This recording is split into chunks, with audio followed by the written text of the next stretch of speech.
um,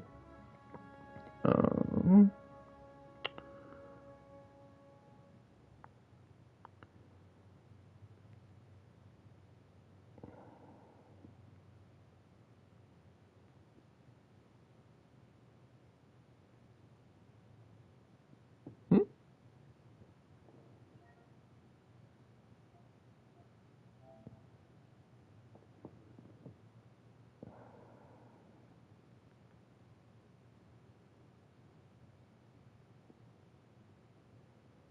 There we go. All right. Turn it up a little bit so I can test audio.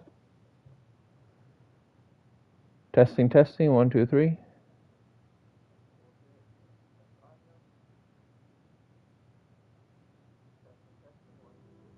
Tako test. Hello.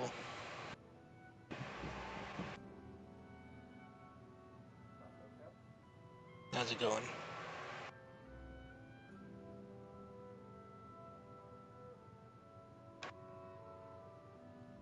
Good. All right.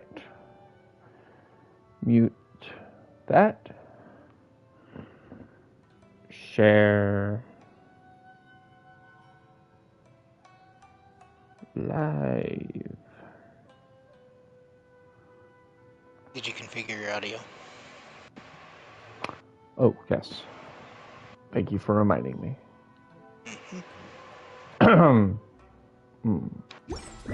Maybe I'll take one more day off and knock out the rest of the work ones.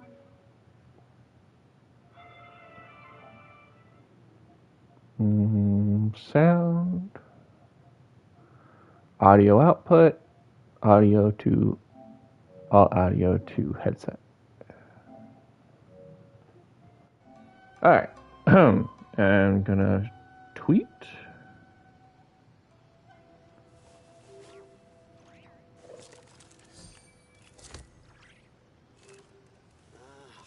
Why do new explorers make the same mistakes over and over again? Ooh, you restaurant? That place isn't even worth mentioning.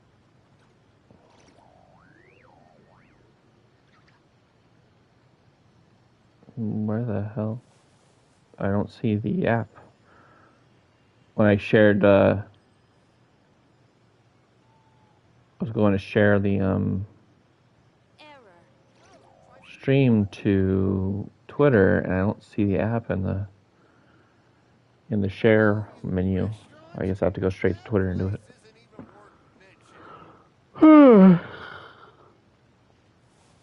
Okay. Tweet. Live.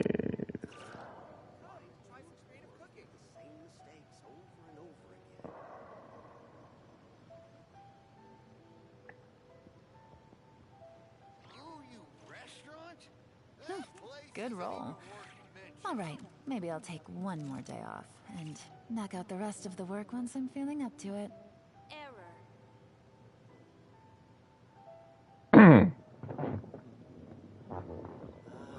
All right. Open up chat.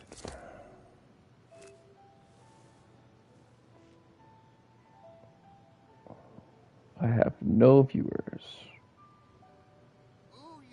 Cool. I was just opening up YouTube to hop in.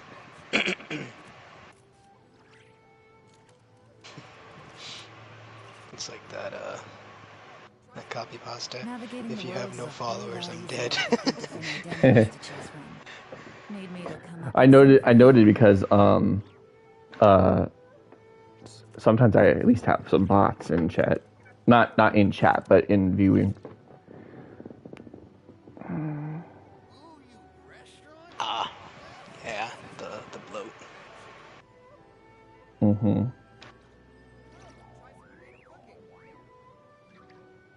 Is there a way to open?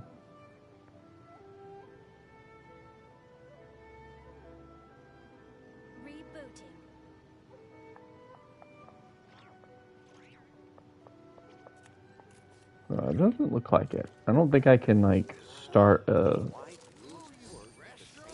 pull and shit. That's something I can't do when using a PS5. Alright. Oh, jeez, that just tripped me out.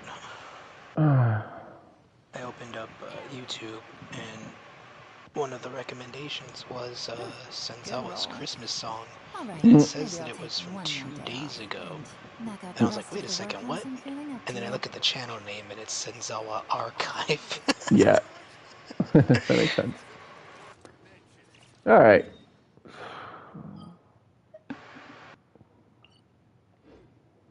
I'll go to our teapot real quick.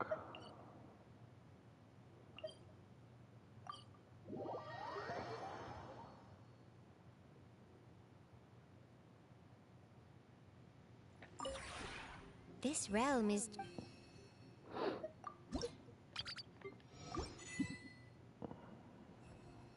If you ever have...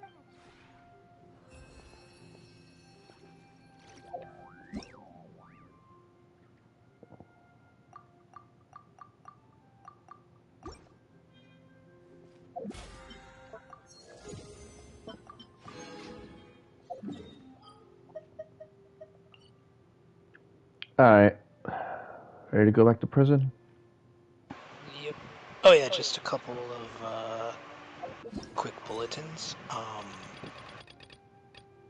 I am feeling kind of under the weather today. So I'll most likely be muting more than usual. And also, I'm most likely going to take a grub break around an hour and a half from now. Cool. Oh, hey! I just opened your channel, and one of the first things I see is a short regarding Sleepy and Irie. Mm-hmm. Nice. I've been clipping their collab recently. Awesome.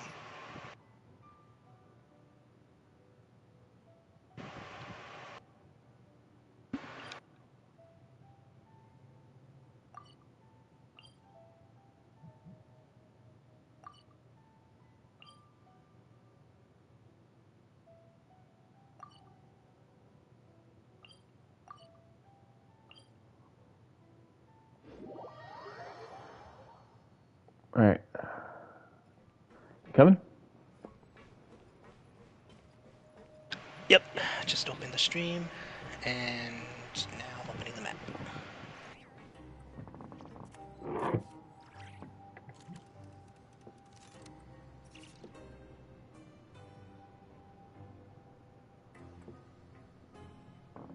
Which waypoint in particular?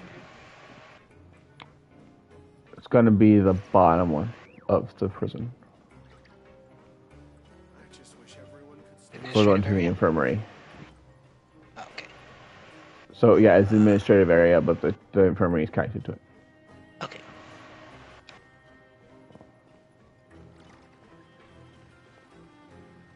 Or maybe not. I don't know what this is. This isn't the infirmary, but whatever.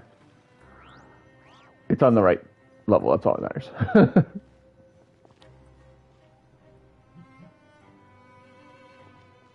Alright. Let's hope today's content is a little more...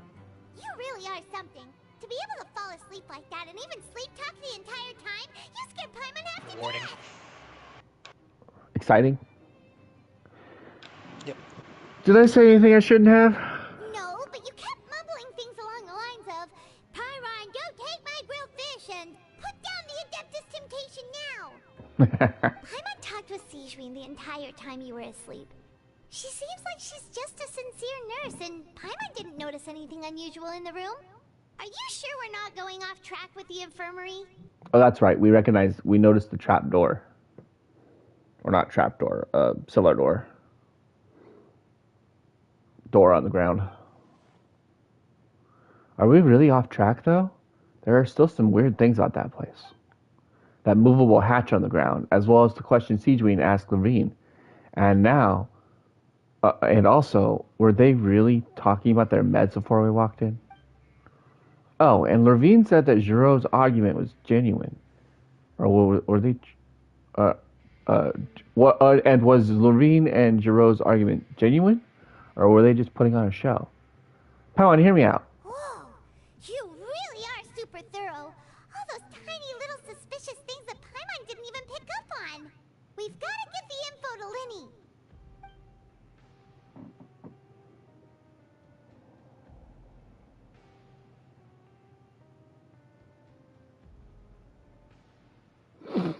Over the next few days, I wasn't paying attention. I got a message from my mom. I was wondering when you were going to read it. You manage to pass this on to a busy Lynette as she passes by her, disguised as impeccable, and she does not even look at you or change her expression as she pockets the info. Change her expression. That's not a disguise, but okay, sure. And finally, the promised ninth day arrives. I was going to say, what disguise? Oh, cool. They just time skip to the ninth day. Today's the day. Let's Good go shit. meet up with Linny. Okay, I'm going to talk to this kind of person. expected they would. See if, nope. Damn it. Oh well, let's rewind that then. So, I'm rewinding on my stream to read. Over the next few days, you and Paimon work at the stations as normal. During your shifts, however, you manage to find opportunities to write keywords relating to your suspicions on a piece of paper.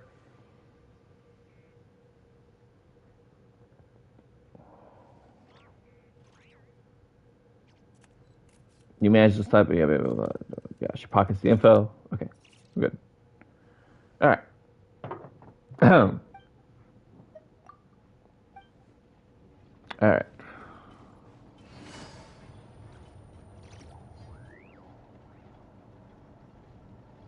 I just talked to him so I could access the log real quick, and I couldn't use it. So.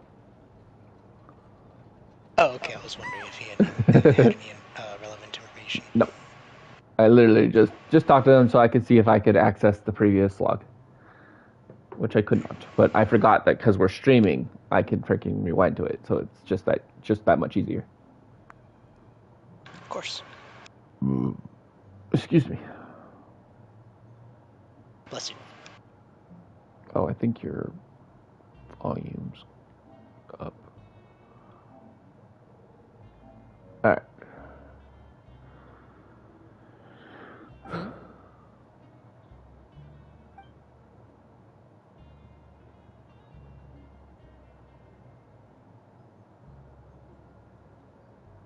Did you two run into any trouble over the past few days? No, we just worked our shifts according to the schedule. Nothing weird happened. That's good. That means you didn't raise any suspicions when you infiltrated the infirmary. We've taken a look at the slip you've sent. Fremine successfully left the grounds via the pipes 2 days ago, and as of last night, Lynette has also infiltrated the infirmary after faking an illness. Wait, why is she getting involved as well? You already went above and beyond when you scoped out the infirmary. To put it more bluntly, even if we were to view that as something you did in exchange for Fremine's help, you've already done more than enough. Infiltrating a guarded stronghold is a different kind of job from a one-off investigation. We want to avoid using the same faces over and over and reduce the amount of suspicion that will fall on any given person. That makes sense. Lynette also felt like you have already taken the first step for us, so she should be the one to finish the job. So that's what Lynette thinks. Oh, Paimon hopes everything's going well for her. Yeah. I'm not opposed to helping you. Perhaps that's true. You're both very good people, and we've come to appreciate that more than anyone else. Unfortunately, there's still one thing that could get between us. The matter of our respective loyalties. Oh, yeah. Yeah. So I said yeah, and then Linny said, then let's go check on Lynette before Fremine returns. If everything went well, then she should be wrapping up her investigation right about now. He said, perhaps that's true. You're both very good people, and we've come to appreciate that more than anyone else. Unfortunately, there's still one thing that could get between us, lest you've forgotten the matter of our respective loyalties. You've mentioned before that you've had some run-ins with the Fatui. I can understand that feeling. So I assume you're just helping us out of the kindness of your hearts? You mentioned before that you've had run-ins with the Fatui. I can understand that feeling. So I assume you're just helping us out of the kindness of your hearts? Well, everyone could use some more friends. We'll be counting on you to help us in the future, too. Is that what Paimon said? Well, everyone could use some more friends. No, she said, is now really a good time to go over? Well, everyone could use some more friends. We'll be counting on you to help us in the future, too. Mm-hmm. Since I see you as friends, then it's even more important for us to protect you from any peril. Fremine and Lynette feel the same way. Then he says, since I see you as friends, then it's even more important for us to protect you from any peril. Fremine and Lynette feel the same way. I get it now.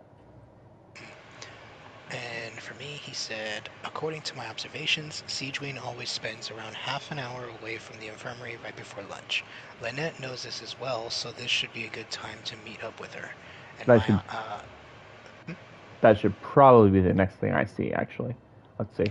Glad to hopefully. hear. Glad to hear. He said glad to hear it. Then, let's go check on Lynette before Fremine returns. If everything went well, then she should be wrapping up her investigation right about now. He said, let's go check on Lynette before Fremine returns. If everything went well, then we should be wrapping up our investigation right about now. Interesting. Yeah, so I could say, oh yeah, we heard about that too. What did yours, Lenny say again? According to my observations, Sigewinne always spends around half an hour away from the infirmary right before lunch. Lynette knows this as well, so this should be a good time to meet up with her. Okay. Is now really a good time to go over? Paimon says it's now really a good time to go over. Okay, now, yeah, you're... Okay, so that means now I caught up to you. According to my I was gonna say you're like 3 lines behind. Sigewinne spends about half hour. Yeah. Okay. Oh yeah, we heard about that too. Also, I'm her brother. Remember? Okay. It's only natural for an older brother to care about his younger sister's well-being. Also, I'm her brother. Yeah, we're synced up now. All right. Cool. Okay, then That let's was head a over lot right of away. difference.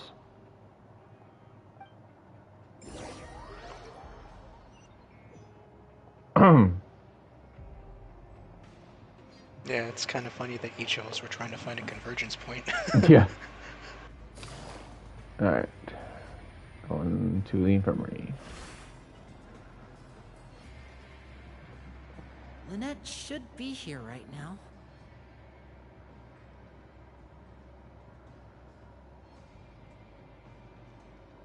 Rooney's watching Krampus with Lumi and Lena. Who is? Rooney. With who? Lumi and Reyna. Lumi and Lena Lazar. She's a Twitch VTuber. Cool. Huh. Yeah, I watched Strange. Krampus a few years ago. It was pretty cool. Lynette? I think I've seen bits and pieces. I don't think I've seen the whole thing. I'm not really particularly interested. As expected, Sigewinne isn't here, but why isn't Lynette here?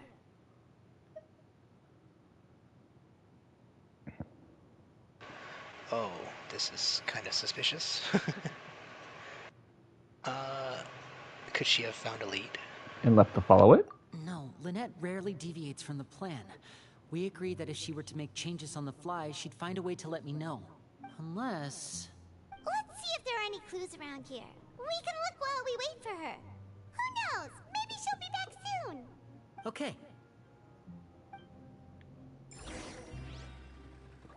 Alright, what are we looking at first? Maybe There's go some from left to right. books over on the shelf on the desk here. There are some books here and a few files. They all look like medical records. Advanced nursing, how to raise the spirit of your patients, a quick guide to the psychology of emotions, and the meaning of laughter. I heard how to raise the spirits, and I was like, oh, necromancy. Who knew Sijuin would be interested in these kinds of things? She even has books on understanding people's motivations and feelings. Is it because she's a Melusine? Or does she have a need to understand her patient's emotional state? Seems quite ¿Por qué no normal los to dos? me. These are skills that would come in handy for a nurse from time to time.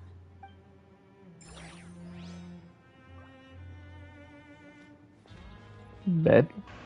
Okay, now the beds. None of the beds have any signs of having been slept in. Except that one over there. Which is the one I was thinking of. That's the one Lynette must have used, right? Oh. You said she was pretending to be sick. She would have said her migraine was having a particularly bad flare-up. Generally speaking, the head nurse would then ask her to lie down and rest, while she left to retrieve the medication. But this bed is still unmade. Which means, either the head nurse didn't return the entire time from when Lynette laid down up until she left the bed, or the nurse intentionally left it this way. Oh no, that's not a good sign.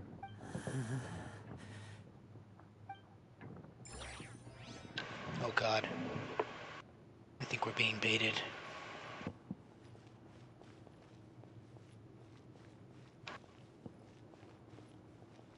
So, I think I mentioned this at some point, or wanted to mention this, but I really don't like the way that these stairs are positioned. Like, it just looks really awkward and dangerous. What's dangerous about them? Well, if you happen to slip and fall, you land straight into these walls. I mean, isn't it the same for every landing? Yeah, but there's like hardly any recovery room. And they're just very awkwardly placed. Look at these corners. Yeah, true. There's a hatch just- sign there. Yeah, it's just like it's like an accident waiting to happen. That's fair.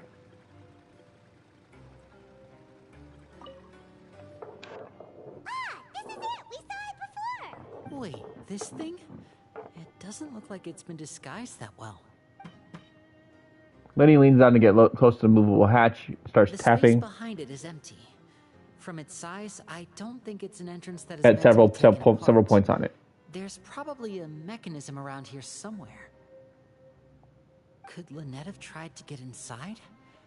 But if that's the case, she would have contacted me for sure. Let's look around here for some more clues. Don't panic, just take another look. The look on Lenny's face, he's definitely beginning to panic. Don't panic. He probably said that subconsciously more to himself than everyone else. Oh god, she's gonna become tomorrow's welfare meal. There's a slip of paper over here! Jesus Christ. A slip of paper. It's right over here! And there's a bunch written on it too. It reads, out of respect for your usual practices, I'll use a piece of paper or card as the medium to pass on my message. You may consider this as me giving you my best regards. Oh, someone sniffed us out. This is... Is that all? Is there anything on the back? The back. This is... Show me! Now! It's Lynette's finger. That look on your face. Paimon's reading it now. Would you care to guess where Miss Lynette of the Fatui could be right now? No. Could she have... Is she already... Wriothesley. Did he deliberately leave the infirmary unguarded to use it as bait? Wait, you mean he was aware of our goals from the very beginning? But why? We didn't run into any trouble last time, and he also never reached out to us since. Why would he choose to act during our second infiltration attempt instead of the first, to lower our guard? Yes, that is a crucial question. Wriothesley, he doesn't do anything without a clear goal or reason. So this means he had no concerns about your activities from the very beginning. You're not from the same camp as us. You were sent down here by Nervulet, so you have no conflict of interest with Wriothesley. We're a completely different story, though. Yeah, I was thinking he must have something. He must have something against the Fatui specifically. If we weren't on his radar. That's fair. Okay, why did he only go after Lynette? Why didn't he go after you as well? I'd like to know that too. Why did he only go after her? I'd like to know that too. Why did he only go after her? Yep. That's it? Yeah, we're good. Okay. Don't panic. Just think everything over. I have to stay calm. This is not like what happened last time. The situation's different now. Wait, you're right. Wait, but that means the fact that Fremine was able to leave the grounds. Could Wriothesley have let him go as well? But what does he gain by letting Fremine leave like that? I get it now. He deliberately made them both disappear. So he's Yeah, challenging that's me and what I trying to was provoke thinking. me, I'm sure of it. We never should have sent out Fremine. We had to go through all that trouble to find an opening to sneak him around the guards and into the pipe, and we even thought luck was on our side. If Wriothesley let him leave on purpose, then he's probably in a terrible spot now as well. Lenny's getting more and more panicked. We have to calm him down. Lenny, calm down. Don't be like this, Lenny. Fremine wouldn't have left if we hadn't told you about Childe. That was our fault. No. I'm the leader of this operation, and I'm the one responsible for this team. I was the one who failed to protect them. I'll go talk to Wriothesley. Hey, don't be reckless. Traveler, please talk some sense into him. I simply cannot allow Lynette to be abducted again. I have to go. I'll find a way to get them back. Okay. We're already off to a way better start. He's rushed out the door. After him. That was. Oh, Between. I was gonna say that was an awkward animation, seeing him run up the stairs like that. We still have some room to make changes on these details. It's not impossible, but it'll require extensive testing. Is that so? Very well. Then please be mindful of the time. Huh? Is someone? Those big ears. Pack everything up. Whoever's outside is eavesdropping. They'll probably come in once we stop talking. Someone, please help! Yep. She's sick! Whoa, are you okay? These two. As expected, they've already found this place. Oh, they are quite sharp. What a delightful turn of events. I like smart people, but I also like playing dumb. I like the feeling of being trusted. Oh my! What's wrong, little one? There's no need to panic. Take a deep breath before you begin. Being able to read human expressions is quite the useful skill. Wow. Gee. It's no use, we have to catch up to him. That was some sociopath vibes. Yeah. I was He's already out of sight. How is he so fast? Let's go head him off at Wriothesley's office. I was gonna say earlier too. Just because Fremine got out doesn't mean he's coming back. Jump off the ledge.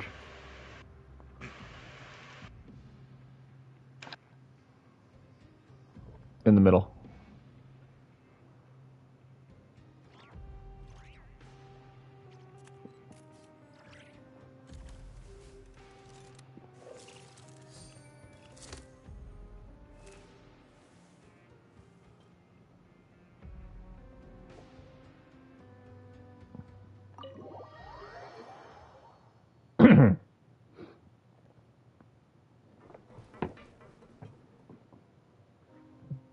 Come out and face me, Wriothesley! Aren't we at an administrative office space? Why don't you at least try to follow even a couple rules from the fortress's indoor management regulations? What did you do to my sister? I ran into the young miss at the infirmary. I'd heard that she was suffering from quite the migraine, so I decided to invite her over for a cup of tea. I do have some teas in my collection that can work wonders against such an illness. Stop joking around! Where did you take my siblings? I have also heard that your performances are Quite the spectacle. Miss Lynette would sometimes enter a box filled with water, only to emerge the next second from another place altogether. Maybe she'll appear behind you right now if you were to turn your head. Is he trying to trick me into turning my head? No. He's probably not looking to attack me right now. All of the hostages are in his hands, and he's even in the mood for small talk. That means Lynette is probably still alive. You knew we were investigating the infirmary from the start, so you deliberately aroused the Traveler's suspicions and baited us into continuing our investigation, just so that you'd be able to kidnap Lynette. As for Fremine, no. You probably didn't even interfere with Childe's escape. You let him go, so you could purge the Fatui members that we had planted into your ranks. There was no need to do so. The Fortress of Meripede is a pretty pleasant place. Most people enjoy their lives here. The only ones who act differently are those with personal agendas. It was quite easy to identify your colleagues. You removed our original members and spread the news of Childe's escape so Father would assign our team to come down and investigate. Fremine has also fallen into your hands, right? If you're oh so omnipotent and so in control, why would you need hostages? One correction. Lynette is in my hands right now, but Fremine is not. He's not? What do you really want? Winnie! Oh, wonderful. Everyone is here, so I'll only need to say this once. Thank you so much for cooperating with me. Where are Lynette and Fremine? Eager and to the point, I see. Alas, only Miss Lynette is currently having a cup of the fortress's finest tea. Although, as per your original plan, Mr. Fremine should also have returned to the fortress by now. But he has neither shown up within my gates, nor has he been taken into any kind of custody. So where do you think he may be right now? Wait, you can't mean you locked him outside in the sea? I closed the fortress's gate to the outside world. That's all. Fremine's a star diver, so he should be fine, right? No, we're still here, so he definitely tried to find a way to come back for us. So we can't assume he might have made a break for the surface. But why would I do this, you may be asking? To have an audience with you, of course. My intel tells me that Mr. Linney is a great magician, so it's only natural for me to want to have some cards of my own when it comes to negotiating. Besides, I do recall you mentioning to Miss Lynette that you've always wanted to have a face-to-face meeting with the Lord of the Fortress of Meripede, regardless of whether it was in a personal or a professional capacity. Well, you got your wish.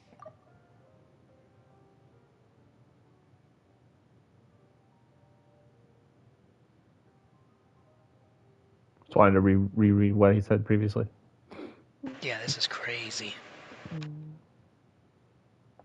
So, you've been keeping tabs on us before we even set foot in the fortress. Some of my folks just happened to hear a thing or two, that's all. In any case, I will be straight with you. I was willing to play dumb and turn a blind eye, so we had a pleasant few days playing games together here. But once you started focusing on the Forbidden Zone, all of that changed. Mr. Linney, the cards are stacked against you right now. Miss Lynette is in my hands, and Mr. Fremine is still slowly being pickled out there in the brine. You know just as well as I that he cannot last out there forever. You need do but one thing to guarantee their safety. I would like you to contact your superior, and ideally invite her over for a cup of tea with me. You want to see Father? But why should she bother giving you an audience?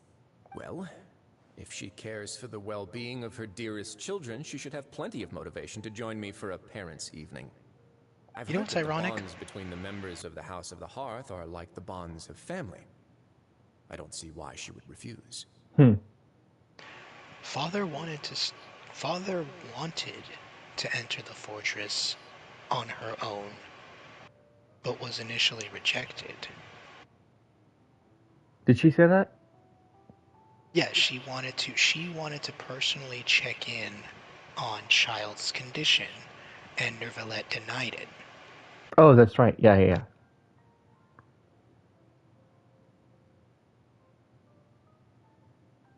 So, damn.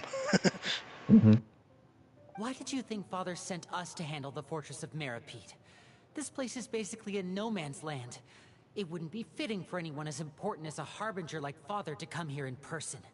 Oh, I see. So it's because she doesn't care for my place here. That's such a shame. After all, I've amassed quite the tea collection. I was looking forward to sharing it with her.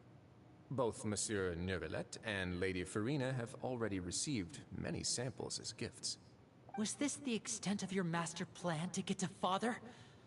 No matter how much pressure you may put on me, I won't allow you to use us to blackmail her. You people really are difficult to get along with. All I'm asking for is a face-to-face conversation. Does she truly have no interest in the fortress's secret? Mr. Linney, you have one last chance to invite your father here. If you refuse... Linny! Why do you have to do this? Instead of asking why I'm doing this, why don't you try to see things from my perspective for a second? From the very beginning, the Fatui has been actively infiltrating my fortress. I gave you a warning by cutting off the first few operatives I found, but that only caused you to double down. Had you given up on the fortress then and there, I'd have no reason to want to talk. Mr. Fremenet left the fortress on his own, and Miss Lynette tried to pry out my secrets right in front of me. No matter how you look at it, the responsibility for this falls on you. Completely fair. I shouldn't ask Father to do anything because of us. 6, 5... Wait, 2, 1. Time's up. It really is a shame, Mr. Linney. Risley! Negotiations have broken down. Please leave, ladies and gentlemen. It's time for my afternoon tea. Please wait. Can we really not talk about this some more? Yeah, listen to the Traveler. If you can't talk to Linny, can you at least talk to us? You do realize that I'm only letting you go because of Neuvillette, yes? You're here helping him out, and I've already done my best to stay out of your way. But that doesn't mean you can just do whatever you want. The fortress may be small and remote, but it still has its own set of laws. Jeez, okay. Please spare Fremenet and Lynette. I want to say Fremenet and Lynette too. Then how about this? Those who are capable deserve respect. You've spent quite some time investigating my home turf by now, so why don't you tell me a thing or two about what you found, Is that the same thing? Yep. I'll ask you 3 questions. Oh Answer god, all it's of a them quiz. correctly, and I'll agree to your request. Question 1. Regarding the hidden rules of the production zone, what is the truth behind the one about not being allowed to work for 3 days in a row? I can't believe he's asking about the hidden rules. If I recall correctly, if you keep working without any rest, during lunch hour your 3rd day, you'll find a portion of strange meat in your welfare meal. It's a good thing that we've already run through an investigation on this. Let's see if we can remember all the clues. I should be able to find an answer if I can piece everything together. If you break the hidden rule of the production zone, welfare might contain strange meat. Alright. So it's time to find out what the strange meat is. I've been told that the infirmary is always empty for the half hour just before lunch. But what could Sijuin be doing during that time? The Fonta promoter has been struggling because he doesn't recognize the real value of coupons. Meanwhile, the Duke believes that only idiots who don't understand the value of coupons would spend them on Fonta. We often see Miss Sijuin observing the prisoners at work near the production zone. It seems like she can perceive the general state of a person's health just by looking at them.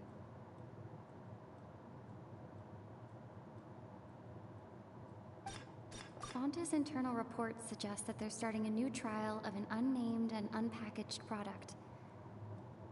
But the product has to undergo a trial because even Fonta's own employees have a lot of reservations about it. The research note said that the Melusine race perceives the world very differently from humans. Because of that, the Melusines have also developed a sense of aesthetics that appear rather strange and alien to humans. According to Collins, the Pancration tournament only took place because the Fonta company sponsored it. The company must want a return on their investment as well. Okay, so this seems to be... I think... Okay, regarding the hidden role of... Who will you see if you keep working continuously? You will see... We often see Miss Siege Wing. observing the prisoners that work near the production zone.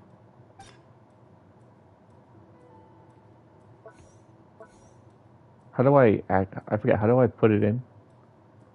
Triangle. Oh, triangle.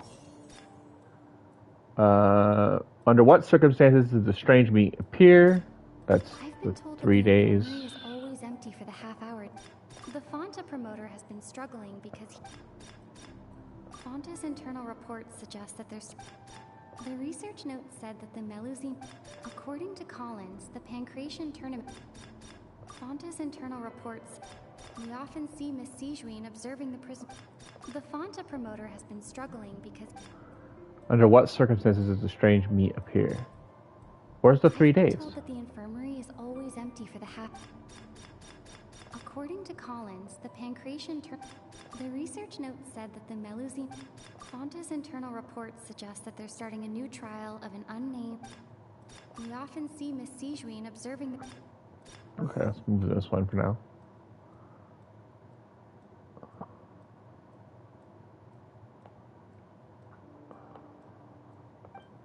We often see Miss Sijuin observing the prisoners that work near the production zone. It seems like she can... Why does the strange meat appear the way it does? Fonta's internal reports suggest that they're starting a new trial of an unnamed and unpackaged product. The unnamed and unpackaged product? Under what circumstances does the strange meat appear? I've been told that the infirmary is always empty for the half hour just before lunch. But what could Sijuin be doing during that time?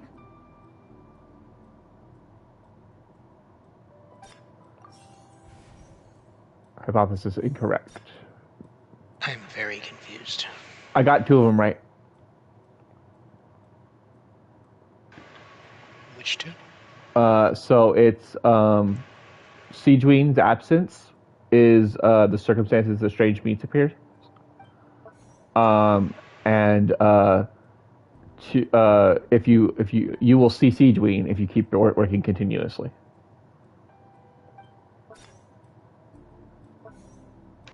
The supervisor Sijuin. And then this one I got wrong. The Fonta promoter has been struggling because he doesn't recognize the real value of coupons. Meanwhile, the Duke believes that the research note said that the Melusine race perceives the world very differently from humans. Oh. Because of that, the Melusines have also developed a sense of aesthetics that appear rather strange and alien to humans. It's the Melusine's research. Because the meat looks weird because Sijuin has a different sense of aesthetics. What the hell?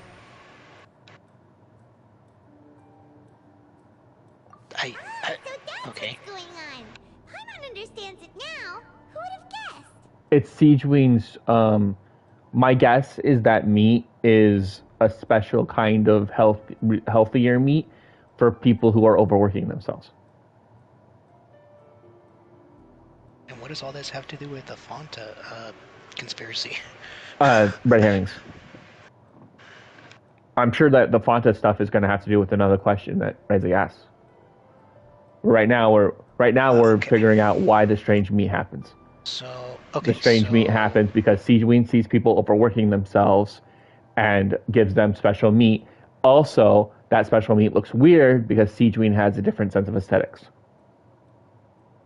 And her being gone a half an hour before lunch is because she's giving the when meat she's to the, observing? Yes. Yeah, when she's observing, yes. And probably, theoretically, when she gives the meat. Places the meat at the cafeteria. Alright. Weird. Okay. The hidden rule of the production zone. People are not supposed to work 3 days in a row, and if they do, they'll get strange meat in their welfare meal. At first, we thought this strange meat must have something to do with the people who disappeared. But in reality, they were all prepared by Sijween, the head nurse.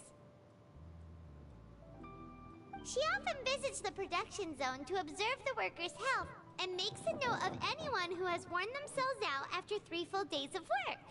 Out of her sense of duty as the head nurse, as well as her genuine concern for the workers' health, Sijween visits the cafeteria right before lunch and cooks an extra dish for those who can use the stamina boost.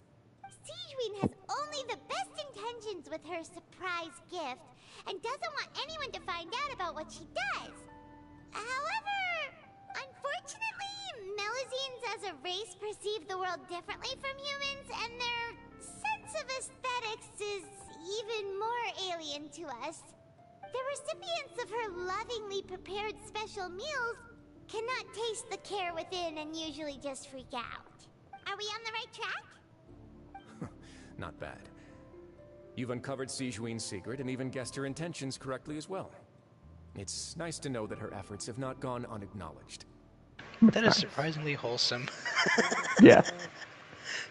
Alright, now for my next question. Just her being a good nurse. There are also some hidden rules in the Pancration Ring, including the one that you're not allowed to support both sides of a fight. Why is that? Okay, this one might have something to do with the Fonta promotions or something. Because that's where we found all those plans. Mm-hmm. If someone, the hidden rules of the Pancration Ring. I remember if someone tries to support both boxes at the same time, they receive a package with the next morning, which contains a strange blood-colored liquid. That must be the product. Yeah, probably. We've also done a lot of research on the matter. Let me sift from what I found. Okay, what happens if you violate the Pancration secret rule? Oh, wait, hold up. Vial containing the strange blood-colored liquid. If you violate the hidden rules of the Pancration, yes, strange. Yeah. Okay. Who sent the package containing the strange blood-colored fluid? I've been told that the infirmary is always empty for the half hour just before. That's not that. Fonta's internal reports suggest that they're starting. Not that. We often see Miss Sijween observing the Fonta promoter has been struggling Fonta because promoter. he doesn't recognize Yeah, I was gonna say, I think it's the value of promoter. coupons. Meanwhile, Yeah. Okay. Why does the strange blood-colored fluid look the way it does? we often see Miss Sijween. Fonta's internal reports. Fonta's suggest that internal they're starting reports. A new trial of an unnamed and unpackaged. Why do only those who buy tickets to support both fighters receive the package? See, that's interesting. Oh! Is it because of Risley? Oh! It's because, it's people who don't value coupons. I've been told that the infirmary is always empty. The research note said that the according to Collins, This one. we often see Miss Sijween. No, not that one. The research note said that the Melusine race. Wait, did I? According to Collins, the Pancration tournament only took place because the Fonta company sponsored it. The company wants a return on their investment. The company must want a return on their Oh, investment as well. that one. That's it. Probably Right there. it. Yeah. Oh, damn, I got him backwards. Okay, never mind, yeah. According to Collins, the Pancration tournament only took place because the Fonta company sponsored it. The research note said that the Fonta promoter has been struggling because Okay, yeah. He doesn't recognize the true value of coupons. Yeah, okay. Fonta promoter. Yep, I had him backwards. That was close. Yeah, there it is. Paimon gets this rule too now, so there really was nothing to be afraid of. That hidden rule of the Pancration Ring is about how, people are not supposed to bet on both boxers at the same time. And if they do, they'll receive a package containing a strange blood-colored liquid. People get scared when they see it because they've subconsciously begun to associate it with the missing boxer. But really, it's just a bottle of the latest yet-to-be-named and packaged new Fonta trial product. A blood-red drink. It's no wonder even Fonta's own staff were questioning the company's decision-making.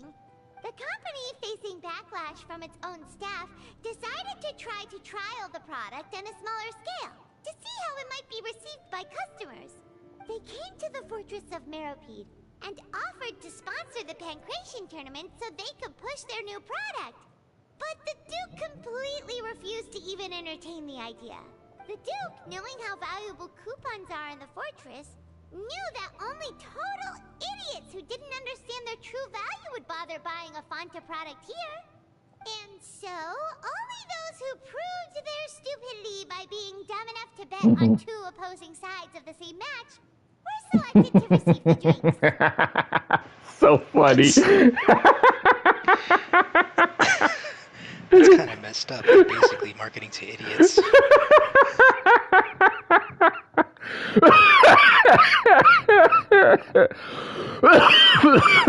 That's fucking hilarious. I acknowledge the effort you've put into bringing the truth of this mystery to light.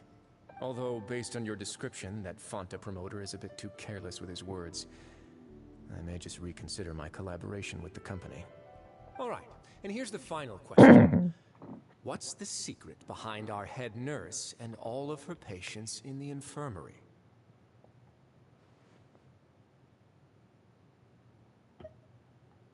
Okay then. We haven't collected enough info to answer that question. Stop your cruel and pointless games, Risley! You know that we haven't finished our investigation, so there's no way we can answer the last question. The thought of sparing Lynette and Fremine never even crossed your mind! Lenny! You'll pay for this! Ah! Oh shit. Are you alright? Oh, close one. I owe you, Sigewinne. That was a fantastic shot. It was nothing, Your Grace. Sigewinne? Though this gun may look like a toy, it's actually fully functional, as I just demonstrated. Sigewinne. Yeah, I was gonna say, she just tranked his ass. Are you his accomplice in all this? Not at all. I am merely a resident of the fortress, and thus protecting it is my duty. When Monsieur Nervulette asked me to come here, he told me that my job would be to take care of the well-being of everyone here. I am merely discharging my duties. But if you mean what you just said, then isn't Linny someone you should be looking after as well? Isn't he a resident here just like the rest of us? If you're close with Nervulette. Why not learn a thing or two about virtue from him? But I really am just doing what Monsieur Nervulette told me to do.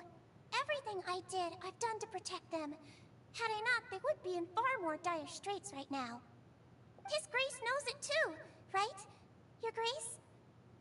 Mind proving my innocence to them? My dear Sigewinne, whatever shall I do with you? Would it have killed you to just wait another minute or two? Well, it's nearly time after all. The way you do things can be truly frustrating sometimes, Your Grace. I figured I should try to talk some sense into you. What are you talking about? What time? Take me if you want. Let them go. How touching. Can you just give me one more minute? Don't be like that, Your Grace.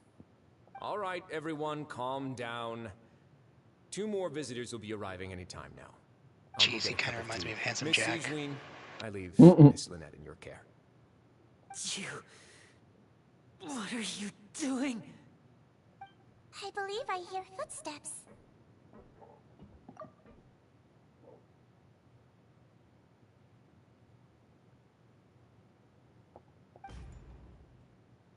The door suddenly slams open and a familiar figure bursts into the room.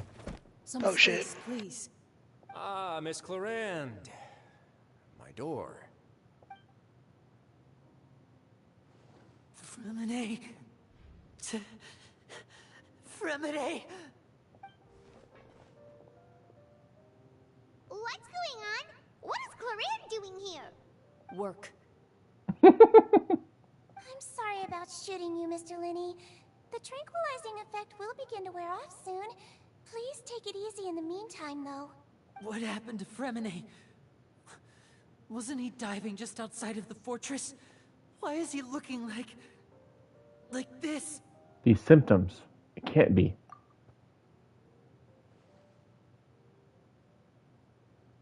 A flushed face, an accelerated pulse. He must have consumed primordial seawater. What did you say? Please, make some space. I'll need to give Mr. Fremine a more thorough checkup. Your Grace, I'll leave the rest to you. I'll talk to Clorand while you get Fremine shit. to where he needs to be. Everything else can wait.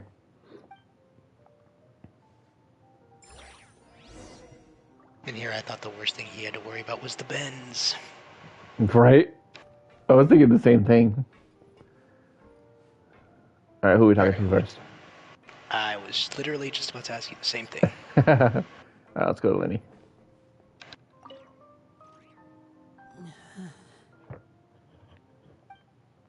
Lenny's expression looks disgusted. It seems he'd rather not have Sigewinne touch Fremine, though he didn't stop her, since it's obvious that Fremine does require urgent medical care.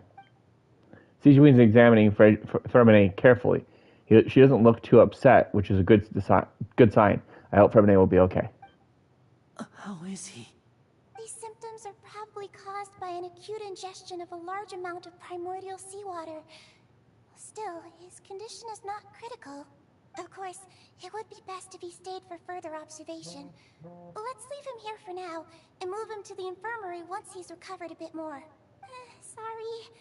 I am aware that the infirmary may not be your favorite place in the world at the moment. We do only have a single clinic in the fortress, however. Why would he ingest a large amount of primordial seawater after leaving the fortress? How could that possibly happen? Please, look after Mr. Fremine for the moment. I'll go fetch some medicine and a respirator. Oh, I'll bring Miss Lynette back with me. Where is she? How is she right now? Oh, she just took a nap in an empty room after I tranquilized her. If my calculations are correct, she should also be waking up right around now. You might not believe me, but His Grace and I actually made some snacks and tea for her. Lenny has finally begun to stop tensing his muscles on his face. Seems he trusts what Sigewinne just said. So she stuffed her face and took a nap. Reverse. She took a nap and stuffed her face. What's that look on your face? Well, she said she should be waking up now. On the way back. Yeah, she left snacks and tea for her, but she hasn't theoretically had them yet. Oh, I see. For when she wakes up. Yep. Oh, I'm just admiring your punctuality. Had you arrived just a few minutes later, Sigewinne may have been forced to shoot Mr. Lenny again. How's the situation out there? The water has changed. It's pretty much as expected. The concentration of primordial seawater has increased significantly. I was only out there a short time, so it wasn't too bad. But if one were to stay for any significant amount of time, well, you can see how that boy's doing. I was just about to say, I think he discovered a pocket of primordial seawater while he was down there. Mm-hmm. The abandoned zone at the end of the pipes. A good distance into the water. Closer than I thought. He must have recognized it early on and tried desperately to swim back. Locking the door was necessary. I don't think we could have saved two. Mm. Well, I did try to convince them that I had my reasons. Never seems to work, though. It would probably work on Neuvillette. He has a knack for picking out who had good intentions, even when the outcomes were all terrible. I think the Forbidden Zones are areas where they're susceptible to encountering primordial water. Probably, yeah. It's a bad sign if you're having to plead your case to Neuvillette.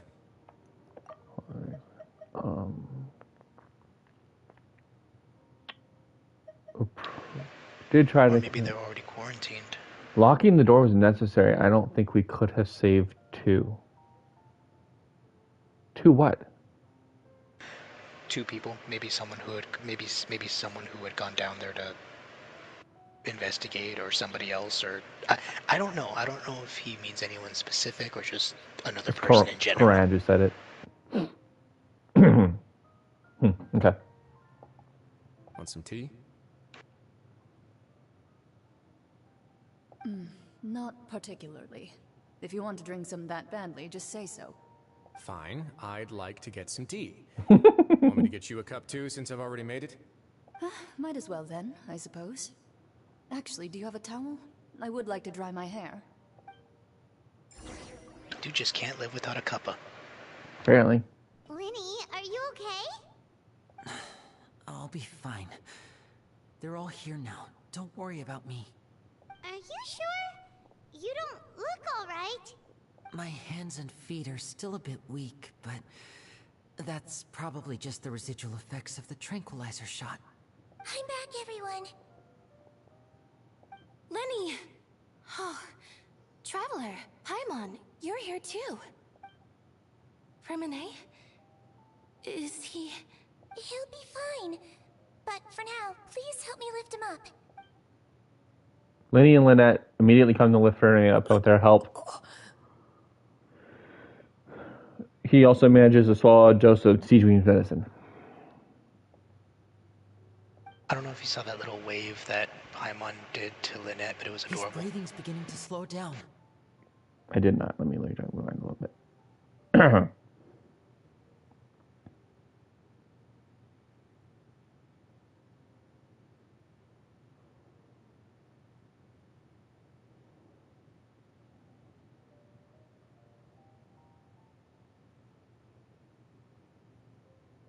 That wasn't even a wave. It was like a excited bundle of thing that she does. It looked like she was waving her whole arm. She does like a little jig. She like crunches up and does a little jig when she gets excited. Oh, okay, yeah. For me, it looked like she was waving her arm. Give me a hand. Help me get him to the infirmary. Yeah, I'll take him from this side. Lynette, together? On it. Traveler, you seem pretty worried about him. Want to come with us? Very well. The Duke and Clarande are gone. They probably went to get some tea. The Duke will explain the truth in just a bit. Miss Clarande will need a break, since she only just returned from rescuing Freminet out of the sea.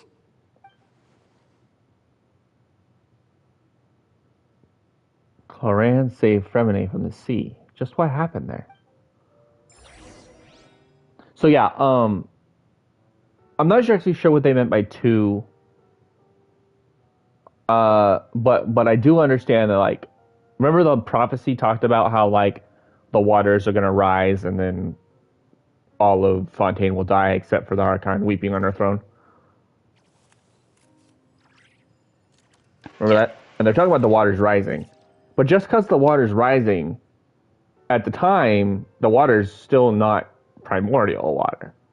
But according to the prophecy, it will have to eventually be primordial water. So that's what's happening, yeah. It's infusing with primordial water.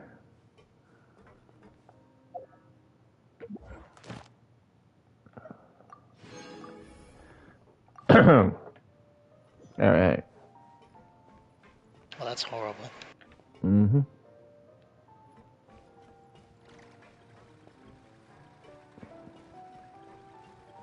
Coming upstairs?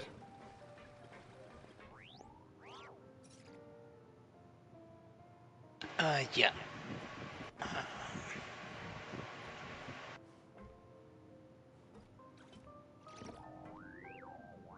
You have about half an hour till your normal go time. Yep. I just clipped it and checked. Yeah, she did wave. When Lynette first showed up, and oh, when Lynette showed up. I thought it was when. Okay. I thought it was when Freminet was waking up. No, yeah, it was before that.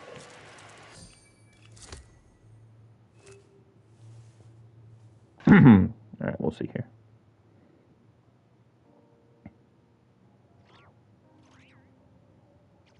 You said it like right after she. Okay, I see the. Yeah, I saw the wave.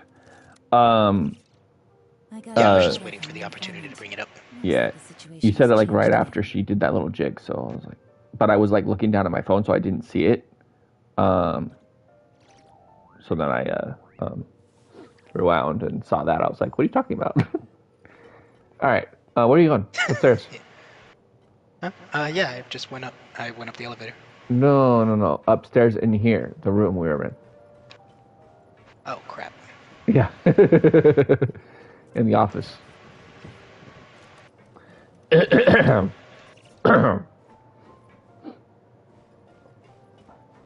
Okay, that's weird. Yeah, because I was being led to the elevator. Oh, because I'm just gonna go up. Okay, I see what you're saying. This is just optional dialogue. Could I tempt you with some sugar for your tea? No need. Literally just Risley asking if she wants sugar. Yeah, I overheard. I was like, are they seriously just talking about tea still? Yep.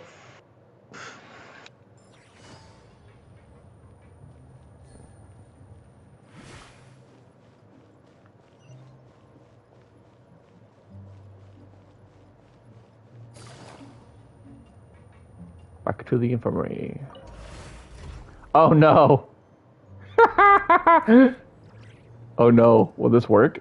What? It did work.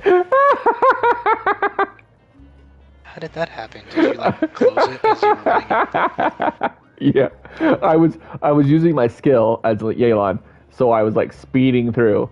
And I hit the button, and when I stopped, Yelan stopped on the other side. The door shut. That's funny. That's a good clip, honestly. Yep. All right. Infirmary.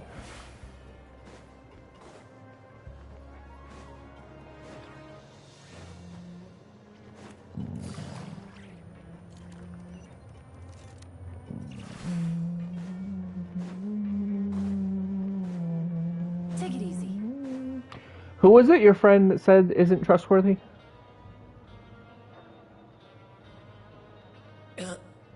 Well, I don't know if he said not trustworthy, but he did say that he trusts the warden more than he trusts the chief justice. Oh, okay.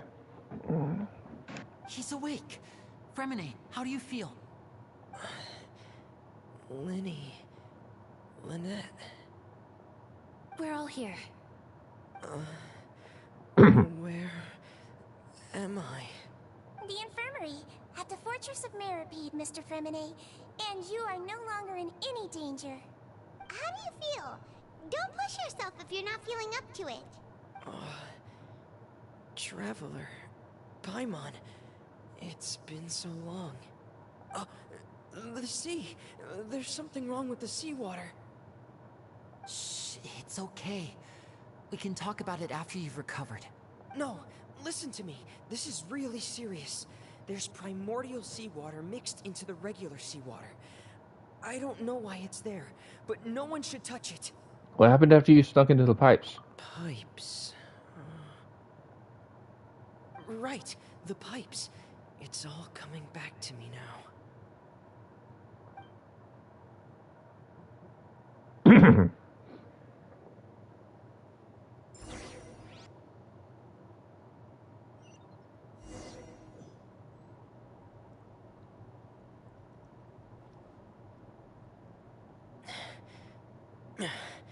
I'm in.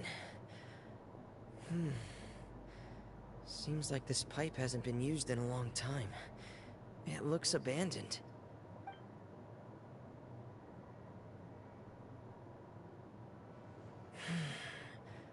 Where could Master Childe be?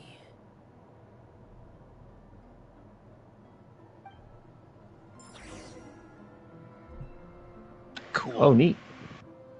Yeah, when I heard that little transition-y sound, I was like, wait, are we gonna play as him?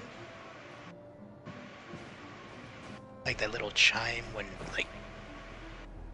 you're like switching to a new area. Mm-hmm.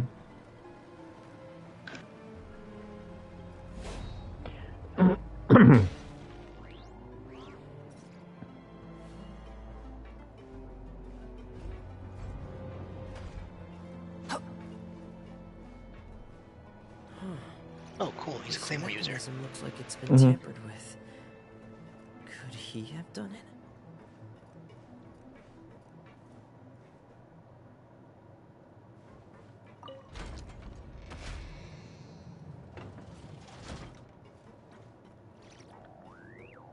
I keep wanting to use my skill to make me go faster. Don't want to do that though. Waste it.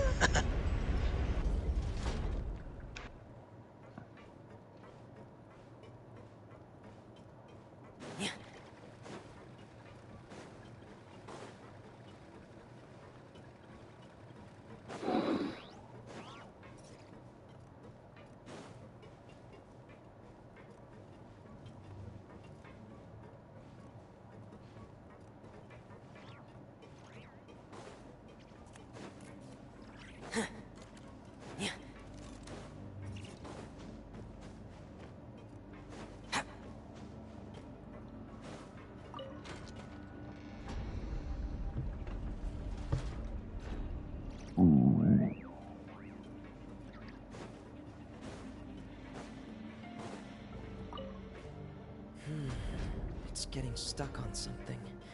Seems like I'll have to avoid those obstacles while I turn it.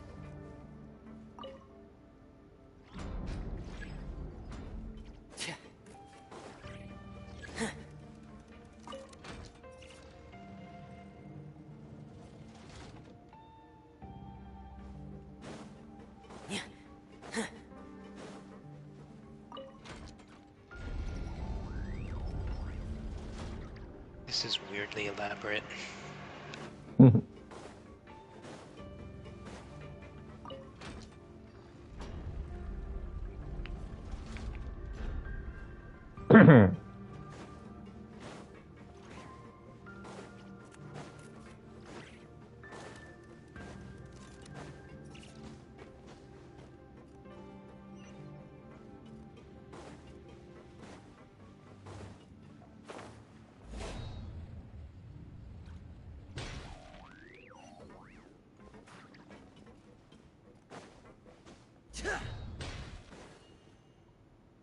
This is where the water starts.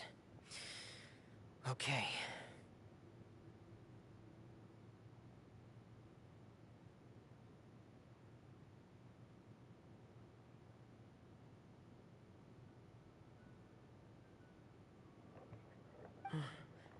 Master Childe probably dived into the water. I'll go take a look as well.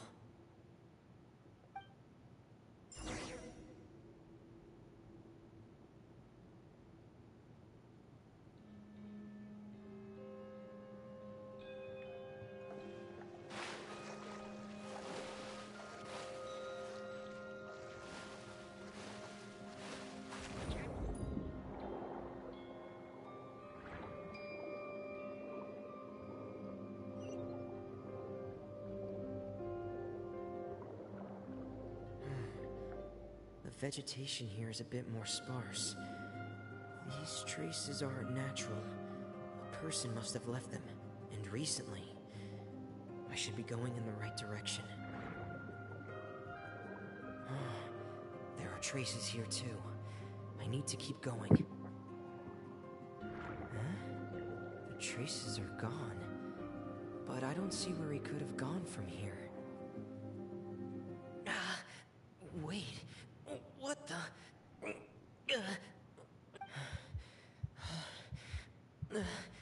My heart is racing, and it's getting harder and harder to breathe. What's going on? Is there anyone out there? Because it's getting harder and harder to breathe. I don't think he should be breathing, but okay. No good. I have to get back. They still don't know anything about what's going on. If I turn back right now, I should still be able to make it. When you're diving, you can exhale, which is deep breathing. Right. Do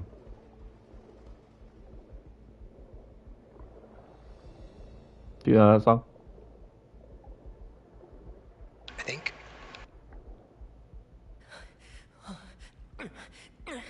I can't die here. This is bad. I'm feeling worse and worse, and I'm still underwater. I have to push on.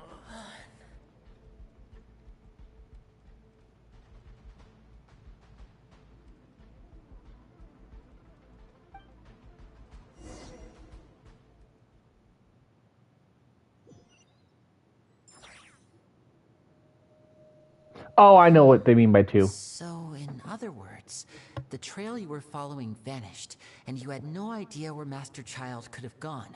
But there was also no obvious place for him to have disappeared to. Previously, Risley was implying that he trapped Linny outside the fortress. He trapped him inside the fortress and prevented more primordial seawater from coming in. Right, so he shut the door. The second person was Clorand, exactly. Yeah, I was thinking that, but right. I was like, I tried how my best close to was she swim when she found but it? I had already put some distance between myself and the fortress, and I just couldn't find the strength to keep going. I probably passed out some time after that, and you know the rest.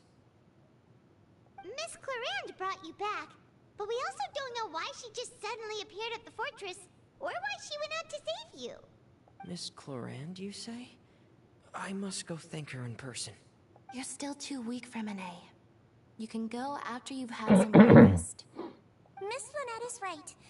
I believe Miss Clorand will stay here as a guest for another few days, so there's no need to hurry. A guest? Then I can assume Risley was the one who invited her to come down here? You should ask His Grace about that. He'll be able to explain better than me. Got it. I'll go talk to him. So even on party chat, I just realized that the overlays I was talking about were, yo, silent traveler. Remember I was talking to you about how our names were showing up on screen on my TV. Yep. It's not doing it on stream.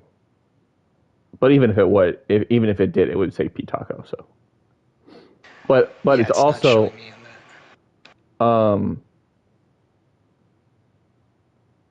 actually no, it wouldn't because it's on party chat. On Discord, it would have said P Tako, but right now it's saying different. But it's not showing up on stream, so you're good. Yeah, I was gonna say it's not showing on the share play either, the share screen. Mm-hmm. Yeah. Also, hello, welcome. It's about time he actually told us what's going on. Wanna come with us, Linny?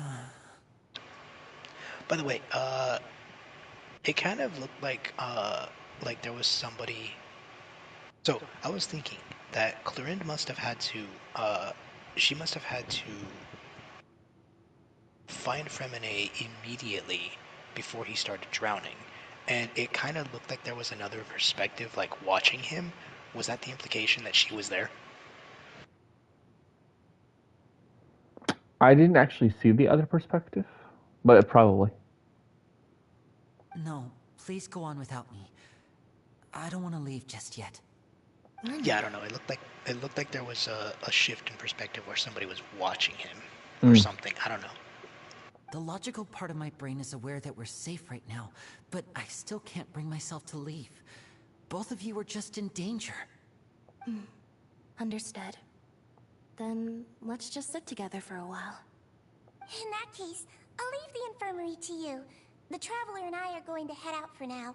As long as you stay in here, I don't think you'll be disturbed. Thank you.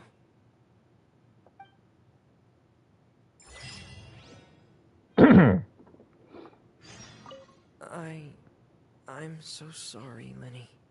I'm also really sorry, Linny. I should have been more careful. Don't say that. It was all my fault.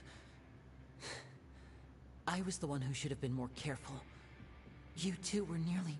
If I was stronger, maybe I would have already found Master Childe. No, how can you say that? Huh? I'm sorry. What I'm hearing is, we all dropped the ball at some point during the mission. So the responsibility falls on all of us. Isn't that right? Yeah, that's right. It's on all of us. Lenny, we understand that you're worried about us, but we're worried about you as well. Please don't blame yourself. We want you to keep your spirits up. Yeah. Alright.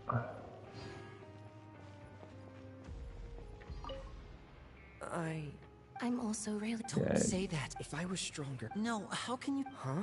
I'm sorry. Yeah. Lenny, we understand... Yeah.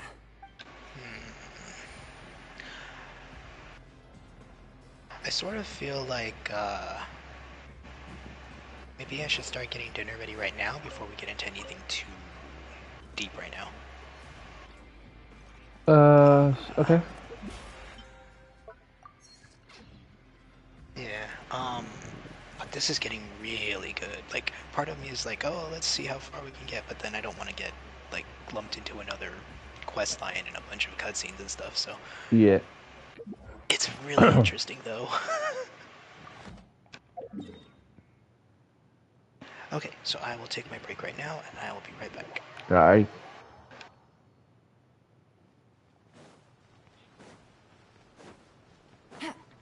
Add Astra. Thank you for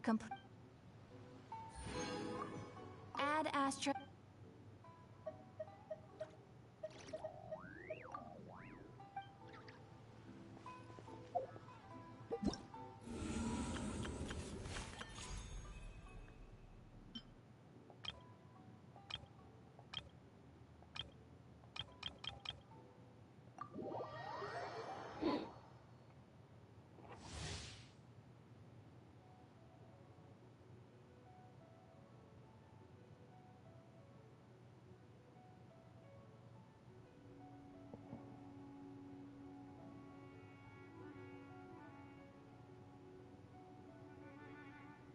I forgot to put a no spoiler message in chat.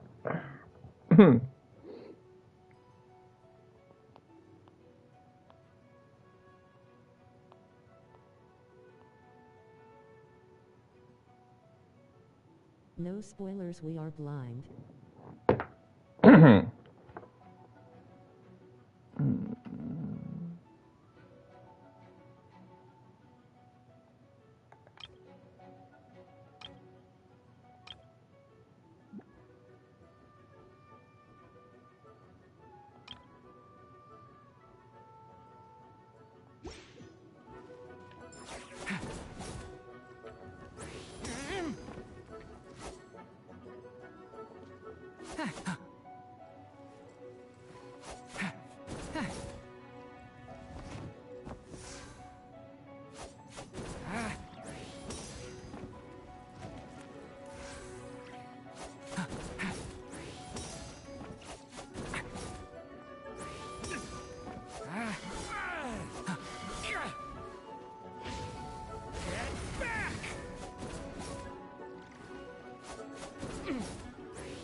Let's light it up! I'm going in! This moment of birth. Jumpy dumpy go! Watch out! Decay! New life!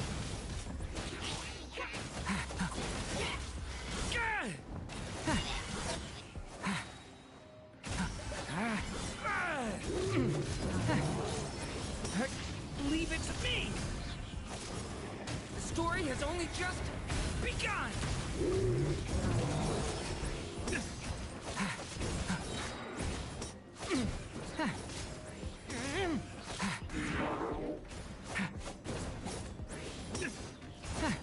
Watch out! The story has only just begun!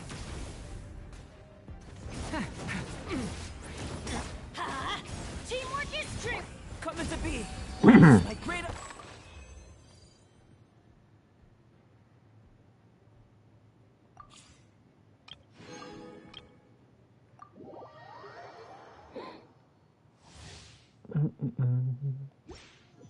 Wouldn't gliding be faster?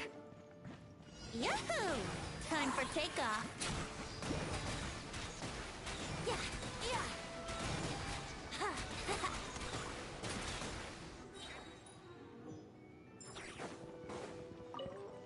Here we go.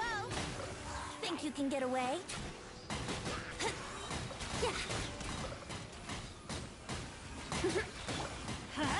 I'm going in!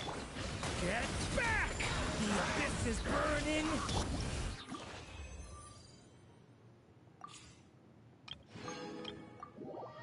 You're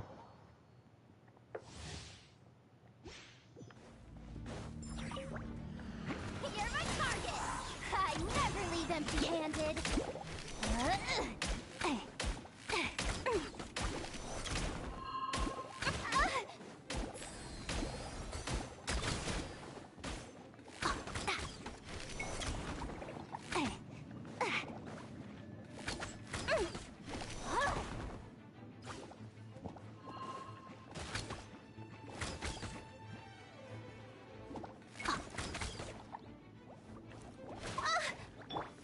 Observe to dust.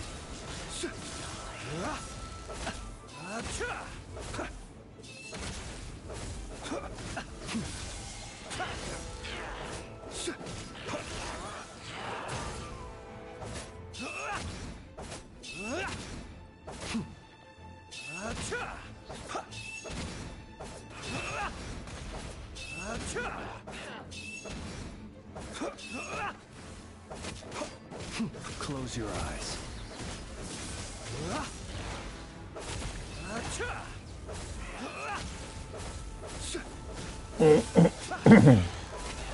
Beware the creatures of the night.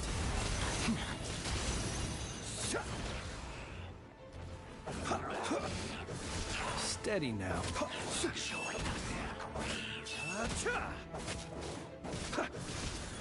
Be silent.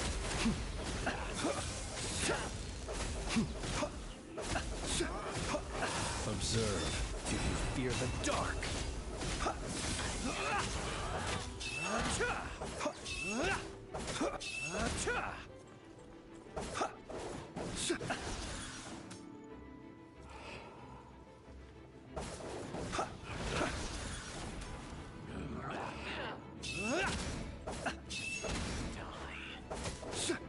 Be silent. Observe.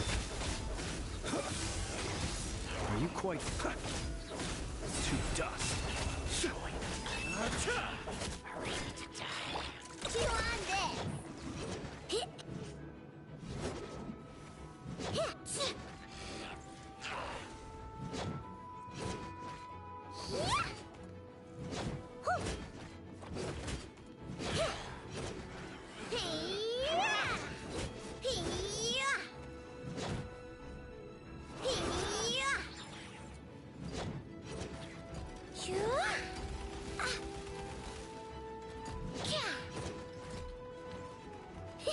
Be silent. Observe. Go claw! Let's...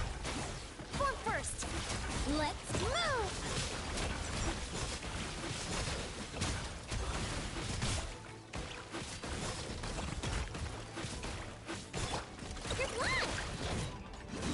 silent.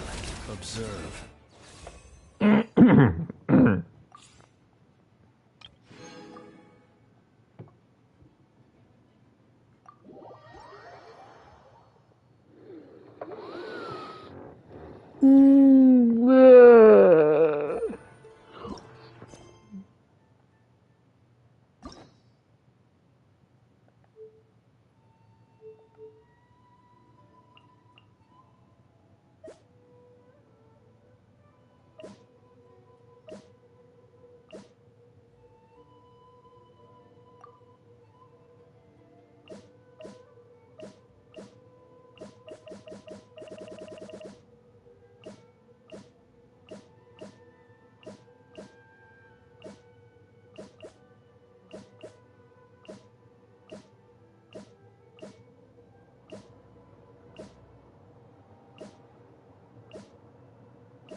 Navigating the world is a whole lot easier with a few different identities to choose from. Need me to come up with some for you?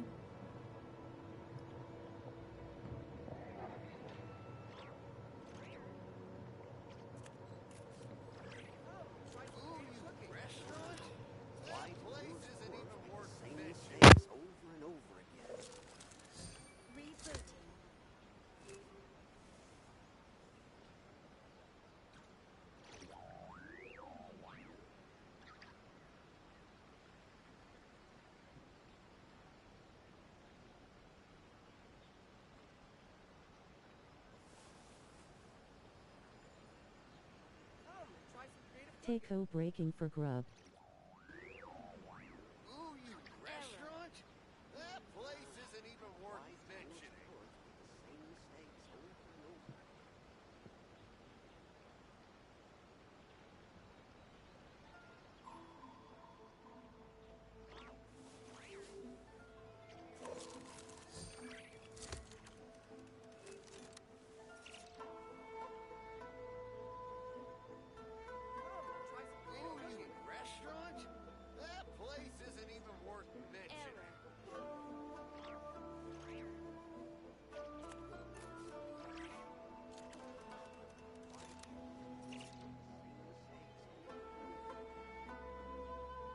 I got a new letter from an informant. Looks like the situation has changed again.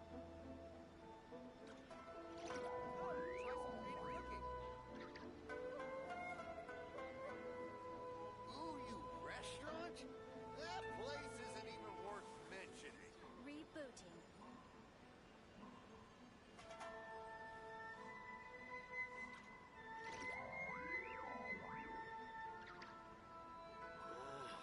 Why do new explorers make the same mistakes over and over again? Come, try some creative cooking. Ooh, you restaurant? That place isn't even worth mentioning. Good roll. Alright, maybe I'll take one more day off, and knock out the rest of the work once I'm feeling up to it.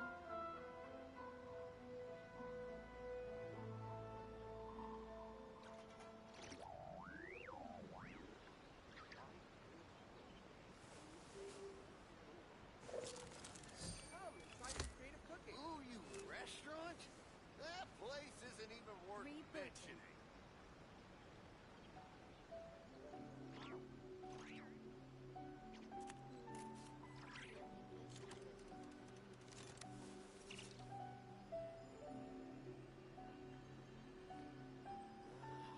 Why do new explorers make the same mistakes over and over again?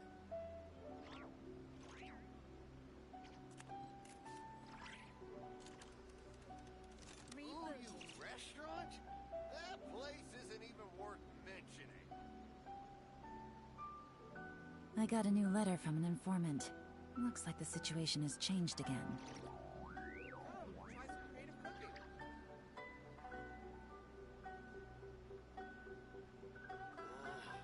Why do new explorers make the same mistakes over and over again? Rebooting. Ooh, you restaurant? That place isn't even worth mentioning.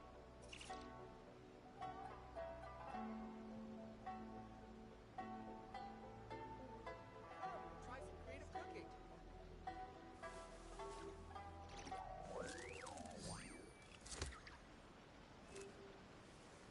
Rebooting. Ooh, you restaurant? That place isn't even worth mentioning.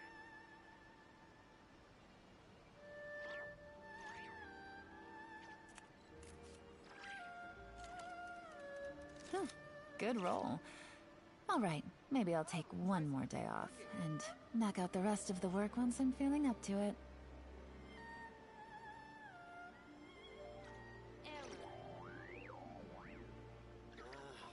Why do new explorers make the same mistakes over and over again? Ooh, you restaurant? That place isn't even worth mentioning.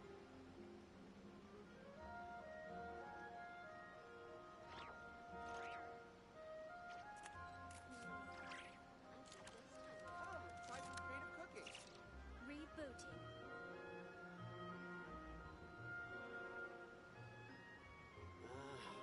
Why do new explorers make the same mistakes over and over again?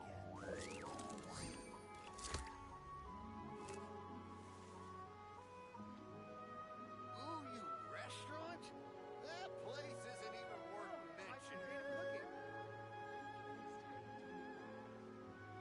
Error.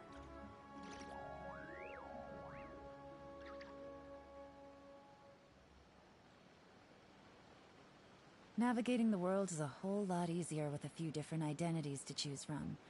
Need me to come up with some for you?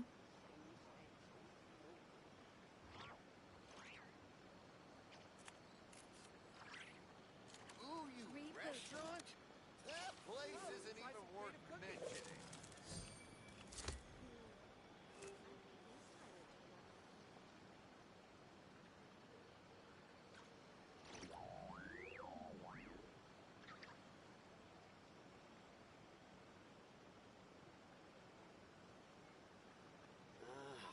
Why do new explorers I got a make new the letter same from an mistakes informant. over and over Looks like the situation has changed again. That place isn't even worth mentioning. Try some creative cooking.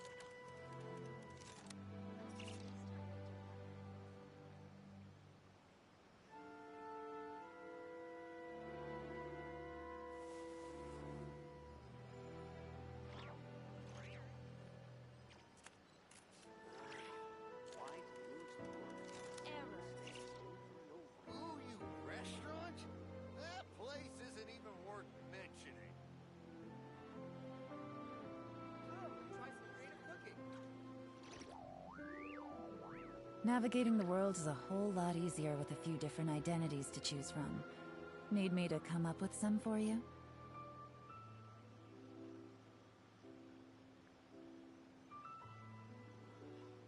Error.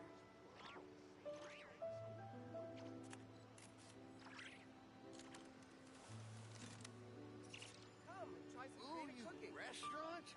That place isn't even worth mentioning.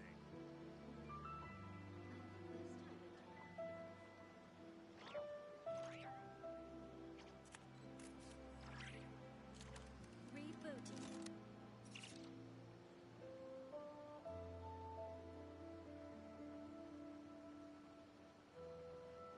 I got a new letter from an informant.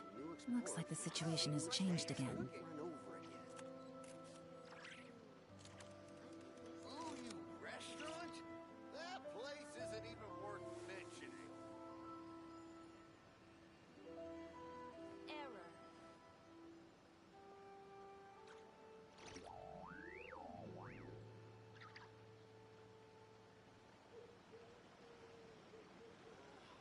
Why do new explorers make the same mistakes over and over again?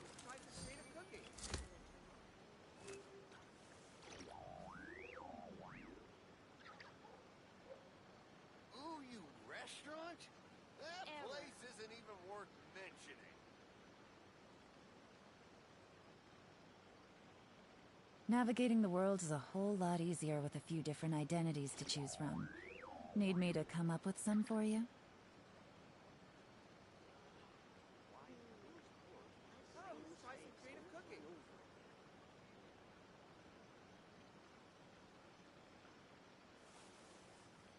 Error. Ooh, you restaurant? That place isn't even worth mentioning.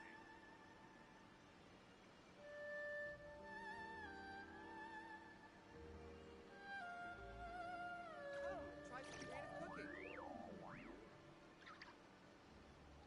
Rebooting. Why do new explorers make the same mistakes over and over again? Ooh, you restaurant? That place isn't even worth mentioning.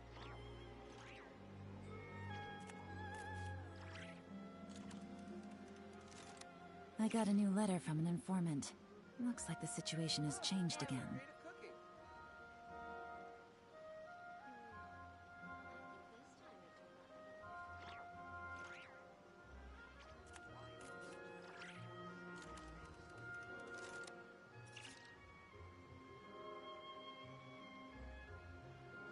Ooh, you restaurant? That place isn't even worth mentioning.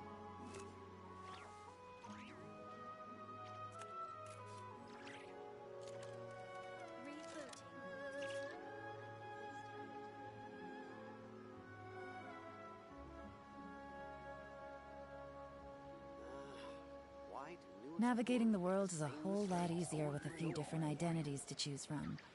Need me to come up with some for you? Come and try some creative cooking. Restaurant? That place isn't even worth mentioning.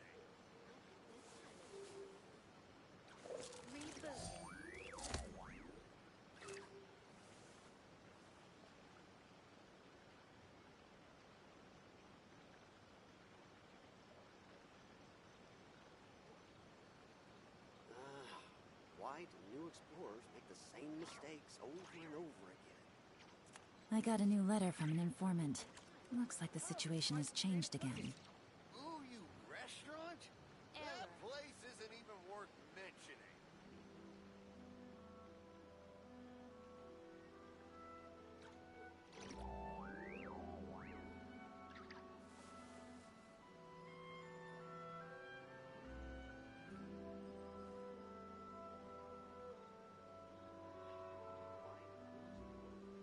Error. Come and try some creative cooking. Ooh, you restaurant? That place isn't even worth mentioning. Good roll. Alright, maybe I'll take one more day off, and knock out the rest of the work once I'm feeling up to it.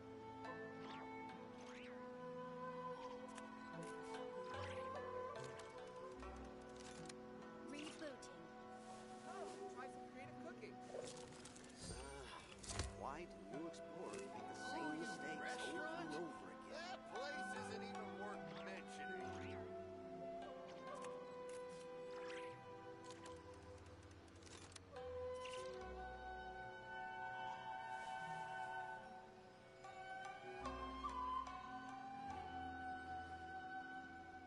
Come and try some creative cooking. Error.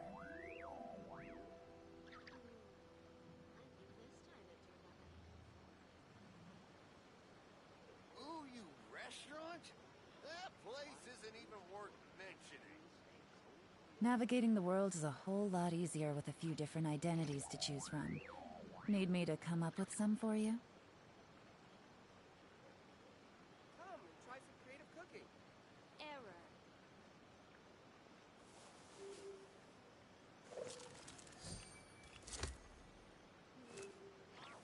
Ooh, you restaurant? That place isn't even worth mentioning.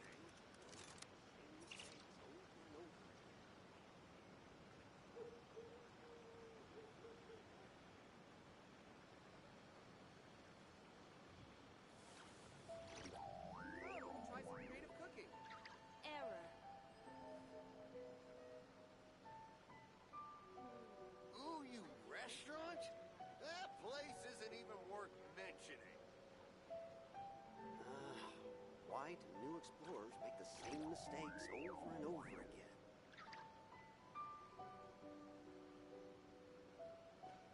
Come and try some creative cooking.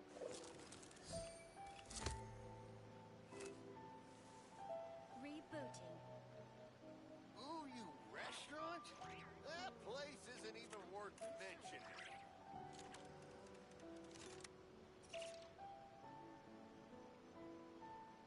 I got a new letter from an informant.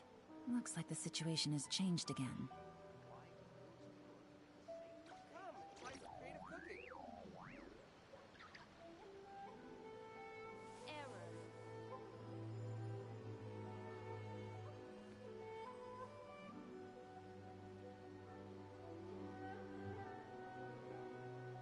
Ooh, you restaurant?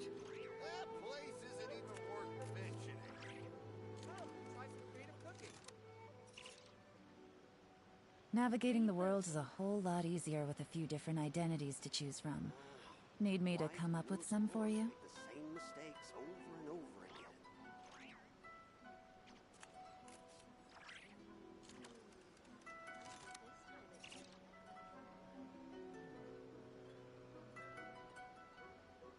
Ooh, you restaurant? That place isn't even worth mentioning. Try some creative cooking.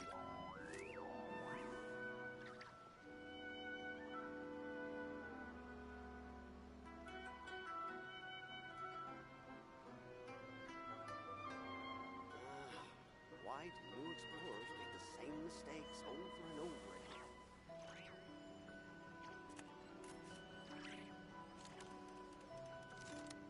Ooh, you restaurant? That place isn't even worth mentioning. Cooking.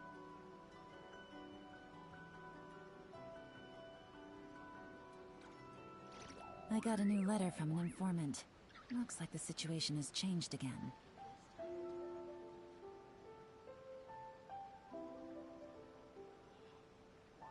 Error.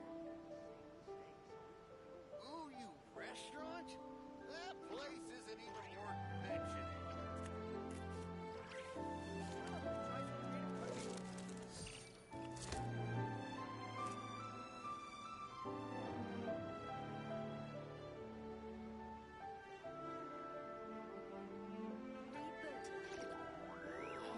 Why do new explorers make the same mistakes over and over again? Come and try some creative cooking. Ooh, you restaurant? That place isn't even worth mentioning. Rebooting.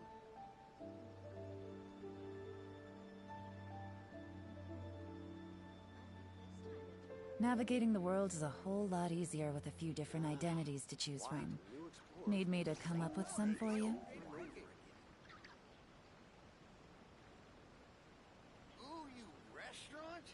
That place isn't even worth mentioning.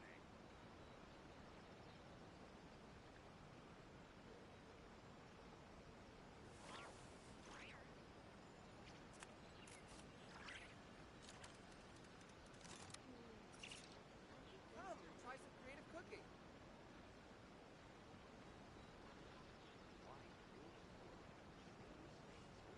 Ooh, you restaurant? That place isn't even worth mentioning.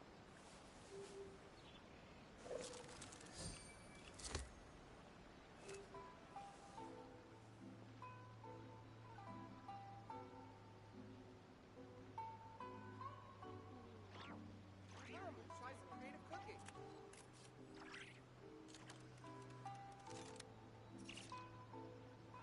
Error.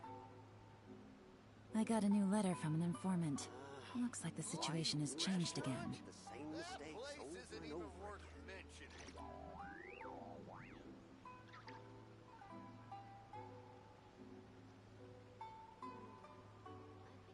Come and try some creative cooking.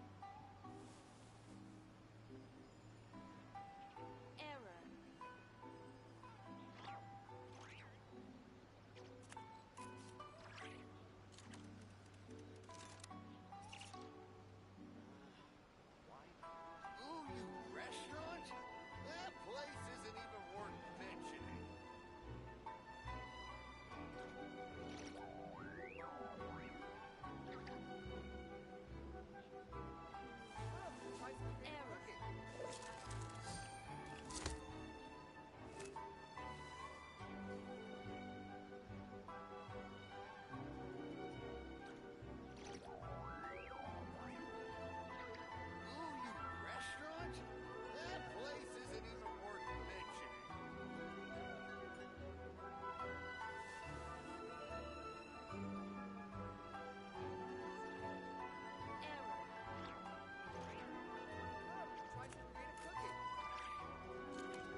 explorers make the same Whew, mistakes good over roll. and over again. Alright, maybe I'll take one more day off, and knock out the rest of the work once I'm feeling up to it.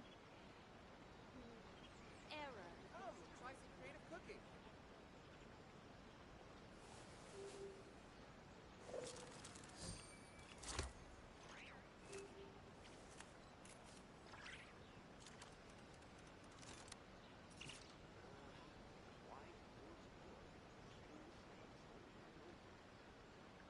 Ooh, you restaurant? Navigating the world is a whole lot easier with a few different identities to choose from.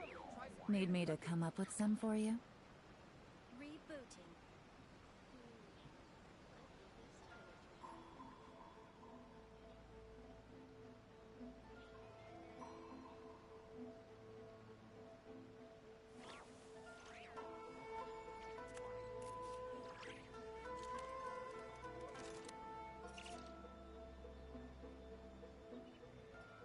Ooh, you restaurant?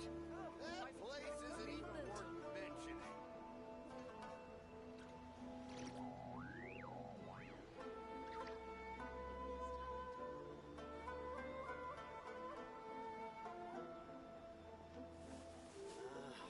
Why do new explorers make the same mistakes over and over again?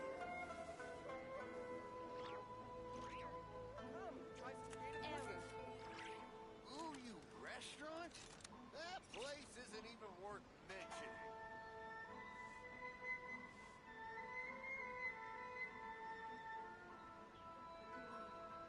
I got a new letter from an informant.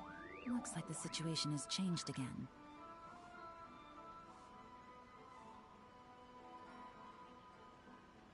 Come, try some creative cooking. Rebooting.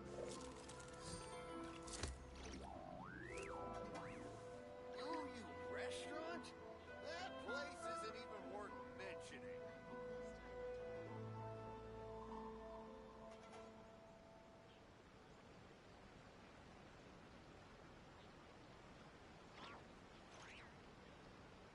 Error. Come, try some creative cooking.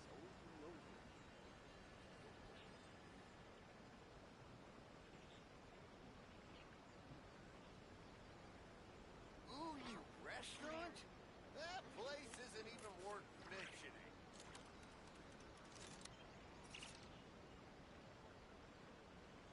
Error. Why do new explorers make the same mistakes over and over Try again? some creative cooking.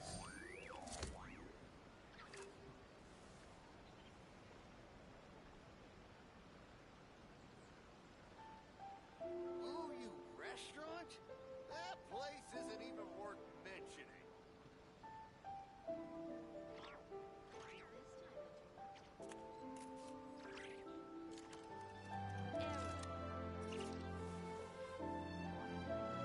Try some creative cooking.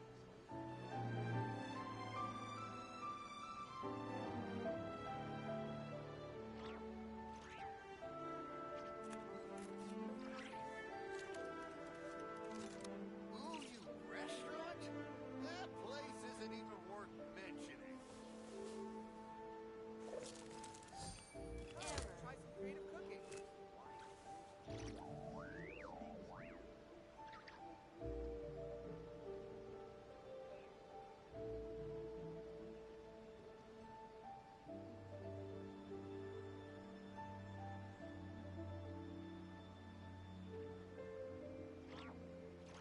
Ooh, you restaurant? That place isn't even Whew, worth good mentioning. roll. Alright, maybe I'll take one more day off, and knock out the rest of the work once I'm feeling up to it. Mistakes over and over again.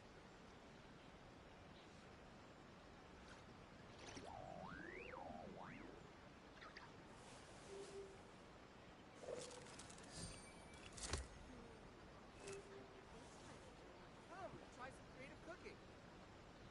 Ooh, you restaurant? That place isn't even worth mentioning. Why do new explorers make the same mistakes over and over again?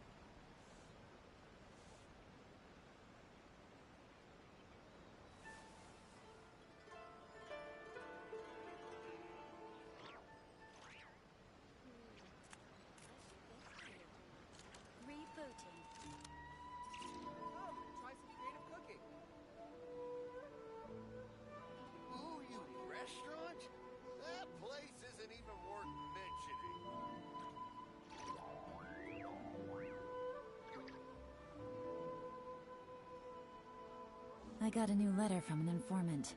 Looks like the situation has changed again.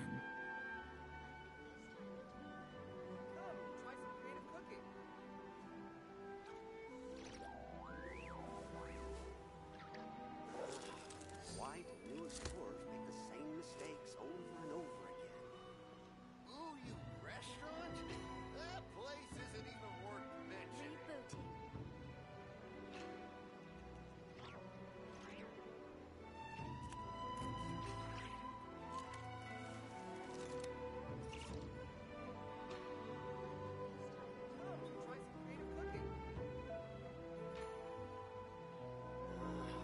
Why do new explorers make the same mistakes over and over again?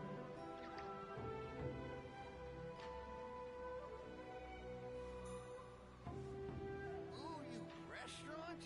That place isn't even worth mentioning. Come and try some creative cooking.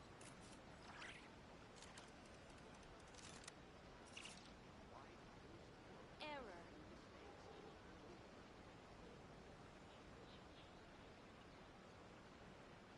Navigating the world is a whole lot easier with a few different identities to choose from. Need me to come up with some for you? That place isn't even worth mentioning.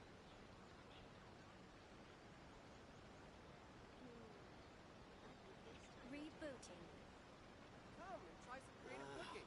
Why do new explorers make the same mistakes over and over again?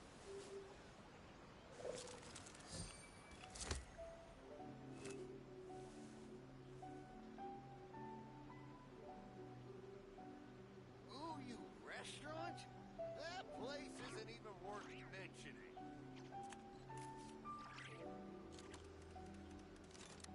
Rebooting. Come and try some creative cooking.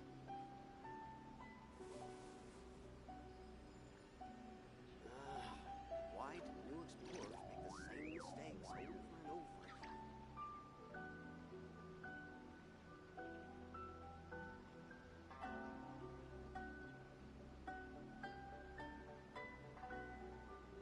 Ooh, you restaurant?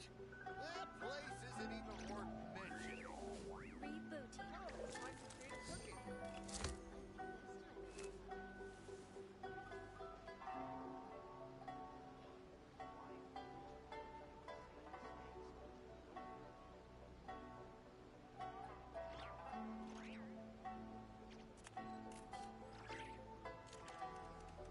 Error.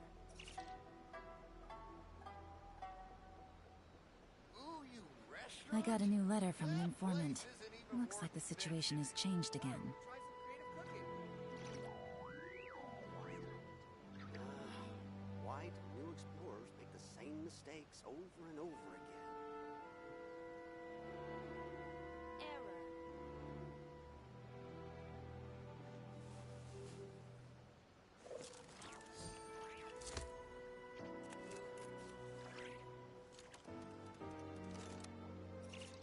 Come and try some creative cooking. Ooh, you restaurant? That place isn't even worth mentioning.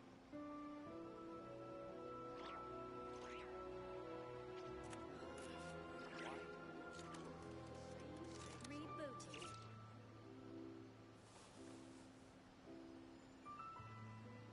Come and try some creative cooking.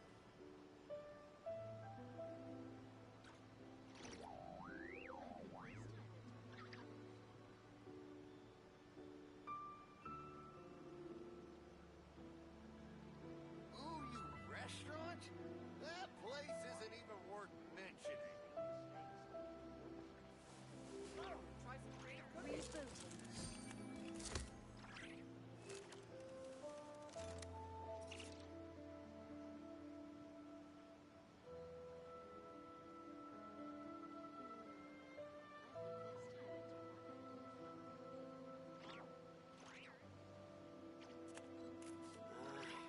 Why do new explorers make the same mistakes over and over again? Ooh, you restaurant? That place isn't even worth mentioning.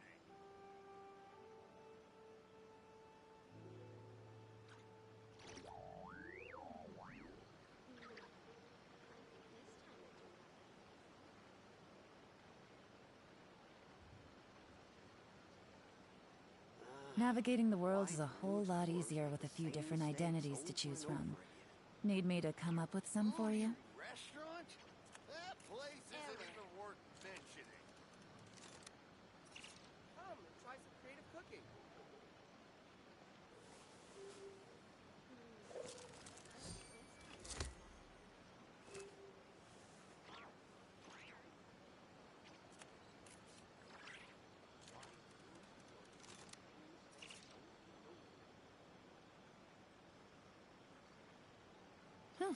Good roll. Alright, maybe I'll take one more day off, and knock out the rest of the work once I'm feeling up to it.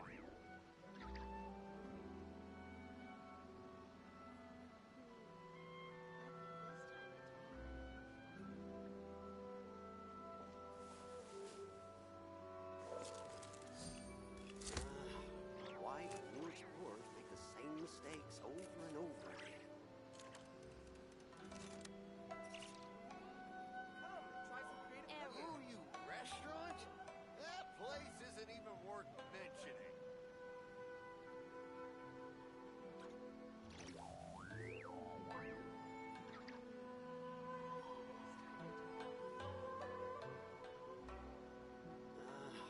Why do new explorers make the same mistakes over and over again? Come and try some creative cooking. Navigating the world is a whole lot easier with a few different identities to choose from. Need me to come up with some for you?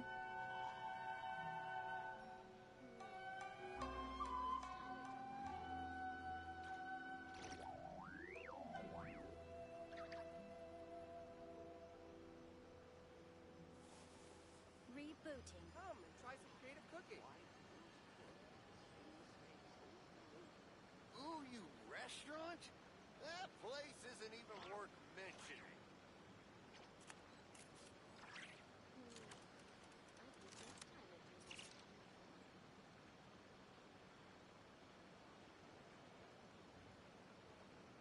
Error.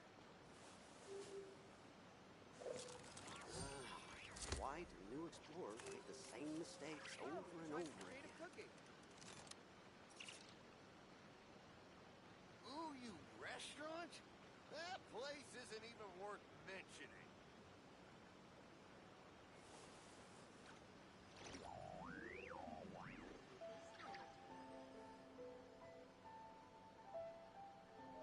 Error. Why do new explorers make the same mistakes over and over again? Come and try some creative cooking. Ooh, you restaurant? That place isn't even worth Good roll. Alright, maybe I'll take one more day off, and knock out the rest of the work once I'm feeling up to it.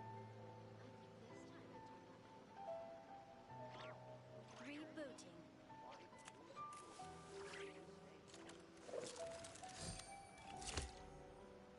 Come and try some creative cooking. Ooh, you restaurant? That place isn't even worth mentioning.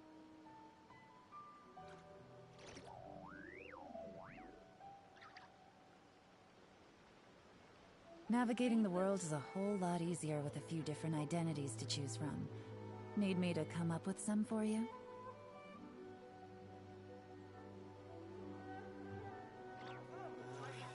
Why do new explorers make the same mistakes over and over again?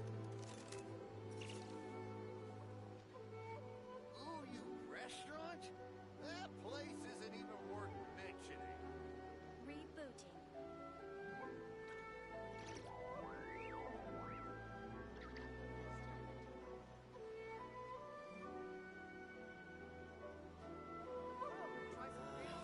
Why do new explorers make the same mistakes over and over again?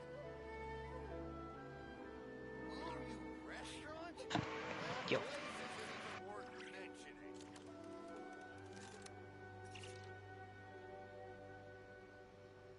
Rebooting. I got a new letter from Hello. the government. Looks like the situation has changed again. I'm back. Cool.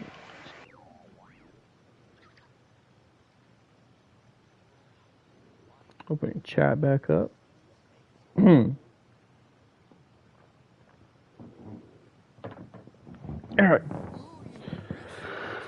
I went to Fontaine briefly. I mean, Inazuma briefly to get commissions and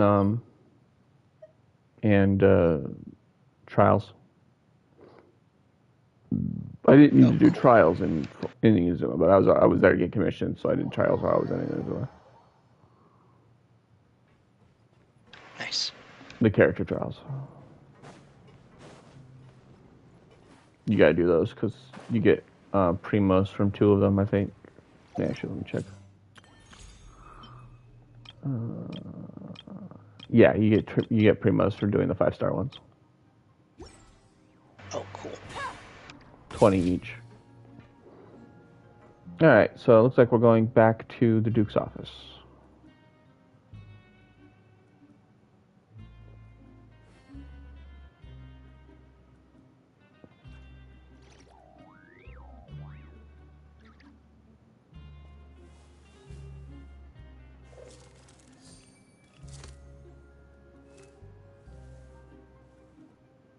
You know, it's kind of weird to say this right now, considering he did just involve us in a hostage situation. I don't think he's such a bad guy. I don't think he did involve us in a hostage situation. He was lying about it, which is why CJ was scolding him. She basically called his bluff. Yeah. Which is why he said you couldn't have waited a couple of minutes. Yeah, I think he's just putting up a front of like being 100%. 100%. tough guy. 100%.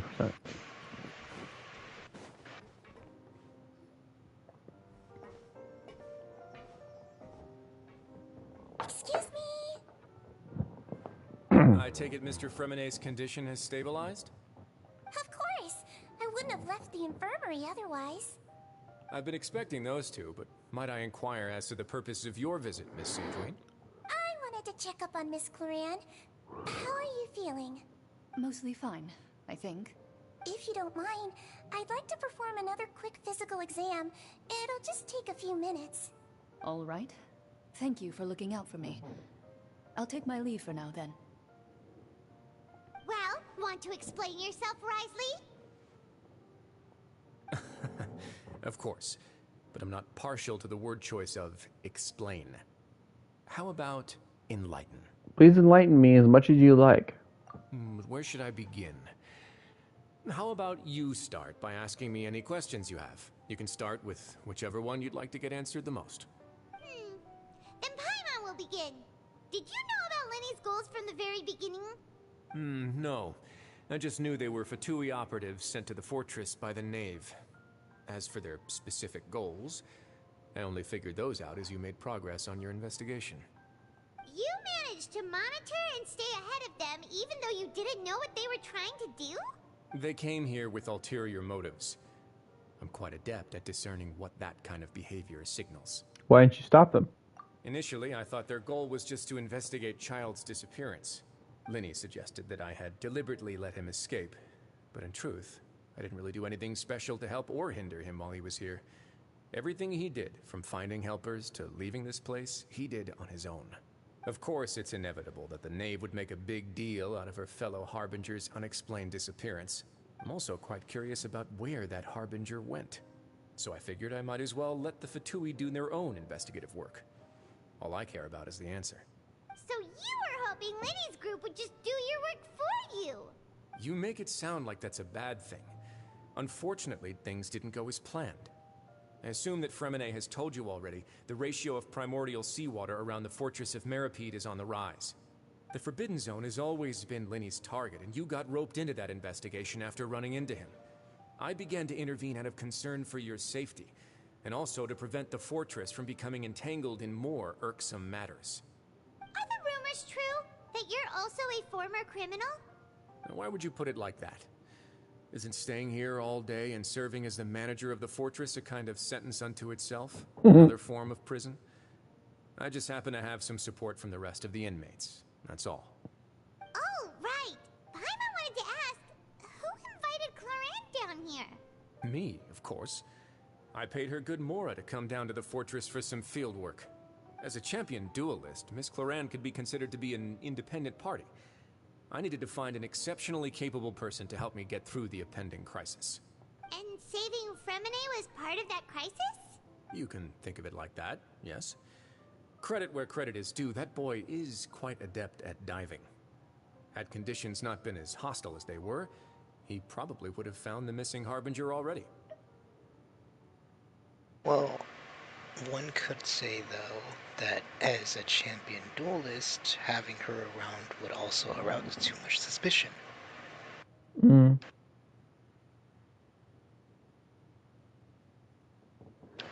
I don't know. No, the idea is that she's a third party. It's not Fontaine meddling in Meropide affairs. Remember, the whole reason Nervalette sent us is because we're a third party. Right, but doesn't she also answer directly to the Chief Justice?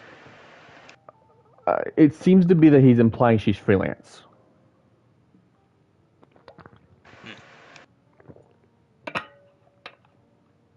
So yeah, she could be hired by Nervalette, but conditionally. She was here acting as a third party, not as a subordinate of Nervalette. Right, but I was also thinking that as a champion duelist, maybe people wouldn't be so happy to see her around here. Possibly, but she wouldn't be any different than any kind of guard here. Where else do you see law enforcement besides in a prison? Yeah, that's kind of my point. That's what I'm saying. It's like, yeah, it would piss them off, but no more than the guards. That's true, I guess. Also, this place is clearly less of a prison and more of a Australia. I was going to say a rehabilitation sanctuary of sorts. Yeah. Alright, so the Forbidden Zone really exists. What's inside of it? That's not something you should be asking after. Nervalette only asked you to investigate Childe's whereabouts. All I need to prove to you is that the Forbidden Zone had nothing to do with the Harbinger's disappearance. That should be clear now that you've spoken to Fremine. But we've already uncovered that there's something wrong with the infirmary, and we've answered a bunch of questions that you threw at us. Isn't it about time that you answer our last question in return? You make a compelling case. Do you really want to know the answer that badly? Yeah, Paimon really wants to know. Even if the truth may not be pleasant? Yes. Follow me. Interesting. Oh boy.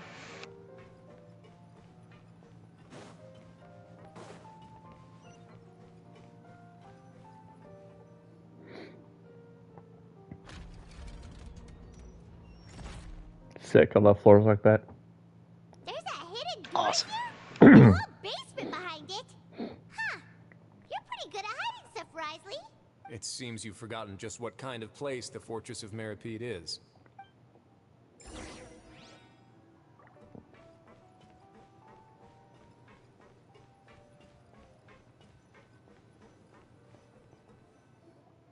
Stand on the central plate. Wait, is there a secret mechanism or... Whoa! It's also possible that Clorand could be a third party from Fontaine between the Shneznaya of the Fatui and Meropide. That would still classify as a third party.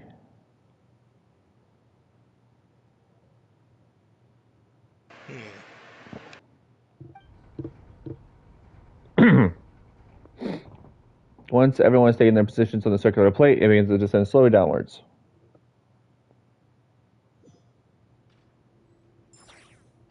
So, this is the Forbidden Zone? Honestly, for a place so well hidden, Paimon sure doesn't see anything special. And that is... What a huge door! That looks like the Oratrice, kinda. There are 3 such isolation gates in total. Generally speaking, I'm the only one who's allowed to go inside. Hence the name Forbidden Zone. Am I correct to assume you're going to run on back and tell your little Fatui friends everything? Well, Paimon wasn't thinking of keeping anything from them. Well, I'd advise you wait until you've seen the whole truth of this place for yourself before deciding whether or not to tell them.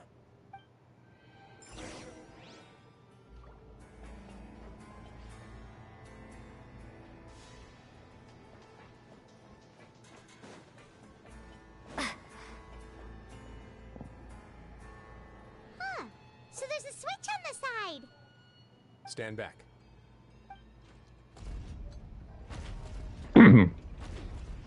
I'm surprised Traveler didn't say my Whoa. They all just went up one by one. companionship with the Fatui is very conditional. Whether or not I tell them something is very, very, very nuanced.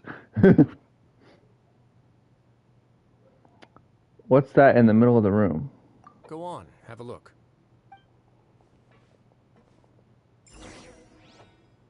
Not even just the Fatui, but Linny and Lynette. I meant Fatui in general. Child, Lynette, Linny, Ferne. Father. Right. I meant our relationship with Linny and Lynette has nothing to do with the Fatui in particular. Right. The room is really empty with nothing in here, which is quite strange on its own. There's also a device smack down in the middle of the room, which looks like some kind of massive sluice gate? Sluice, yeah. I've been interested in what lies beyond that gate ever since I assumed leadership of the Fortress of Meripede. Of course, it would be unwise to recklessly open it, but it'd also be risky and negligent to simply ignore any potential danger that could be behind it. Oh, God. I think it's like a drain or... But also, I'm going to correct what I said earlier. We actually do have a relationship with the Fatui in that our mission specifically involves the whereabouts of Childe. Yes.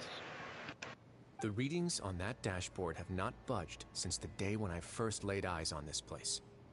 But over the past year, the needle has crept upwards from its original position, likely because some parameter it's been tracking has changed, if only infinitesimally. Normally I would have ignored it, but I happened to have some free time when I noticed it, so I investigated. Any guesses what the reading could be tracking? Primordial Sea. That's what I was thinking. I was going to say none of these answers are correct. It has to be Primordial Sea corruption or something. Mm-hmm. The water pressure? The temperature? Very reasonable guesses. I've considered both of those as well. Unfortunately, our dashboard is tracking something less ordinary. The temperature should vary with weather and climate changes, so for something that rarely shifts, the water pressure is more likely. We ran a few tests to increase the pressure from the outside, but the readings didn't change at all. Later on, a few more possibilities occurred to me, such as a potential connection with the Primordial Sea. I began to make a few preparations based on that hypothesis. Over the past few days, the needle has moved again. With that, and the symptoms that Fremine displayed after leaving the fortress, I can now confidently conclude that the readings represent the concentration of primordial seawater in the seawater nearby. Mm-hmm. Concentration of primordial seawater? But we're already under the sea! And that is precisely the problem. We're at the bottom of the sea, and now we're surrounded by toxic seawater. Somehow, primordial seawater got mixed in, and the concentration is steadily rising. Primordial seawater is continually leaking into the sea? Yes, that's very likely. But forget about the two of us. Not even Neuvillette knows where the primordial sea could be, much less where we could find and plug a leak. Oh. Oh! Seems like you've figured it out.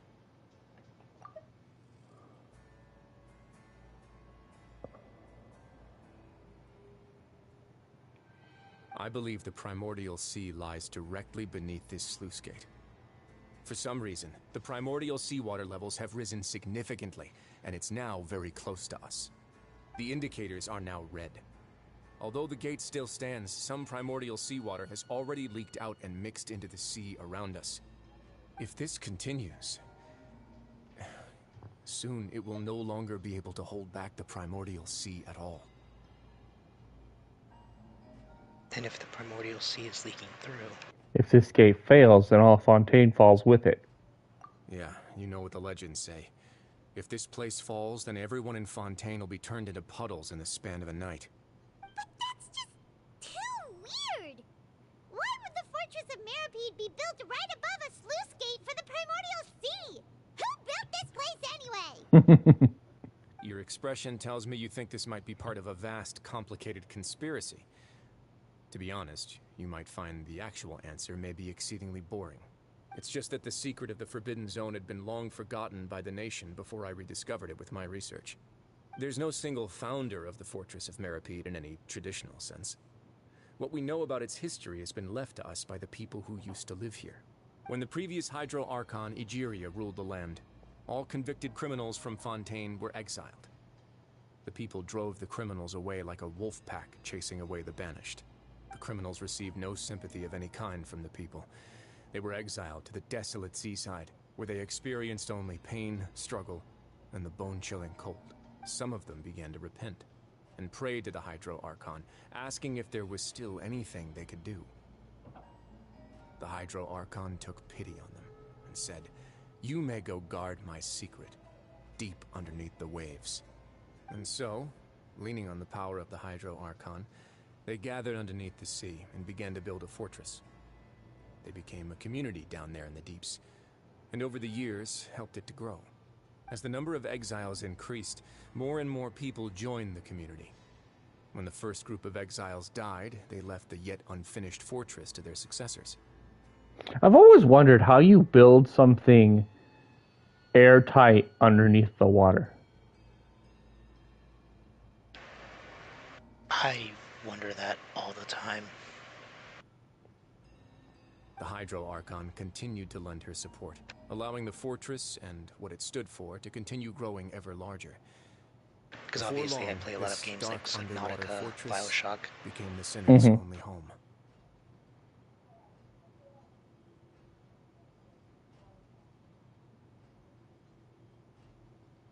And with that, the people here stopped referring to the fortress as a prison.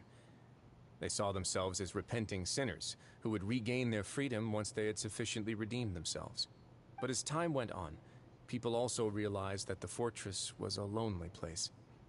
Once they had gotten used to life here, they could no longer feel comfortable living in the overworld. Once they had finished serving their sentences, some people left and some others chose to stay. They'd find some idle position and let their withered souls fade away with the ancient secrets of the past. After many, many centuries, few people still remember the reason for the fortress's founding. Now they just see it as an integral pillar of Fontainian society, as the place where criminals deserve to be sent. Now and again, researchers manage to break one law or another and live out their days in the fortress. I learned all this from an elderly historian. Everyone else just thought he'd made it all up. But now you know every part of that history is true. Indeed. That's just as the prophecy says. If this gate fails, then everyone will be dissolved into the sea. Do you believe in prophecies? You best start because you're in one. To be frank, not really. But sadly, that hasn't stopped this prophecy from proving all too accurate. Prophecies are troublesome things. Just hearing one will create the first wave of panic.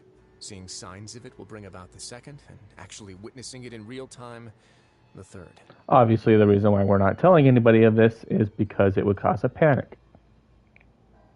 Mass hysteria. So, as the Duke of Meripede, just what do you plan to do about it? Let's go somewhere else. I want to show you something.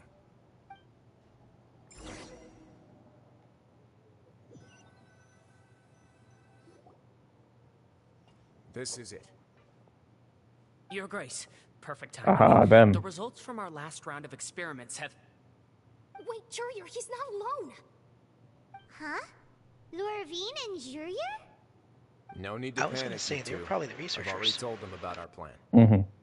What? After you warned us not to tell a single soul about any of this? I'm skeptical as well. Are you sure they are trustworthy? The results speak for themselves, don't they? These two may already know more than you could ever imagine. All right then, if your grace insists. They seem harmless enough, so I'll trust them for now. Well, how about some reintroductions? This is Jurier, one of the highest-ranked researchers from the Fontaine Research Institute.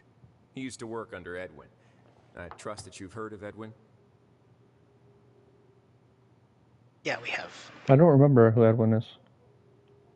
Oh, I was just reading my I line, know. but I do remember that name. I just don't remember what.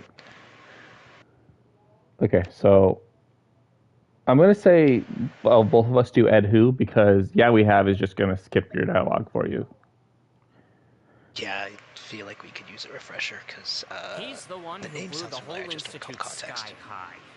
Everyone knew he was a bit crooked in the head, but you're not local, so I guess it's possible for you not to have heard of him.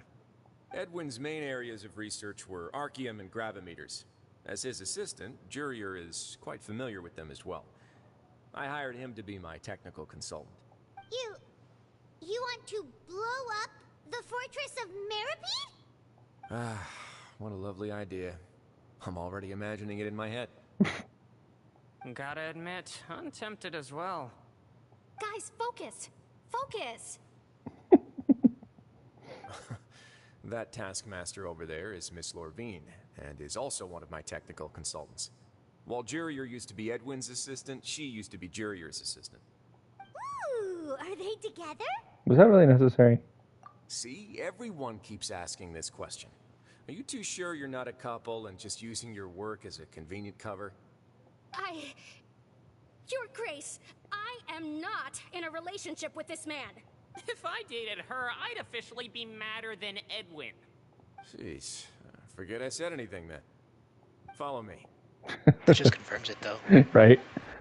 The protects us too much. That goes right up. Your constant amazement makes it seem like the fortress can do anything. But Paimon really thinks everything's super cool. Is this just a normal room? Well, let's spice it up a bit. And here you go. This is... What a huge ship! This is also a production zone that Paimon's never seen before. What's going on? It's building an arc. I was just gonna say it's an arc. How much do you know about Fontainian history? Not much at all. Well, then maybe you haven't heard the story of ancient Lemuria. To give you a quick rundown, Fontaine used to be ruled by the Lemurian dynasty. According to legend, the Lemurian king Remus came to this land after being inspired by divine revelation and found the seer Sibila, who had taken on the form of a golden bee. Taking the golden bee with him and riding on a huge ship, the Fortuna, he created his nation above the surging waves. He called his nation Lemuria and used the Fortuna to incessantly search for new tribes and islands, calling on them to join his empire. There's a ship in this story too? Where there's water, there'll be ships. People believe that hope can always be found at the end of a voyage. Do you believe that too? To a point, I think. As you've already seen, I have a whole factory's worth of labor, materials, and technology at my disposal. Certainly can't hurt to give it a try. So the moment I began to speculate that the primordial sea might lie underneath the gate, I also began this project. Were you inspired by the legendary Fortuna? Maybe. Fontainians need something to hold on to cope with the impending disaster. This is a plan for the ages. Can't you share your plan with everyone?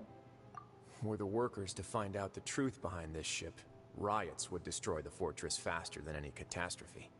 As the fortress's administrator, I'd never make such a reckless call. Alright, that's enough talking for now. I'll need another 3 cups of tea to soothe my throat. Do you have any other questions? Seems like you're good. Come on, I'll take you back. Nah, he just wants the tea because he wants it. I'll leave you here for now. Oh, thank you so much. No worries. But don't forget, it's up to you whether or not you want to share what you just saw. What you do from here on out will likely affect those three as well. He means that my actions now will decide the next steps Lenny's group takes. In other words, if I want to tell Lenny the truth, I must make him understand that we can't afford excessive conflict right now. Yeah, we'll put a lot of thought into it for sure. Yeah, we will. Great. I look forward to what happens next. Wow. Okay.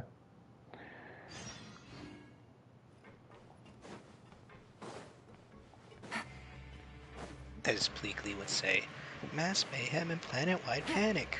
Take it easy. Mass mayhem and planet-wide panic!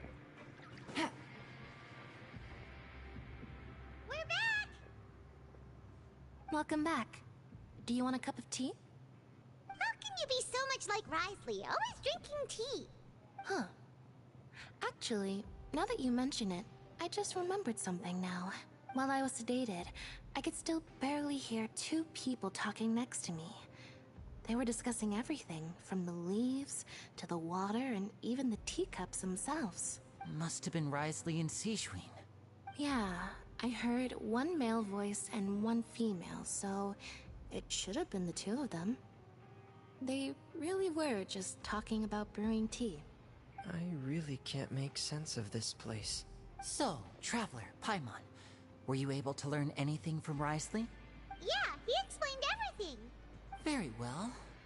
Then, would you mind checking your answers against my speculations?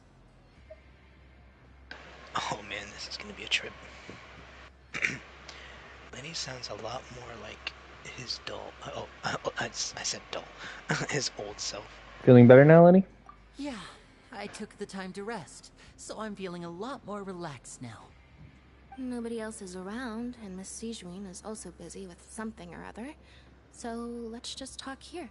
All right, then I'll posit my theories. I asked myself 3 questions.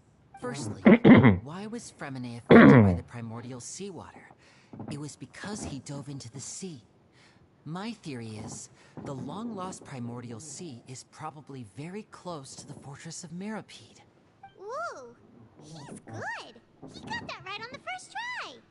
That's our Lenny. Secondly, Risley's attitude changed dramatically during the course of our stay here. He ignored us completely at first, then suddenly roadblocked us. What? Why? Oh, well, at first I thought that we were gonna have to answer these questions ourselves, but thankfully we don't, so it's like a nice word drop. I spent quite a long time thinking about this. If he has been monitoring the Fatui since the very beginning, he probably ignored us at first because he was hoping we could find Master Childe for him. What's more, the Fortress of Meripede is not part of Fontaine's court system, nor does it report to Iudex Nervulet. Risley is basically the king of a no-man's land. As long as the fortress doesn't do anything about Master Childe's disappearance, Father can use it to pressure the Fontaine authorities. And while the two factions are pitted against each other, Risley will be free to move between the parties of interest. If I had to guess, he probably has something that he's working on himself. It's likely related to the secret of the infirmary, but I just can't think of what it could be. Lenny's grasp of the big picture is amazing. You're super smart. Thanks so much. Then finally, there's the last question. If Risley does have a plan, what could it be? All I know for now is that his plan probably has something to do with the changing nature of the seawater. He's even gotten Cloran to help him out. That can't be the full extent of what he's doing. There's probably a secret passageway behind the block in the infirmary, and there's something big in the fortress that most people here never get to see. He has a bargaining chip, and it could be important enough for Father to deal with him directly. I don't have enough information, so I have no idea what his chip might be. But let me guess. You have the last piece of the puzzle. After some deliberation, you share the information you just learned with Linny and company. While sharing what you saw, you emphasize that now is not the time for disputes, and it's very I can't believe it. important that they take the matter seriously and considerably. The sea will engulf everyone. Just like the prophecy said. Could Risley have wanted to meet Father to figure out a way to deal with this crisis? If you remember, I once mentioned that Father sees the House of the Hearth as her base of operations, and she truly wants to resolve the crisis. But how could Risley have known that? Or perhaps he didn't know Knock knock. and just wanted to bring Father over to his side, which could be why he said he just wanted to negotiate.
All right.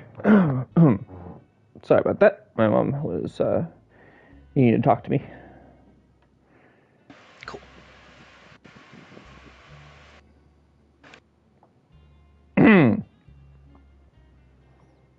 Okay. Perhaps he didn't know. Just wanted to bring father.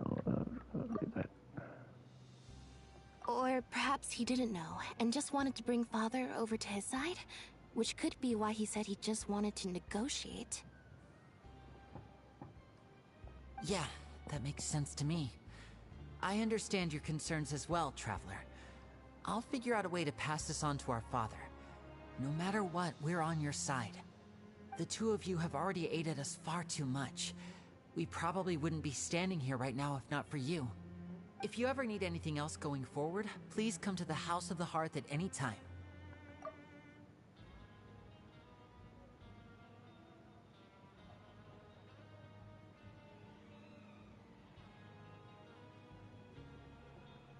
Though you may not share the sentiment, after all that we've gone through together, the three of us basically see you as family now. You have my gratitude. Thank you for protecting Linny when it really mattered. And thank you for sharing the secrets of the fortress with us. We didn't think you were going to do it. Why are you being so formal all of a sudden? Don't mention it. We can work together again if necessary. Given your strength, you might not need our help at all. But if you are ever in danger, we will try our best to protect you. Paimon's stomach just growled. And what did your thing say? What was that? Go ahead. Or do you think I'll sync up? I think you're probably right. I think I will sync up. Yeah, Paimon just said she's hungry, so I'll wait. Aw, the sound of that makes Paimon feel all warm and safe inside. Oh, so Lynette said, given your strength, we might not need your help at all. But if you are ever, you might not need our help at all. But if you're ever in danger, we will do our best to protect you. And then Paimon said, the sound of that makes Paimon feel all warm and safe inside.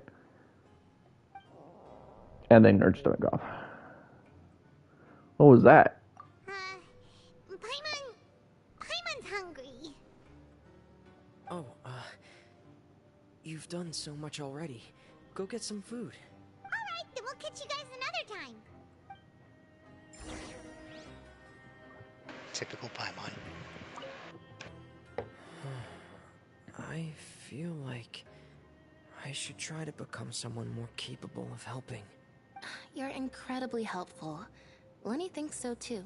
Yeah, you two are always telling me not to push myself, but aren't you just like that as well?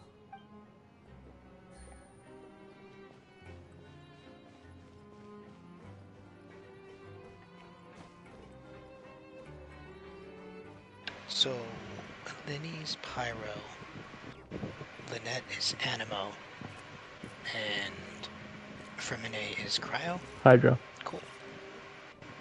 Oh.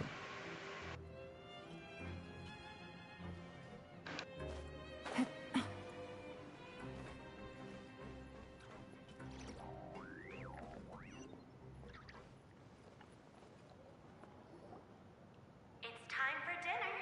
Welfare meals now being served in the coupon cafeteria. They just dropped right into the cafeteria.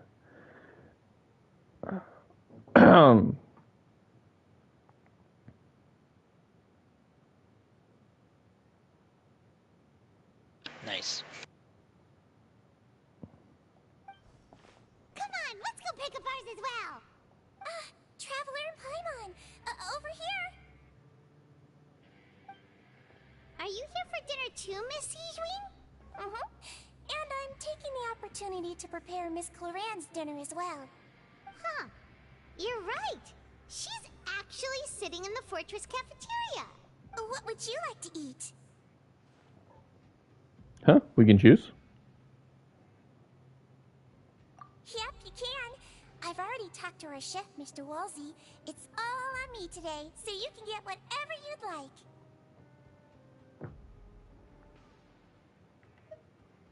Oh, wow. Then I'll have the tastiest stuff you have to offer. Then I'll take the biggest portion you have to offer. Me too! Don't forget Paimon! No problem. Just leave it to me. After a while, meals siegeing live unlike days prior. Unlike days prior, when you had to rely solely on luck, the dishes before you today are bursting with flavor. Siegeing also brings over drinks for you. They taste a little strange, but she insists they're very nutritious. She also insists that the Risley is also a fan of them, but neither you nor Paimon buy her claims. Okay, the shakes genuinely taste pretty terrible. Terrible. At the very least, however, they help you calm down and relax. Oh, wow. Amazing. Free dinners are the absolute best. Is this how it feels to be freeloaders? Wait a second, we did do plenty of work after all. Oh, that's different. Yeah, it is. Paimon said, Paimon's so happy. Paimon wants to feast like this every day. And what was your answer? Amazing. And then she says, is this how it feels to be freeloaders? Wait a second. We did do plenty of work after all. Feeling full yet? How's the I did not catch that. She said, is this how it feels to be freeloaders? Wait a second. We did do plenty of work after all. Oh, wow. Delicious. Oops, shit, sorry. So glad I did to the top see you one. all so happy. Oh, see, the expression on your face just now? The muscle here just moved. Oh, God. It suggests that you're feeling quite relaxed at the moment. I said, exquisite, thank you. So I'll say, besides the milk, I mean, everything was super delicious.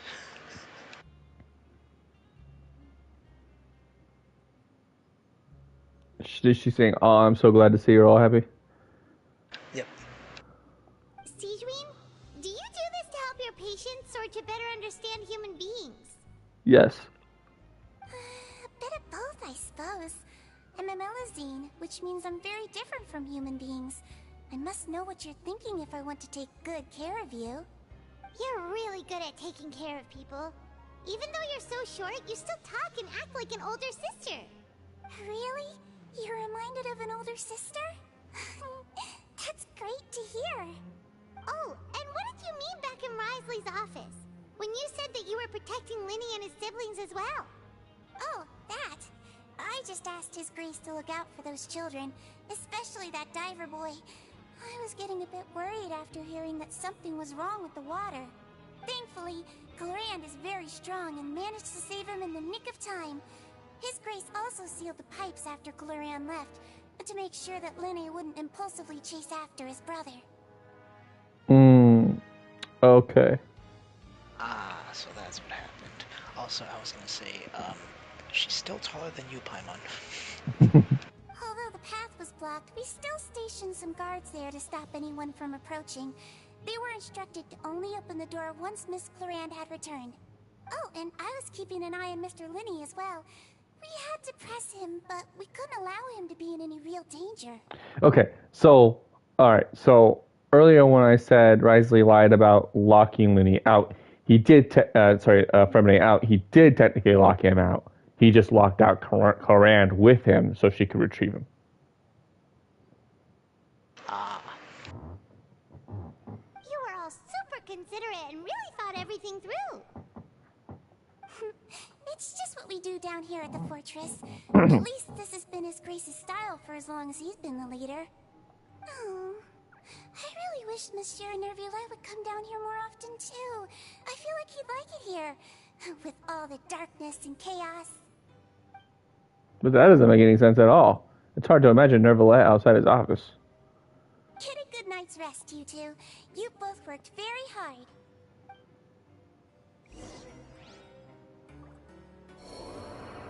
I knew that happened.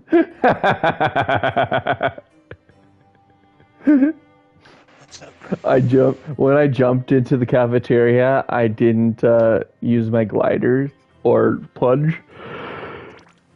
So When the cutscene ended, it was mid Yelan's death. Oh, jeez. Dr. Clorand. Clorand! Ah, it's you two. How's dinner? It's all right. Miss Sijwin really put in a lot of effort. So we heard that Brisley invited you to come down to help. Over by the And you cafeteria. saved Fremine too. I see.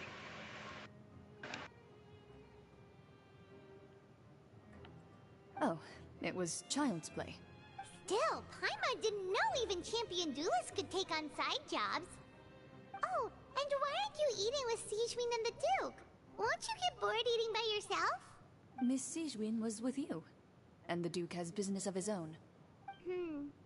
Actually, didn't Navia say that you went out for dinner with her as well? Yeah. First time in a long time. First time in a long time? So you mean you've gone out to dinner with her in the past? In the past, yes. You seem to be enjoying yourselves here.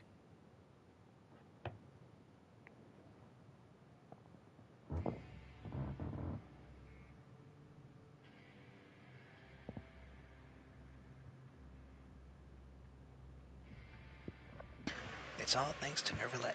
This is technically a work trip for us, too. Things will be getting messy at the fortress soon. Don't run around unnecessarily.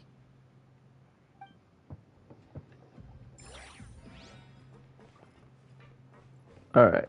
Return to the dormitories.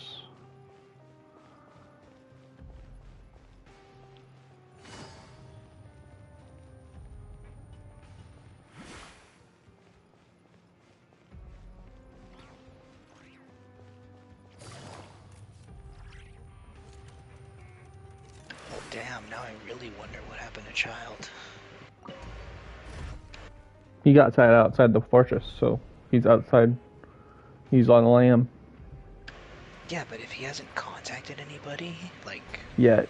What's Yeah. going on? We don't even know what he's here in Fontaine for, so... He's probably doing that.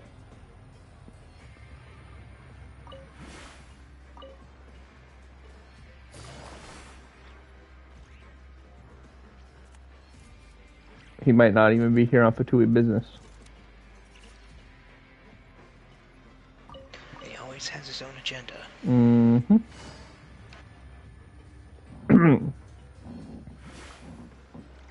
Take it easy. So much has happened. Paimon just feels absolutely exhausted now that she's finally relaxed. Paimon's super sleepy. Are you sleepy too? Yeah, I'm also getting there.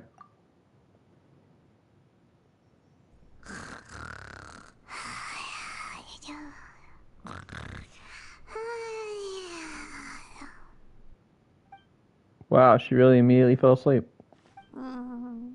Delicious. Paimon wants seconds for free. Good night. Out of my way! Get out of my way! What happened? Why is everyone running? No idea, but something must have happened. Stop asking!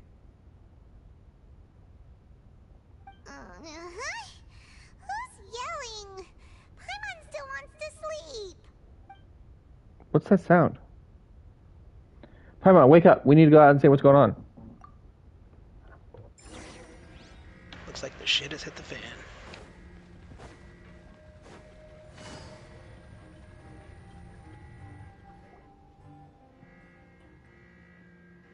What happened? Why is everyone running around? Hey, what are you doing?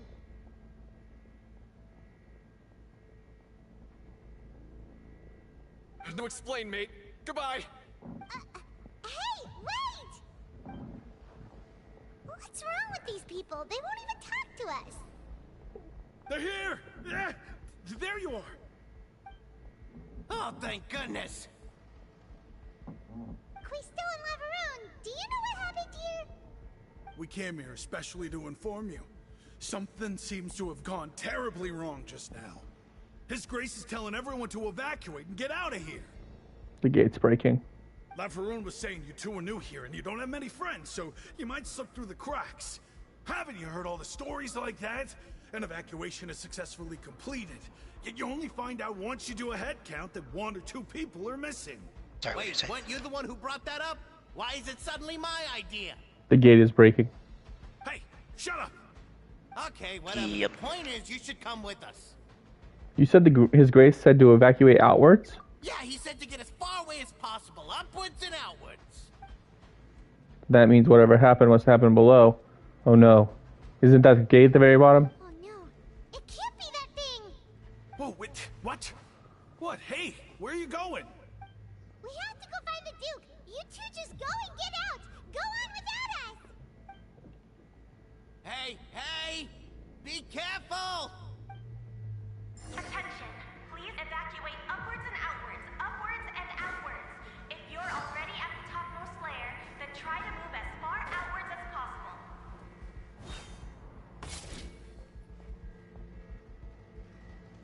Holy crap. Please evacuate upwards and outwards, upwards and outwards. If you're already at the topmost layer, then try to move as far outwards as possible.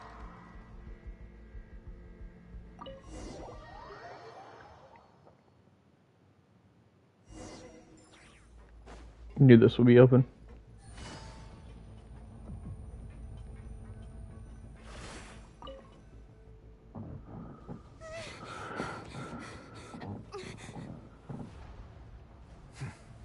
They're here. Just like I said. What happened?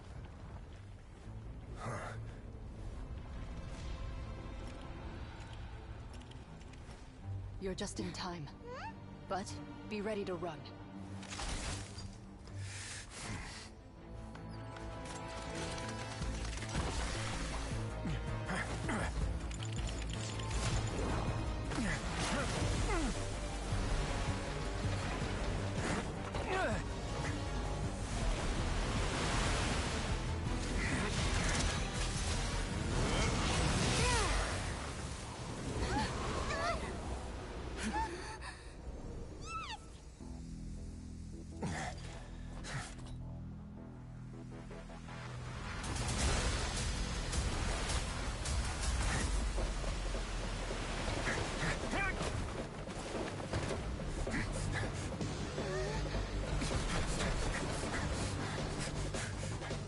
Three, two, one.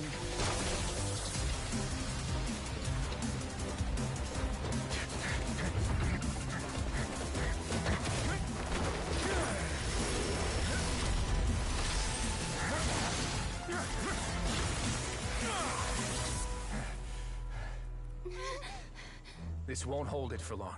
Find Neuvillette. Tell him the defenses are about to collapse. Then what will happen to you? Until he arrives, we're the last line of defense.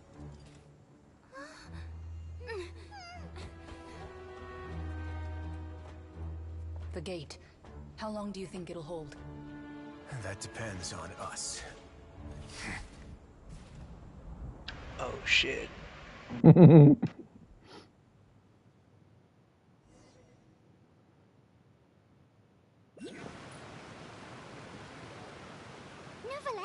Why are you here? Oh cool, we're all the way here. Traveler, I need you to head to the Opera House immediately. Farina will soon be meeting with the knave there. You must protect Farina, and make sure she doesn't spend too much time alone with her. Okay, you can explain everything to me, else to me later. Will do. You have my sincerest gratitude.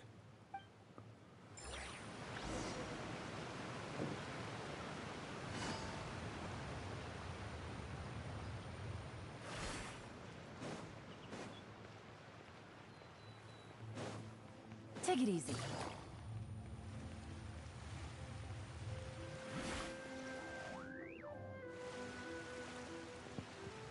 There are a ton of Fatilian Palais Mermonia people over there. The knave is probably here already. We need to hurry. Are you two the traveler in Paimon? Monsieur Neuvillette has left instructions. Please follow me. Though I'm sure he's already explained, this should be a mostly cordial conversation, unlikely to give rise to violence. but it would be most appreciated if you could protect Lady Farina to the best of your abilities. I'll do my best.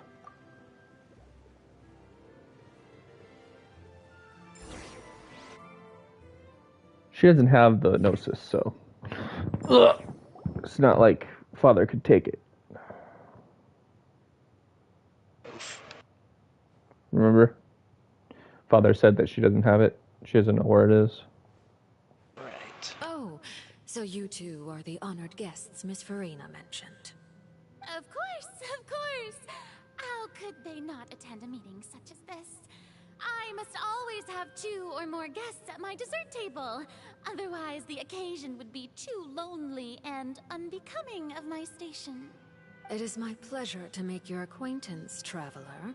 I have heard much of your accomplishments. I am the Knave, one of the 11 Fatui Harbingers. So this is the Knave, the head of the House of Hearth, and Linny's sibling's father. So she certainly does not seem easy to deal with. Greetings. Pleasure to meet you too. I've already prepared seats for you. Come, sit beside me. Perhaps you two are unaware of how Miss Farina and I do things. You see, we actually recently agreed to get together for tea when we had the time. See this? This is a limited type of confectionery that Miss Farina simply adores. There are only 16 slices sold every day. Here, why don't you and Paimon have a taste? She seems friendly enough, but that can't be all there is to her. The Knave is a force to be reckoned with, and I should be very cautious around her. Traveler, what do you think of this cake? It's pretty good. It's quite tasty. I think Paimon agrees too. That's good to hear.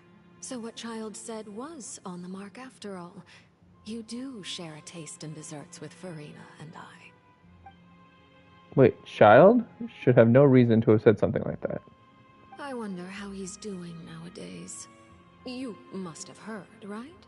He's suddenly gone missing. I'm really worried about his safety, you know. Here's to hoping that he's an excellent swimmer. I have faith in his abilities.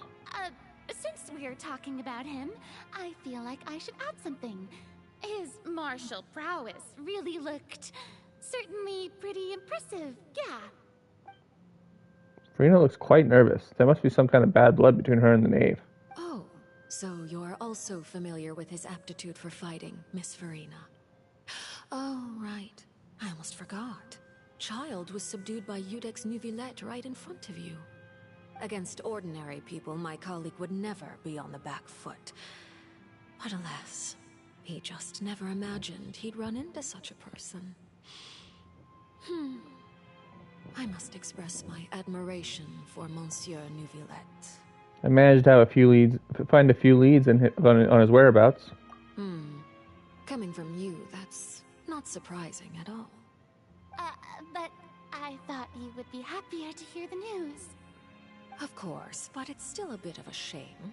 You see, I would have been far happier had I received this news somewhat earlier. As you well know, a long time has passed since Childe disappeared. Well, in any case, there's no need to worry. We know for sure that Childe is still alive. Oh, and just how do you know that? Because we found evidence that proved he left the Fortress of Meripede. And where did he go after leaving the fortress? Well... Oh no, Paimon's statement just left us wide open. The Fortress of Meripede lies deep beneath the waves. Unless he pranced right out of the main gate, he must have had to swim for it. Do you have any proof that he surfaced safely? We do not. But there was no evidence that he'd been injured or killed. That is good news at least. His sister Tonya sent a letter to Fontaine not too long ago. Since he was unfortunately unavailable, I picked it up on his behalf. Do you have any idea how he usually writes back to his family? Dear Tonya, your letter made me feel like we were still enjoying our time in Snezhnaya together. I'm currently admiring the scenery on the streets in front of the Opera House. Is it something like that? She's turning on the pressure. I'm not sure if I'll be able to convince her, but I can at least try to distract her from Farina. That sounds good to me, yes? All letters tend to follow the same few formats anyway, right? As long as the contents are accurate, it doesn't matter so much how it's written or how it's worded. Hold on. The water in the teacup is shaking. I suppose this is also a sign of things to come, Miss Farina. Huh? I don't quite understand what you're trying to say. Have we entered into the next stage of the prophecy?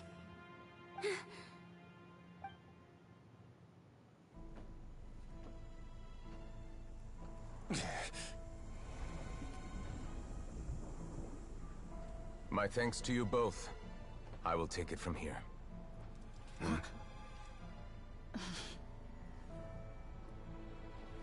Sure you don't need a hand? Quite sure. Wow. So, what's your secret, huh? Let me guess. Nah, who knows?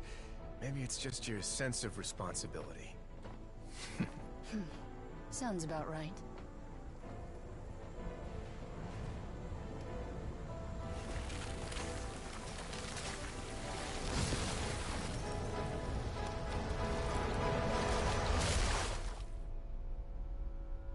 And he's dead.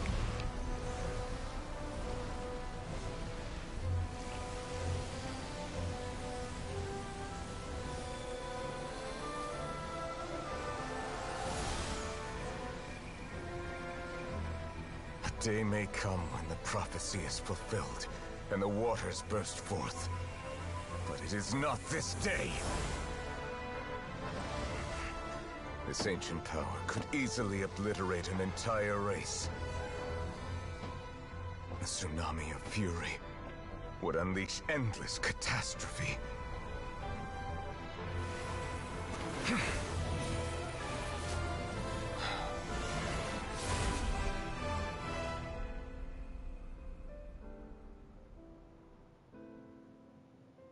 This sentence is too severe. Forgive me for overruling it.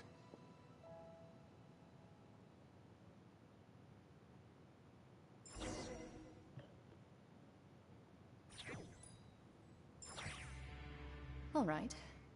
Seems like the problem inside has been suppressed. Let me guess. We're safe for now. Indeed. But only for now. I win this bet. You owe me a present. Very well. It was indeed just as you said. You made a bet? We made a bet on the size of your entourage. Cloran thought you wouldn't come down by yourself. I figured you would have at least brought a few people along for appearance's sake. It appears I underestimated just how confidential the mission was. Shouldn't you have gotten used to confidential missions by now? That's just how the courts operate. So what gift must the loser give? Tea? He already has tons of tea in his office. I'm thinking about a set of legal codices. That wouldn't happen to be a dig at my lack of legal awareness, would it? Well, I'm sure His Grace doesn't consider the fortress to be outside the law. I was under the impression the residents of a place like this would be uninterested in the legal codices. That was obviously a joke. Anyway, you've still got some unfinished business to attend to in the overworld, correct? No need to stay here if you have a pressing matter. We all know you can't leave Palais Mermonia for long. Thank you. I hope everything went smoothly with the Fatui Harbinger.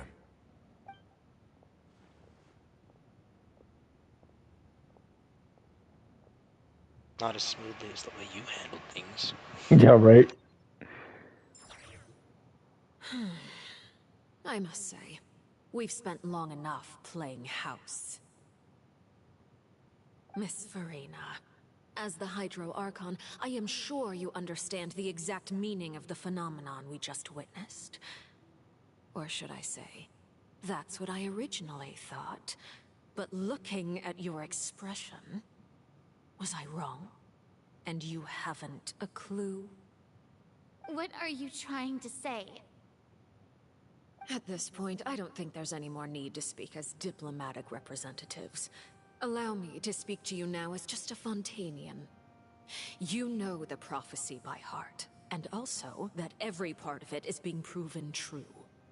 Yet, here you are, relaxing, drinking tea, and eating desserts as if it's all nothing more than a few stray bugs in your garden. Do you really think that's acceptable? The prophecy's hanging above our necks like a guillotine. Every faction is looking for a way to either avert the disaster or save their own. Even the orphans of the House of the Hearth have devoted everything to saving their homeland. But you? It beggars belief just how nonchalant and carefree you have been. From the very beginning, you, the god Focalor, you have utterly failed to take action.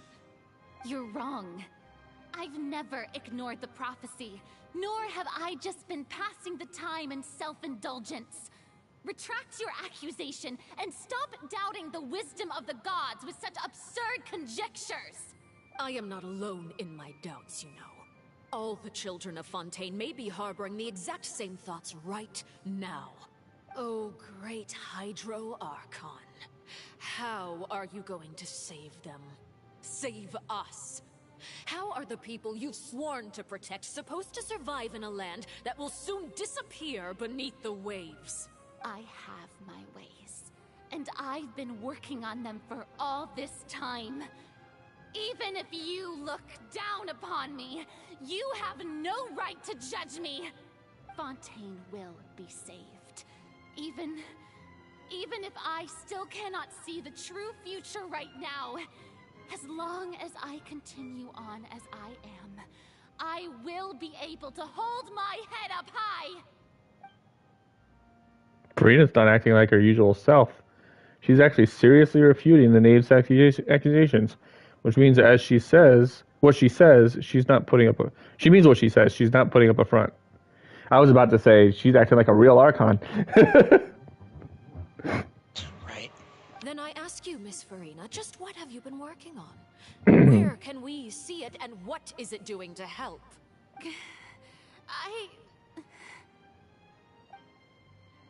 So was that all a lie? Or can she really not tell us? She was so full of conviction and confidence just now, but now she's deflated like a pop balloon. My machinations are just like the prophecy itself. They will only reveal themselves at the fated time. It is just that beings like yourselves are unable to perceive them as of yet. I see. As a god, the proof of your labor always lies beyond prying mortal eyes. Allow me to be so bold as to ask another way. Would it be possible for you to tell us the parts of your plan that are not confidential? Such as your emergency response plan for the impending disaster? An emergency response plan? Oh, that look in your eyes. Have you not even prepared one of those? The emergency response plan is also strictly confidential. Then allow me to jog your memory. Miss Furina, what is the purpose of your Oratrice Mécanique d'Analyse Cardinal? And what do you plan to do with the massive amounts of indemnitium that has accumulated over the years? The Oratrice? It's just like it appears to be. So you also have no idea. If I'm not mistaken, someone's using it to prepare for something. But unfortunately, it would seem that someone is not you, Miss Furina. I first caught wind of this when Linny tried to investigate the Oratrice in the Opera House. You see, even just getting close to the core contaminated him with an extremely large amount of indemnitium. But even if that had nothing to do with you, then what could you possibly be working on, oh great Hydro Archon? Oh, right. I almost forgot. Udex Neuvillette is not at the tea party with us today. Miss Furina, I suppose you must have ordered him away to take care of some troublesome business. Yeah, yes, that's exactly right. Please keep it a secret for me. Of course I will. Although, I must say, Miss Farina, you seem quite insecure without the Udax by your side. Oh, very well. Let's stop that conversation here. There are still a few slices of cake left, so please, help yourselves, everyone. These aren't topics I can speak about. I don't even know what the Nervalet's task was. If I had to guess, he probably went down to deal with the surging primordial sea, but can he really deal with all that by himself? And is Farina being truthful or not? Traveler, I heard that you were recently commissioned to handle a few matters on behalf of the Udax. Why don't you take an extra slice of cake? Those who work hard deserve gratitude and praise. You too, Paimon. Thank you. Paimon will take you up on that offer. Then, okay, I'm just gonna wait to read this. The knave proceeds to... Paimon's super full. That cake was great. The knave proceeds to change the topic and brings up a number of less significant matters, while the atmosphere gradually becomes more and more relaxed. The somber feeling from the prior conversation remains in everyone's hearts. If it's on my tea table, it must be of the highest quality. Yes, and we must thank the knave for bringing these over as well. You're welcome.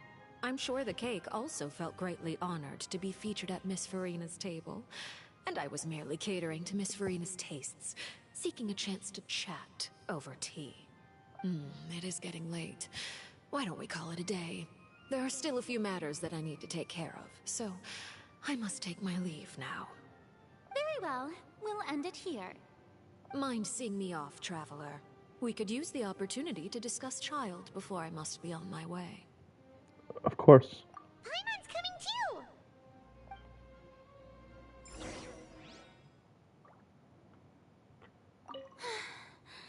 The tea party turned out to be even more difficult than I'd imagined. Why are you looking at me like that? Is something the matter? If there's nothing urgent, then I shall be retiring for now.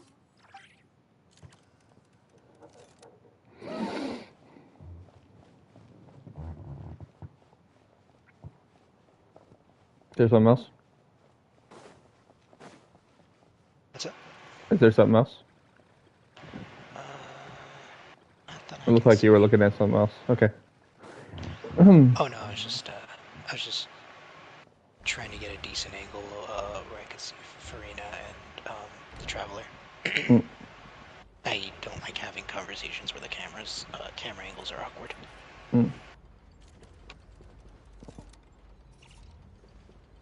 Speaking of the oratories.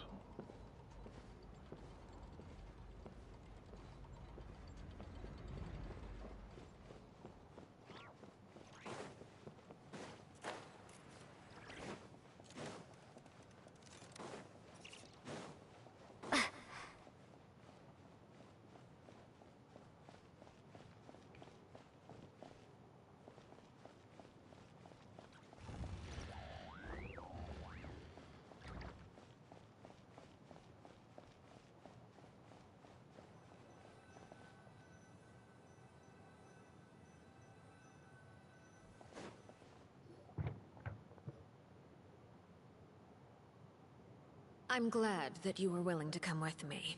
Of course, Childe was just an excuse. I have no interest in your dealings with him. That's what Paimon thought. What do you want to say? You lent your aid to the children of the House of the Hearth.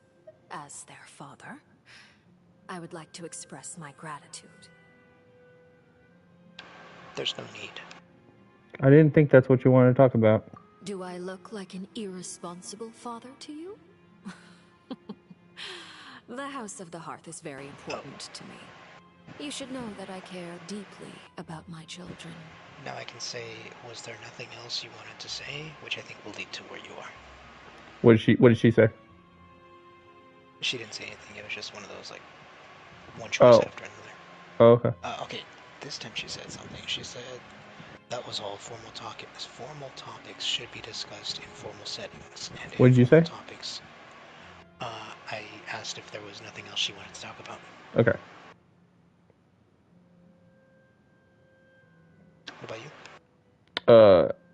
She said, "Do I look like an irresponsible father to you?" The house of the hearth is very important to me. You should know that I care deeply about my children. And then I said, "Was there anything else you wanted to say?" That was all. Formal topics should be discussed in formal settings, and informal topics in informal settings. I know you just returned from the fortress of Meripede. Relax. I have no intention of trying to get anything out of you. Linny, Lynette, and Fremine are still there, and I trust their judgment and abilities. They've all been working very hard and have always done all they can to fight back against anyone who tried to stop them, especially Linny. You mean Wriothesley. He's a tricky one to deal with. It's unfortunate that Linny's so eager to prove himself that he can't learn to rely on others, including me. By the way, and you can just consider this a bit of idle gossip, but what's your impression of Furina? You are outside of our disputes, and the freest person in all of Fontaine, able to move around most easily. Allow me to share my perspective with you. And that's everything that happened during the trial. Master Childe was declared guilty and immediately transported to the fortress of Meripede. Didn't he say he was coming here on vacation? Does he not feel an ounce of shame for all the trouble he has caused? Forget it. He did give us an opportunity. I will be meeting someone shortly. Do you require help with any preparations? No need. I will take care of it myself. I need to meet with Furina, a Hydro Archon. She is at the heart of Fontaine.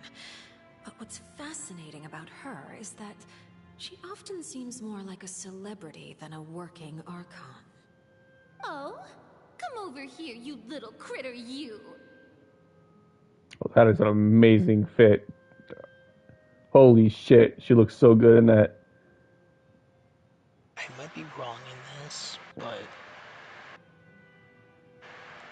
I mean, I don't personally actually think this, but based on what's going on right here, all of this evidence seems to suggest that she's not actually an Archon, she's just a figurehead.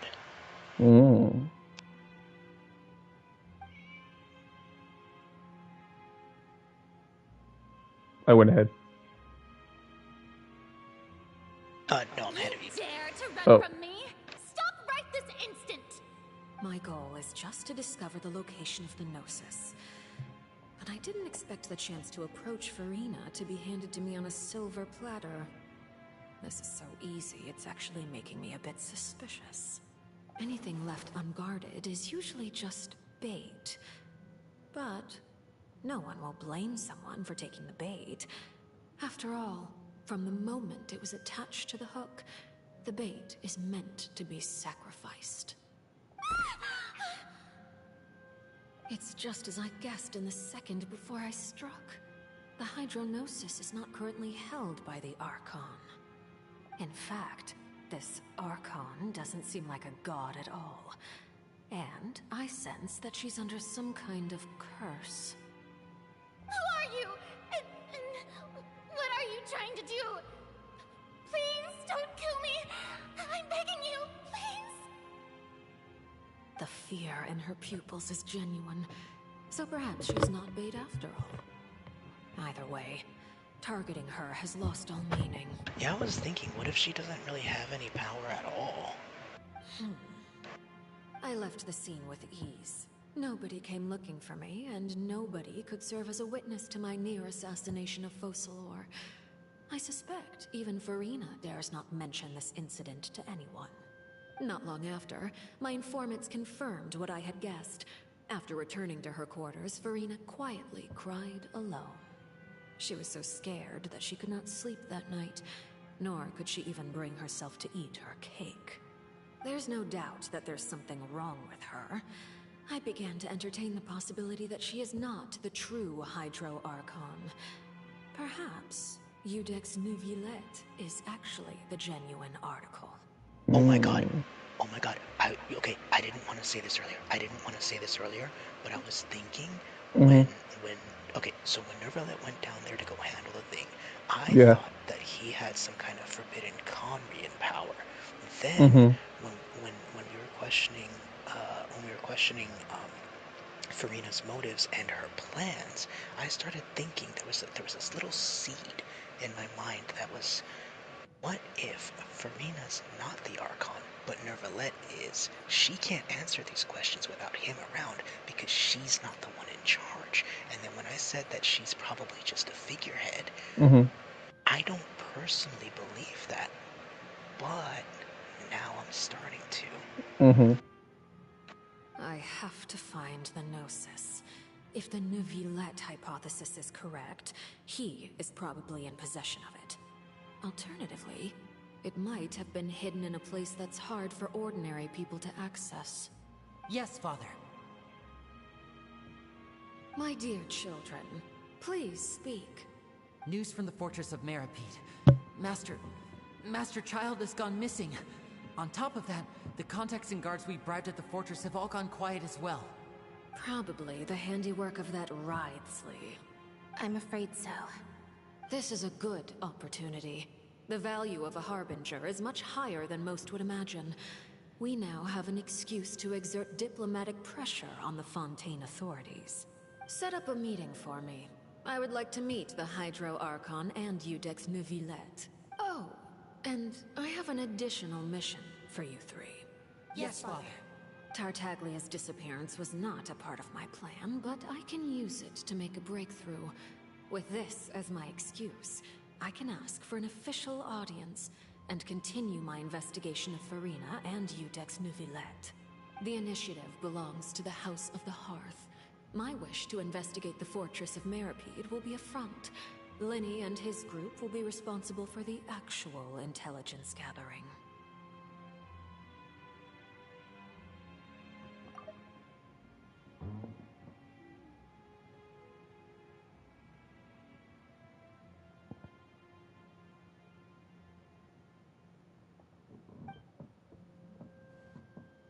Wow. You should know the rest. Lenny's group is quite close to you, so they wouldn't have hidden anything from you. You attacked the Hydro Archon? It wouldn't mean anything, even if you shouted it from the rooftops. After all, even Farina herself is still pretending that nothing of that sort ever happened. Alright then. I've now had 2 chances to enjoy tea with Farina. I have to say, the leadership of Fontaine is even more inscrutable than I had imagined. I once surmised that Iudex Neuvillette must be the Hydro Archon, but now, that doesn't seem right to me either. How'd you come to that conclusion? Go ahead. Yeah, even though I said that earlier, I'm not personally sure that it is Neuvillette. I don't know. He's definitely something. Conrian makes sense. Yeah, I was gonna say, I think he's Conrian because he was talking about forbidden power. But realize he doesn't have the diamonds in his eyes like Conrians do. I was wondering about that. I am a servant of Her Majesty the Tsaritsa. Over my years of service, I've learned how a real Archon conducts and carries themselves. Whether Iudex Neuvillette or Farina, neither fits the bill. It's hard to imagine either of them as the Archon. Of course, that is all just how I feel. Gut feelings often do not require justification. It is, however, quite amusing to me that after all my years working in intelligence gathering, I've come to realize I am at a complete loss regarding the identity of the god of the land of my birth. Don't you think Fontaine is quite intriguing? A catastrophe looms, yet many secrets have yet to rise to the surface. It looks like Fontainians will have no choice but to save themselves. Ultimately, though, one must survive in order to do anything else. Should the need arise, I would be happy to cooperate with you. You don't need to commit to anything right now, of course. I have a feeling that the situation will continue to evolve, And as your name is often connected with noble deeds, I'm sure we will work together someday. Wow. But yeah, in the back of my mind, I was thinking, she doesn't particularly seem very godlike. I was thinking, like, she's just got to be a figurehead. She's just got to be like decoy. Yeah, maybe something like that. She's an Archon in position and title, I guess, but she doesn't have the actual power and, you know what I mean? Like, Neverlet? He certainly returned quickly. You must want to catch up with each other, so I'll leave you to him.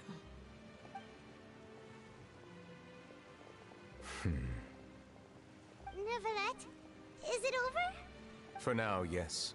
But this issue will prove quite thorny in the long term. I'm concerned that sooner or later the prophesized events will occur. Thank you for protecting Farina. May we ask what happened here down there? To put it simply, I used my power to force back the primordial sea and reseal the sluice gate. As what happened on our side? As for what happened on our side, you recount the happenings of the tea party and Neverlet. So as expected, the knave has turned up the pressure on Farina. She's trying to feel her out, though I'm still unsure as to her motives. Can I ask you some questions? Permission granted.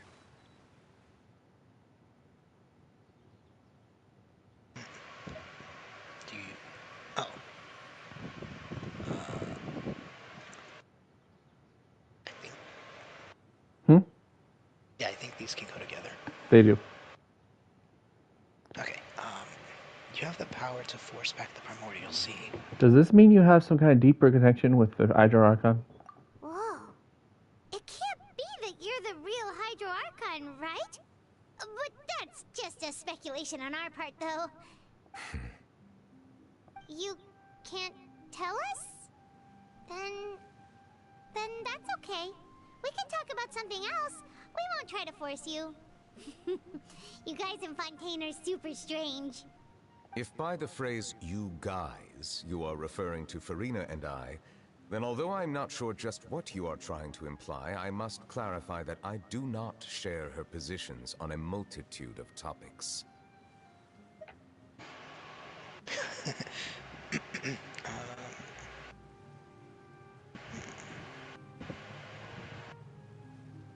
These are different questions now.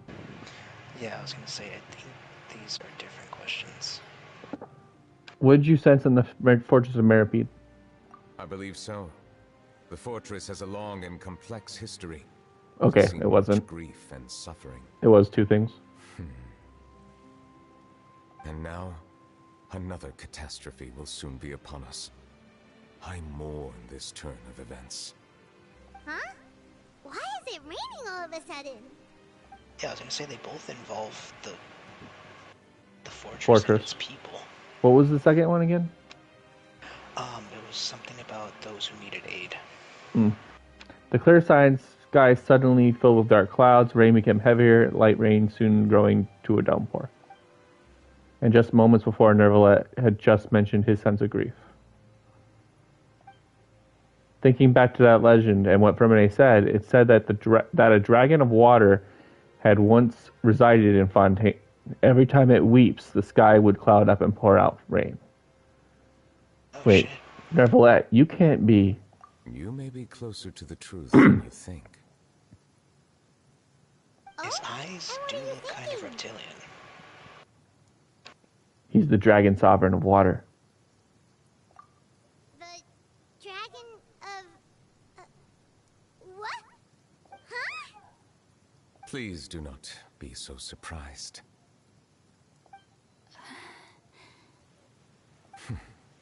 Farina? Neverlet! Neverlet! My apologies. We were just guessing randomly. We didn't guess right, did we? You're not actually the Dragon Sovereign of Water, right? Well, if you don't want to confirm or deny... You guessed correctly. I sincerely hope you'll be able to keep this a secret for me. Right, of course. We'll definitely help you keep it a secret. I love how Paimon just, like... just throws out the, just throws out, plausible deniability, like, at every opportunity. There's still something Paimon wants to ask you, though. Please, go ahead. Well, if you are the Dragon Sovereign of Water, and you were able to force back the Primordial Sea from the fortress, then since Fontaine's prophecy is all about seawater, couldn't you just use your power to solve the crisis? None of the currently living dragon sovereigns in the world, myself included, possess our full dragonhood. They say that when the first usurper arrived on Tivat, they seized a part of the dragon's power. Today, that stolen power is the basis of the Archon's authorities.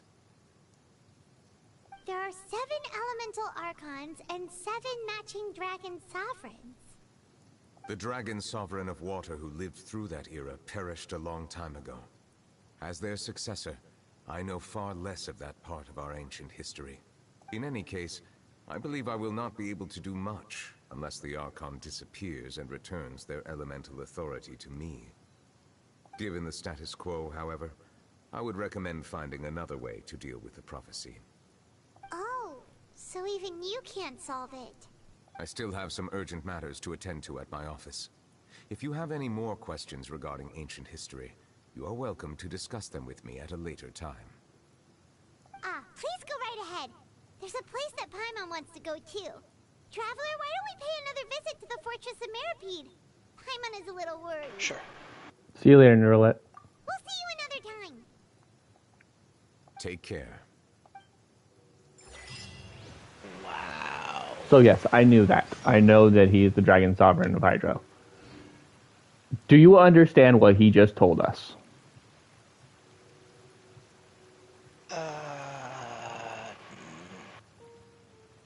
Yes and no.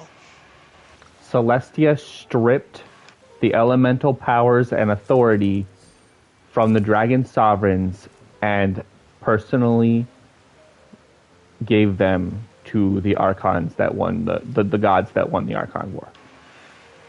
So, does that mean that their power, the dragon's power resides in the Gnosis? Navigating Probably. the world is a whole lot easier with a few different identities to choose from. Need me to come up with some for you? But yeah, that means the Archons are not the rightful like their power's stolen. Wait, so does that mean are the dragons Conrians or not? The dragons are from ancient Teyvat. However, I do not believe they are Conrian. No, they're not Conrian because they're just like the Archons. They reside in each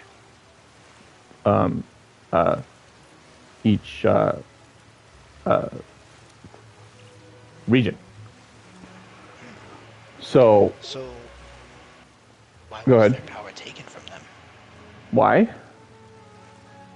Yeah. We'll find that out in Economia. Because I was gonna say, if they're being punished for something, why would the Archons be rewarded? This blinding sunlight is such a pain. No way I can get a nap in this weather.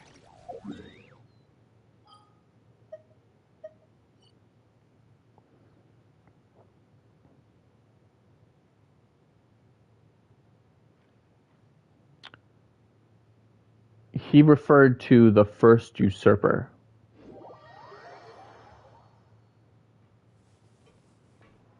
Actually, let me rewind that conversation real quick.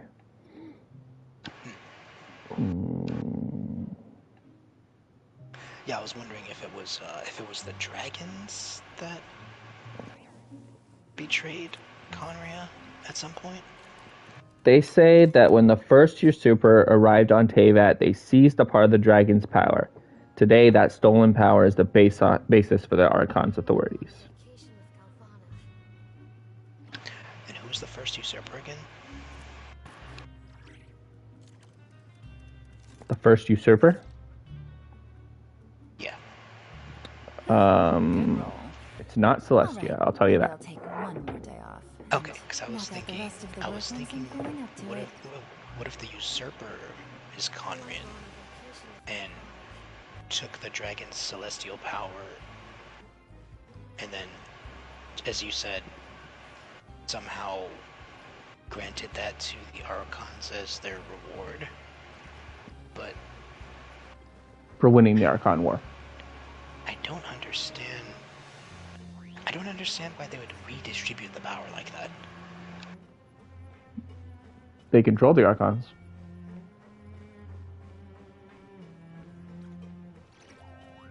So it's a leash as much as it is a reward. I would argue that it's... you coming back to the Maripede?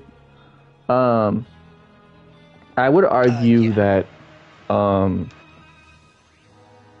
when again, Nervalet called them usurpers, which means it's a regime that replaced the old regime.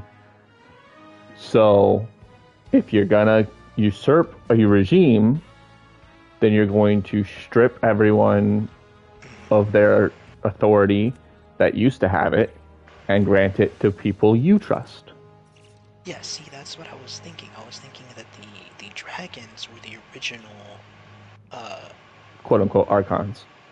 Yeah, I was gonna say Celestials, but then I was like, that sounds too close to Celestia. I was gonna say gods. The dragons were the original gods, and then their power was stripped and redistributed. Mm-hmm. But I'm wondering for what purpose. I mean, you said for control, but I'm wondering if there's another reason for Navigating the world is a whole lot easier with a few different identities to choose Mm-hmm. from. Like I said, all will be answered in Fontaine. I mean, in Kanamiya. Cool. So, okay, so you knew that Nervalet was the dragon? Yes, I knew that Nervalet was the Hydra Dragon Sovereign.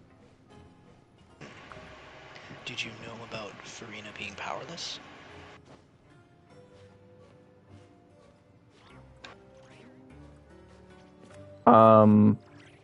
I knew of the speculation that Farina was powerless. I was going to say, according to what we've seen. Yes.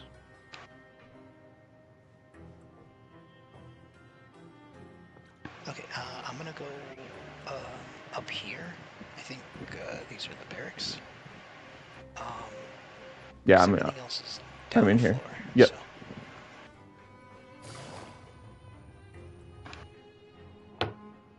It's the group, the Hearth Kids. Now guess, what suit will this next card be?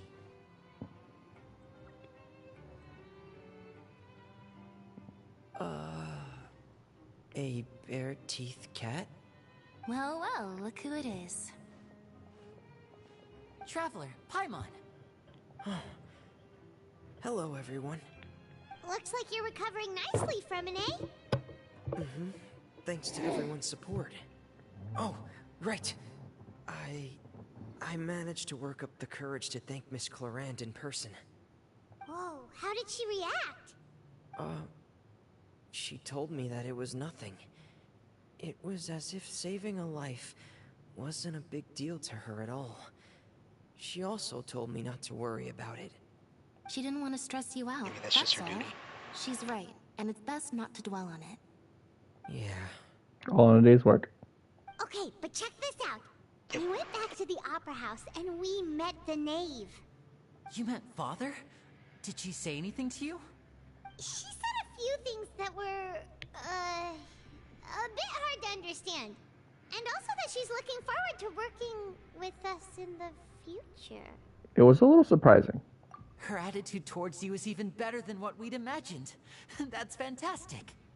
You should believe her.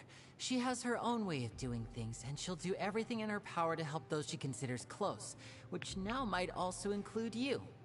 Mm-hmm. Father is very capable, and also trustworthy. Oh, Paimon just remembered that she thought Lenny was a bit too proud as well. She said that you should learn how to rely on others sometimes. Got it.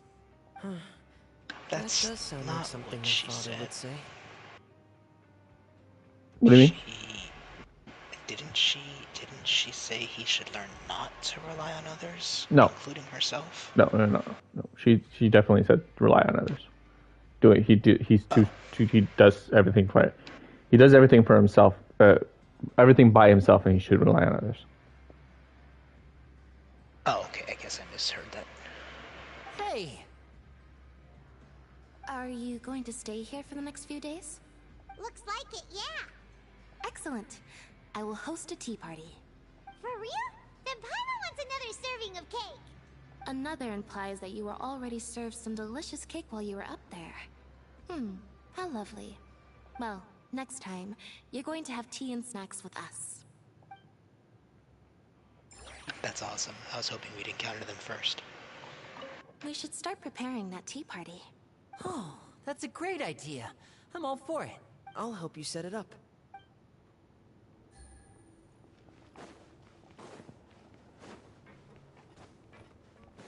Cool.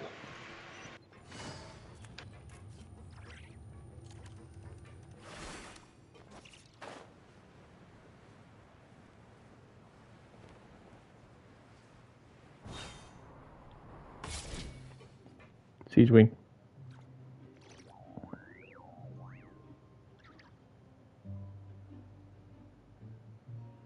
Where is she? Right there. By the... Yeah. Just wanted to make sure I was landing in the right spot. Siege Wing! Traveler, Paimon, you're back! Are you still doing alright? Did either of you get hurt? Don't worry, we're both doing great. We're fine, but what about you guys? It was such a huge mess. How bad was it? A few people sustained superficial injuries, but that's about the extent of the damage. Monsieur Nervulette paid us a visit. It was all thanks to him that we managed to suppress the crisis for the time being. Of course, we must also thank you for the help you provided. How did Nervulette know that he was needed here? Well, Monsieur Nervulette has strong resonance with the hydro element. When the water level rises, he can feel the waves produced.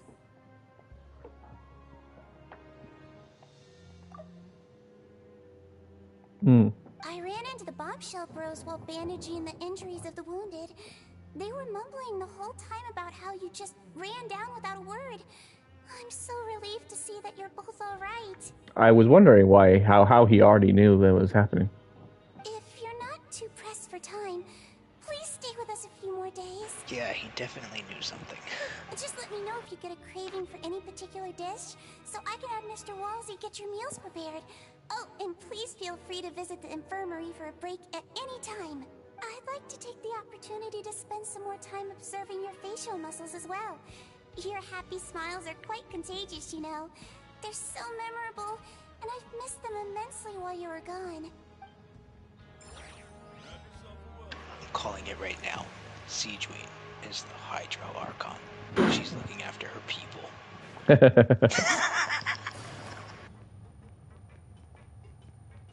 Alright, bombshell bros.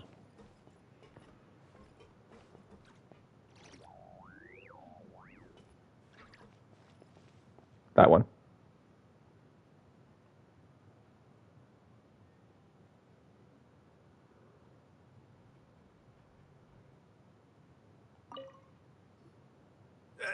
You guys are back?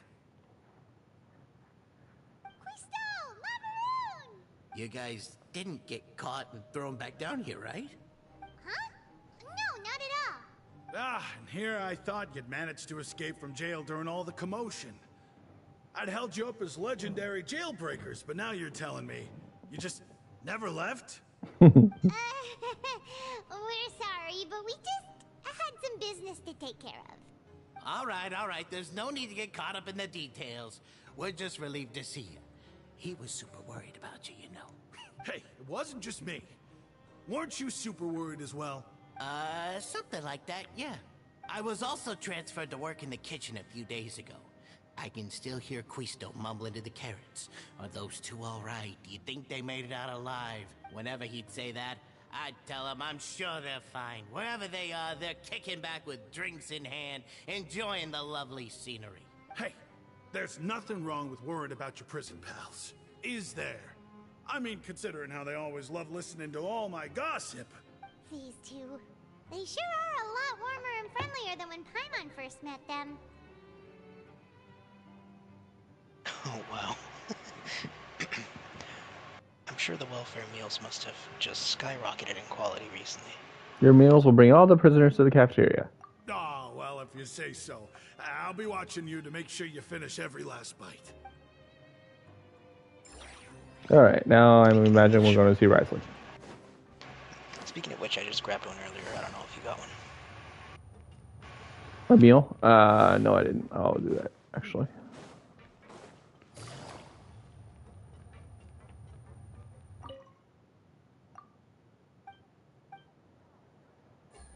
Take it easy. I like this. It's a nice little "Where Are They Now" segment. Looks like it's the end of the act, I imagine. I was just about to say, I think we're wrapping up the act right here.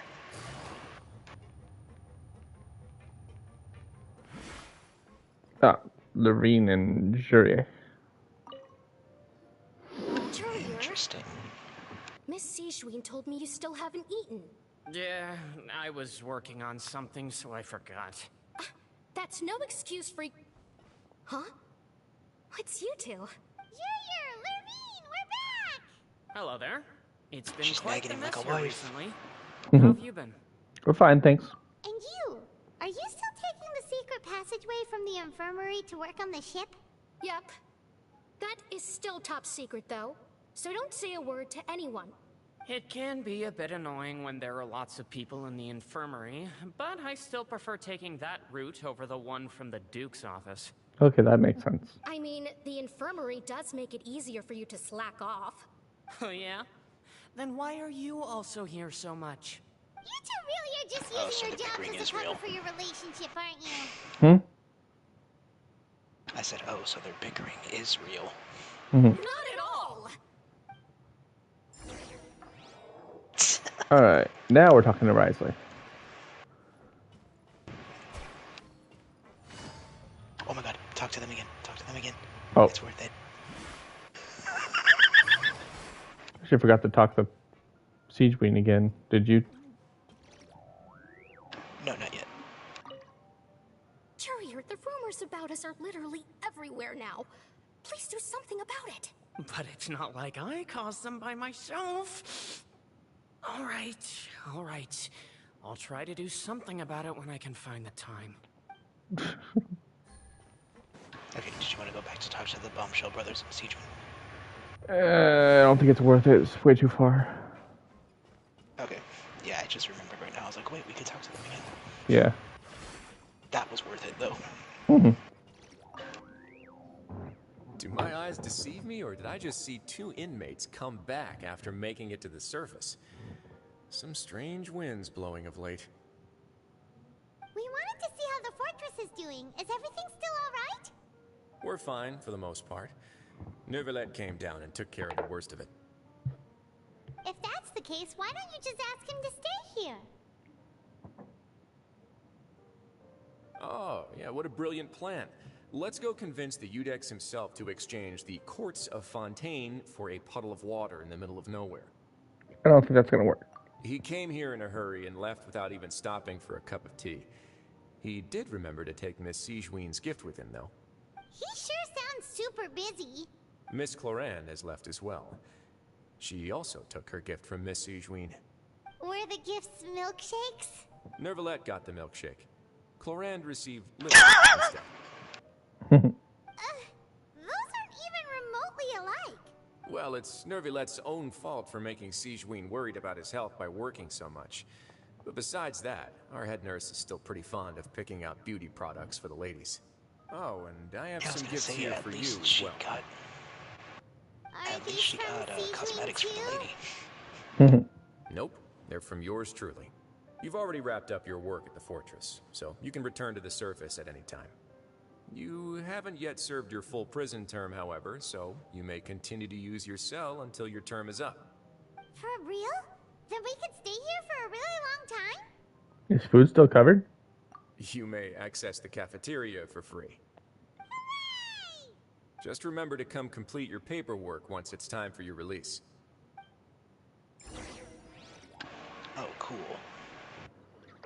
Turn to the dormitories.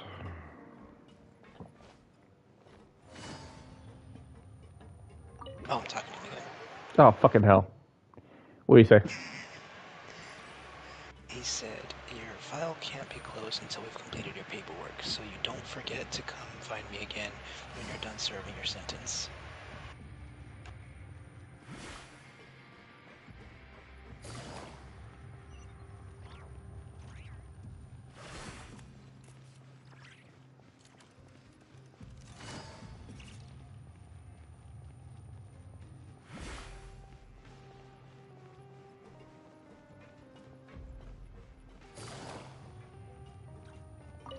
You know...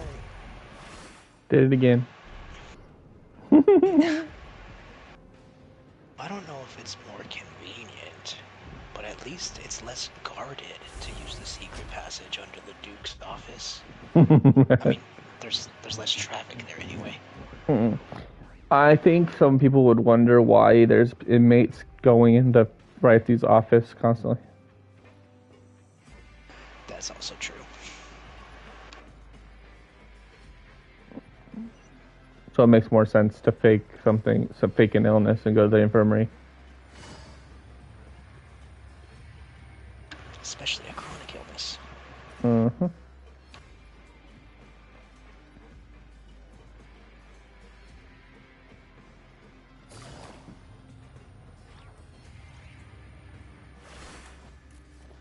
So shit's about to hit the fan.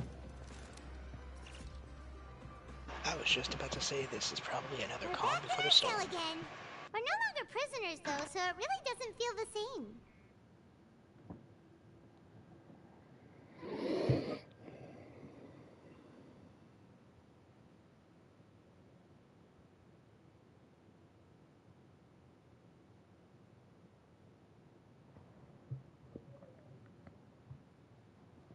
It feels like a huge weight is off our shoulders.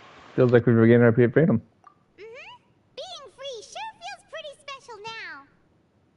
Oh, she said That's different. Go ahead. She said, sure feels that way, but the truth is we never did anything bad to begin with, so I'm not sure why we put so much pressure on ourselves. Mm-hmm. Being free sure feels pretty special now. Paimon, is there something you'd like to say? How did you know? Because you usually just immediately fall asleep. Hey, that's not true! Alright. Okay, Paimon just wanted to say that we really are an amazing duo after all. It's like, we've now gone to so many places together and become friends with so many people. We've never stopped traveling or stopped meeting new friends. There are so many bad things in the world, and we're just two people, but we've still been solving problems no matter where we go. Isn't that pretty cool? We're the best adventurers ever. You're counting Paimon today? Aren't you the only adventurer here? Being a guide counts too. Then let's ask Catherine to give Paimon an adventurer handbook as well. Paimon will also be an adventurer from today forward. Just our thoughts making Paimon giddy. Paimon's gonna crash, so you sleep soon too. Yeah, I was gonna say Paimon's not an official adventurer, but she's on her way. Outside ourselves. The primordial seawater nearly rose up. That was so scary. We should be safe now, right? We'll be fine, so don't worry, Paimon. Alright then, good night to you, traveler. Good night to you, Paimon.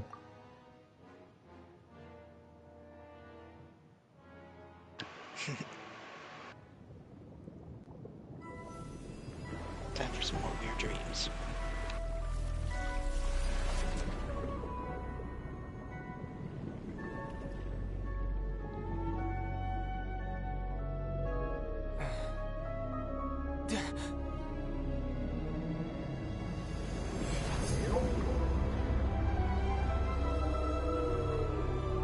Oh, what the heck?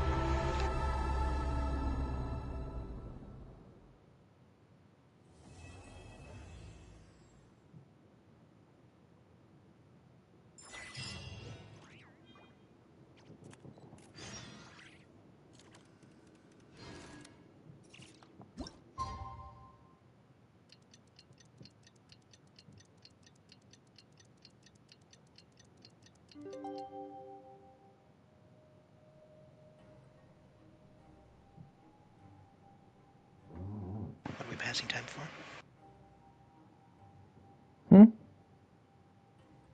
What are we passing time for? Your, yeah.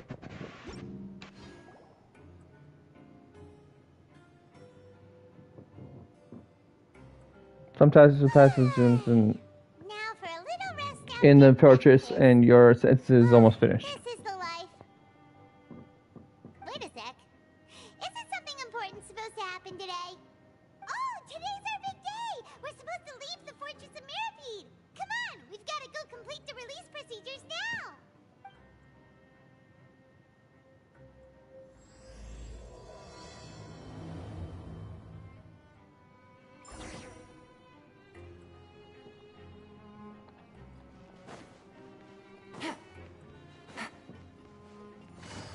Something tells me we're not actually done here. In the fortress? Yep. Well, I mean, in the sense that we can come back to it, I think we're pretty much done.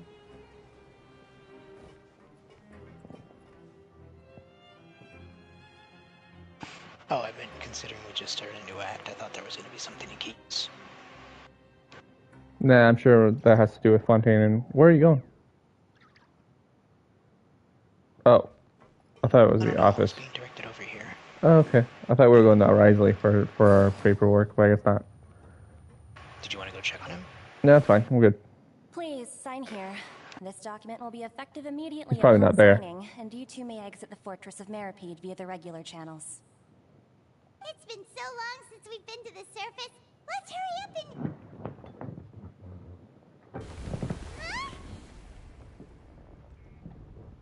What did I just say?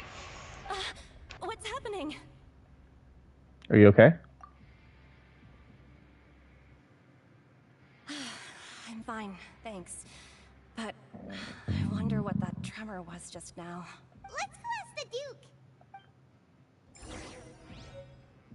And there it is.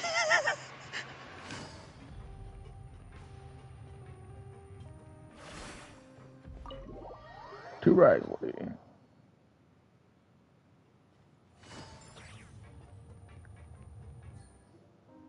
Your Grace? Ah, good to see you two. Is there something you wish to see me about? Yeah, what was with that earthquake just now? Ah, that. The tremor didn't originate from the seafloor. In fact, it seems it came from the surface. Over the years of serving as the warden here, I have developed a sense for distinguishing between what occurs on the surface and what occurs on the water.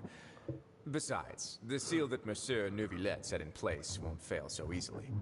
So the fortress is okay? If you recall our last incident, if there really were a problem, there would be crowds of inmates in a panic right now.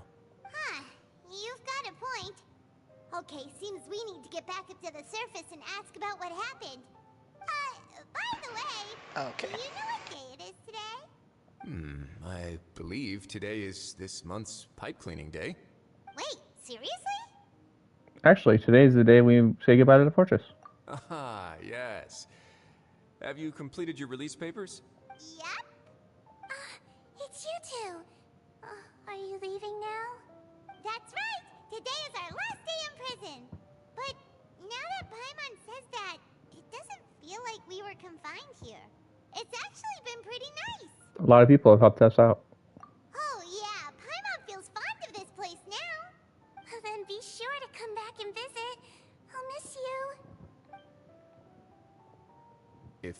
sign the release papers, then you're free to go. The guards will escort you out. You're not going to see us off? I knew you'd ask. All right, sure. Let's go. Well, you actually agreed. No worries, you must be busy. Paimon was just joking. Ah, so you do have a polite side, I see. After being down here for so long, I imagine you must feel like you're lacking companionship. Shall I come along too? Oh, that's alright. It's not like we'll never meet again. Visit again. Yeah, don't worry, we'll come back to see you. Paimon really likes the cafeteria here. The chefs sure do know how to make good grub. I hope you won't be here as convicts the next time I see you. We'll do our best to stay out of trouble. Well, it seems our work in the Fortress of Meripede is finished. That's the end of another chapter in our journey. And since Nervalet was the one who asked us to come here, we should probably go report to him now. Next up, the Palais Mermonia. You're going to see Monsieur Nervalet? Please pass on our kind regards. I'm sure just your regards will do, no? I believe it would be the polite thing to do. You're right. I've heard the Palais has been terribly busy these days. Tell him that I hope he hasn't been overwhelmed by the recent string of troubles.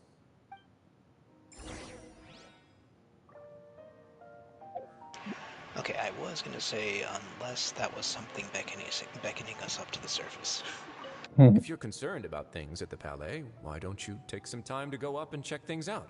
I believe you should still have some vacation time to spend. Thank you for being so understanding. It means a lot. It's been some time since I've gone to the surface. I must say that I've started to miss it a little.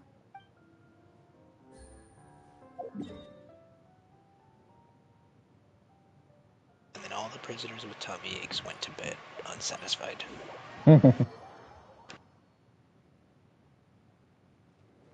Alright, back to Nervalet.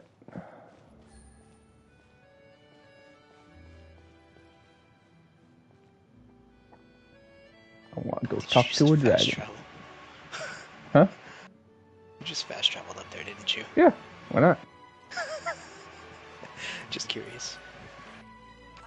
I don't think I was actually going to be escorted out by the guards.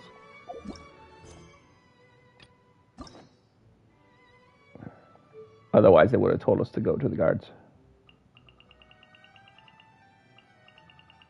Right. It looks like Nervalet and Risley's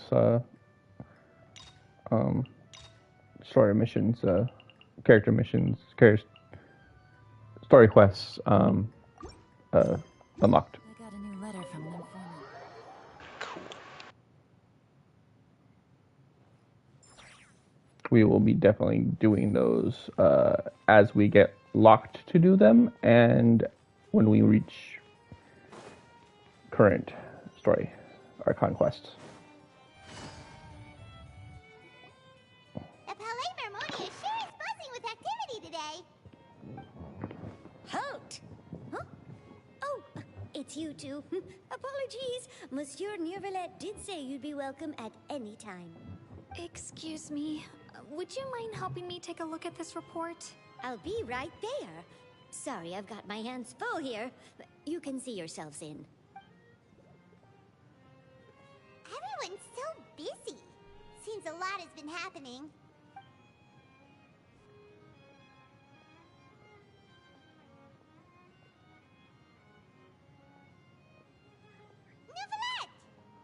Hello. You've come at the right time, but you'll have to wait for just a moment, as there are some urgent matters I must tend to first. In the meantime, please, have a seat. If you'd like to have something to drink, let the Melusine outside know. That's all right. We just ate. Very well, then. Let's take a break over there while we wait for him to finish his work.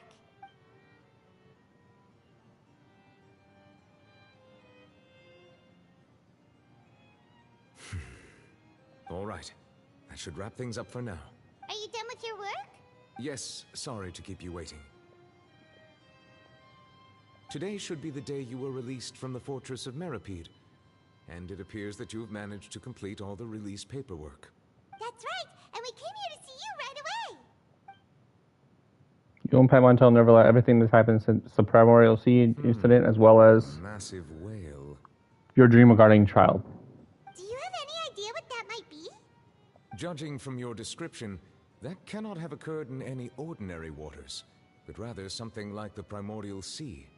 A whale of that size and shape cannot usually be found in the waters of Tevat. Therefore, we can only assume that Childe is presently immersed in primordial seawater.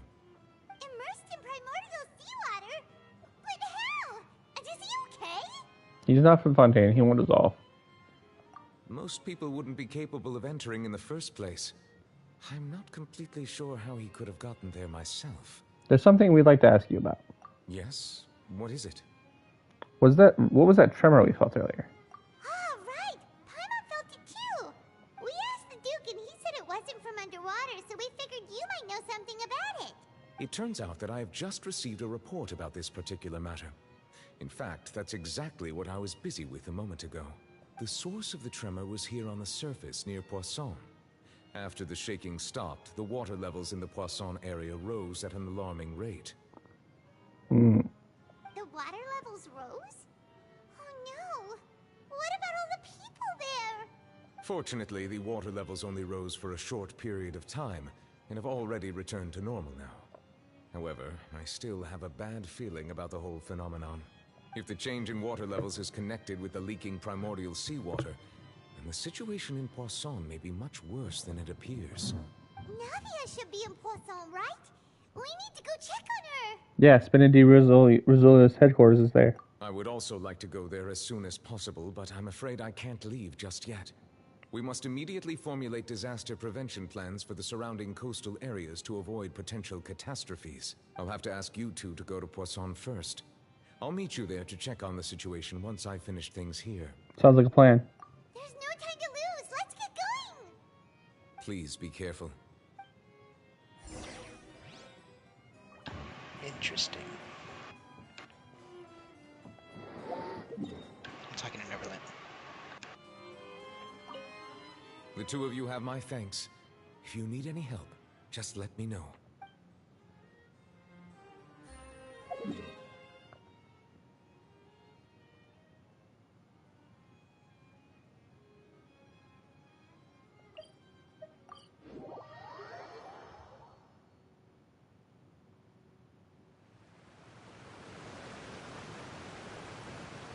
Oh no! What happened here?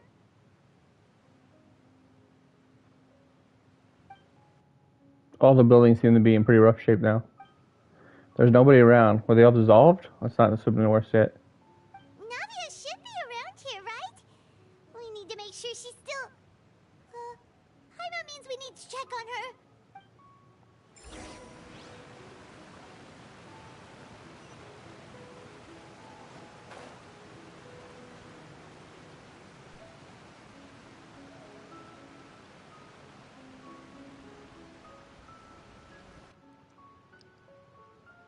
We haven't seen a single soul all the way here. Oh, this is getting scary. What will I ever do now? Look, there's someone on the roof over there. Just stay put. We're coming up. Watch your balance. All right, just hurry.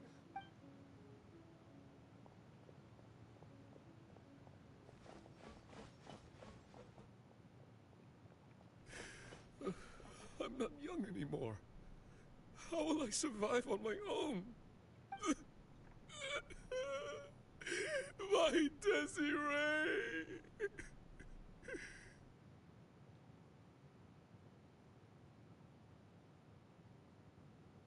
Oh, he looks pretty sad. My leg! My leg! How could this have happened? It hurts! Just hang in there. Help is on the way. You can hold my hand if it makes you feel better.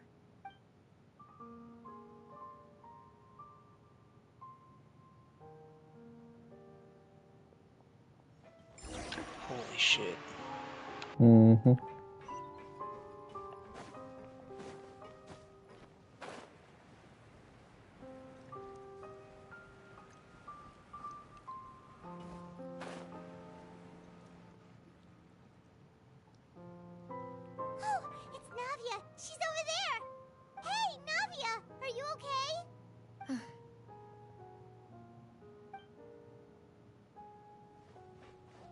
you're here. We heard there was a situation in Poisson, so we came as quickly as we could. Yes.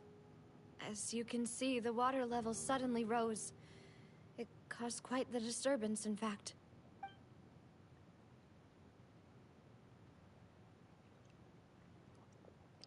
Demoiselle! There was a wounded resident next to a building southeast of here. We've already transported him to safety, but we've run out of medical supplies. He's wounded? How badly? He fell, so it's probably a broken leg. He's pretty shaken up. When the water level rose, he desperately climbed up to the roof. Once the water receded and he saw the ground, he became terrified and eventually... He jumped down then. Find the leader of Squad 1 and tell him to take the wounded resident to see a doctor. He should know where to go. Understood. I'll take over his search and rescue mission in the meantime. All right. You'll be in charge.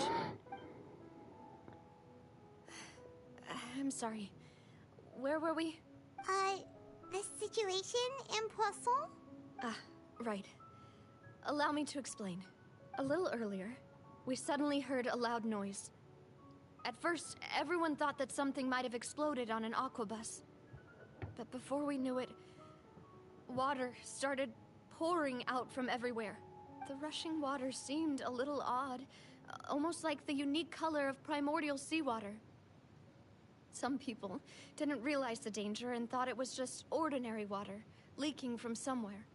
Everyone on the street who happened to be close to the water didn't have a chance to escape. As the water levels rose, they suddenly disappeared. They were all dissolved.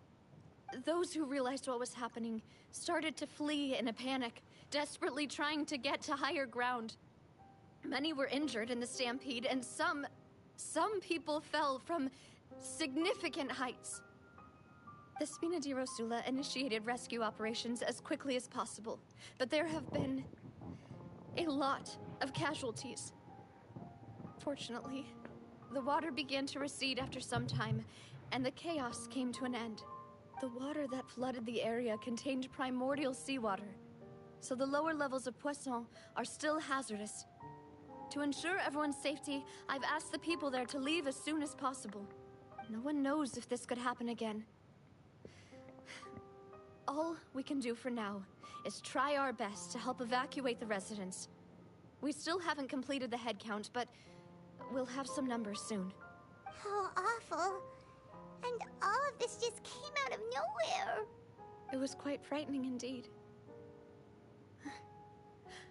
I only wish that everything that just happened was a bad dream. Is there any way we can help, Navia? Holy crap. Mm-hmm. Wow. I did not expect it to get this bad. Yeah, we're here to help. You can put us to work. Thank you for being so willing to help in a moment of crisis like this. You don't know how much it means to me. I really can't express how grateful I am. Wait, we're still missing some people, aren't we? Yeah, I knew it. Her aides are gone. Don't say that, Navia. Oh, shit. That's what friends are for. Yeah. By the way, where's Melus and Silver? Demoiselle! We've got a situation here! I'll be right there. Sorry, I need to go for now. She doesn't want to face that. And off she goes. Seems it might be a I'd while assume before she can take a break. that they were part of the first responders. I figured we would have seen them by now. I was looking out for them.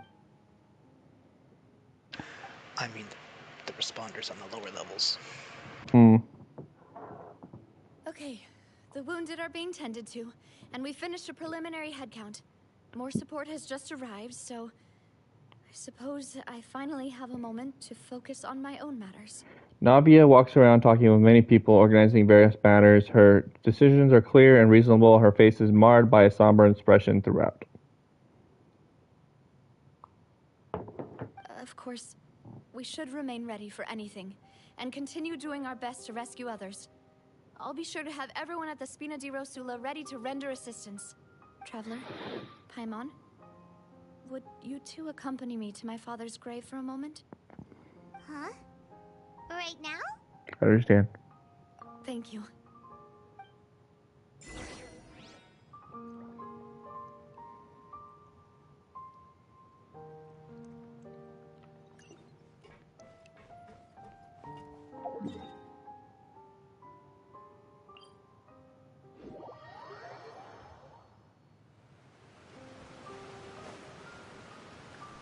Yeah.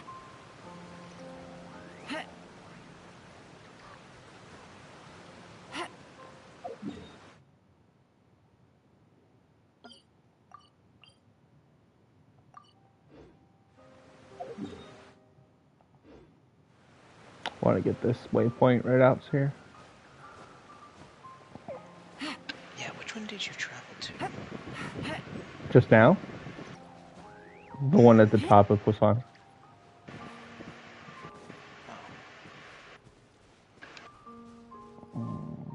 Take it easy. Take it easy.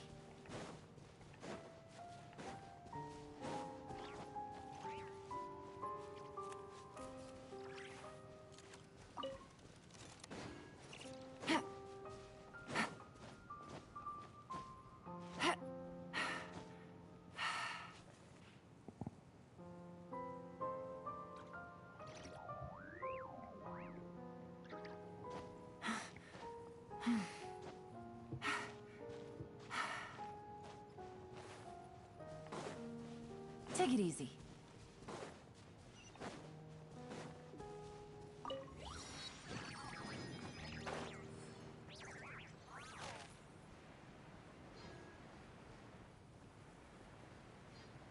Oh crap, I just...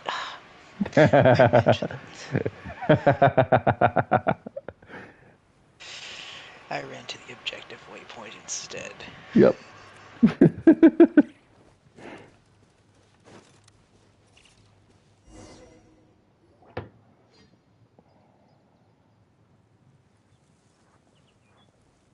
Not a lot of people here, huh?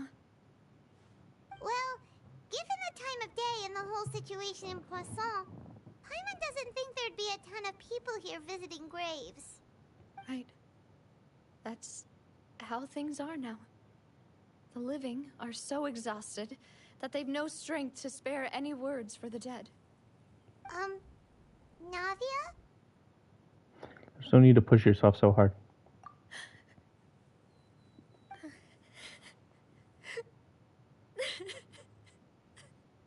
Navia, what's wrong? Sorry. I just... Malus and Silver... Oh, there it is. They won't ever come back here again. What should I do, Papa? Huh? What happened to them? Navia. Sorry for your loss. Everyone agreed on the rescue plan, but still... I was the one who initiated it. They were helping evacuate the residents, but they couldn't leave in time, and they were caught in the seawater.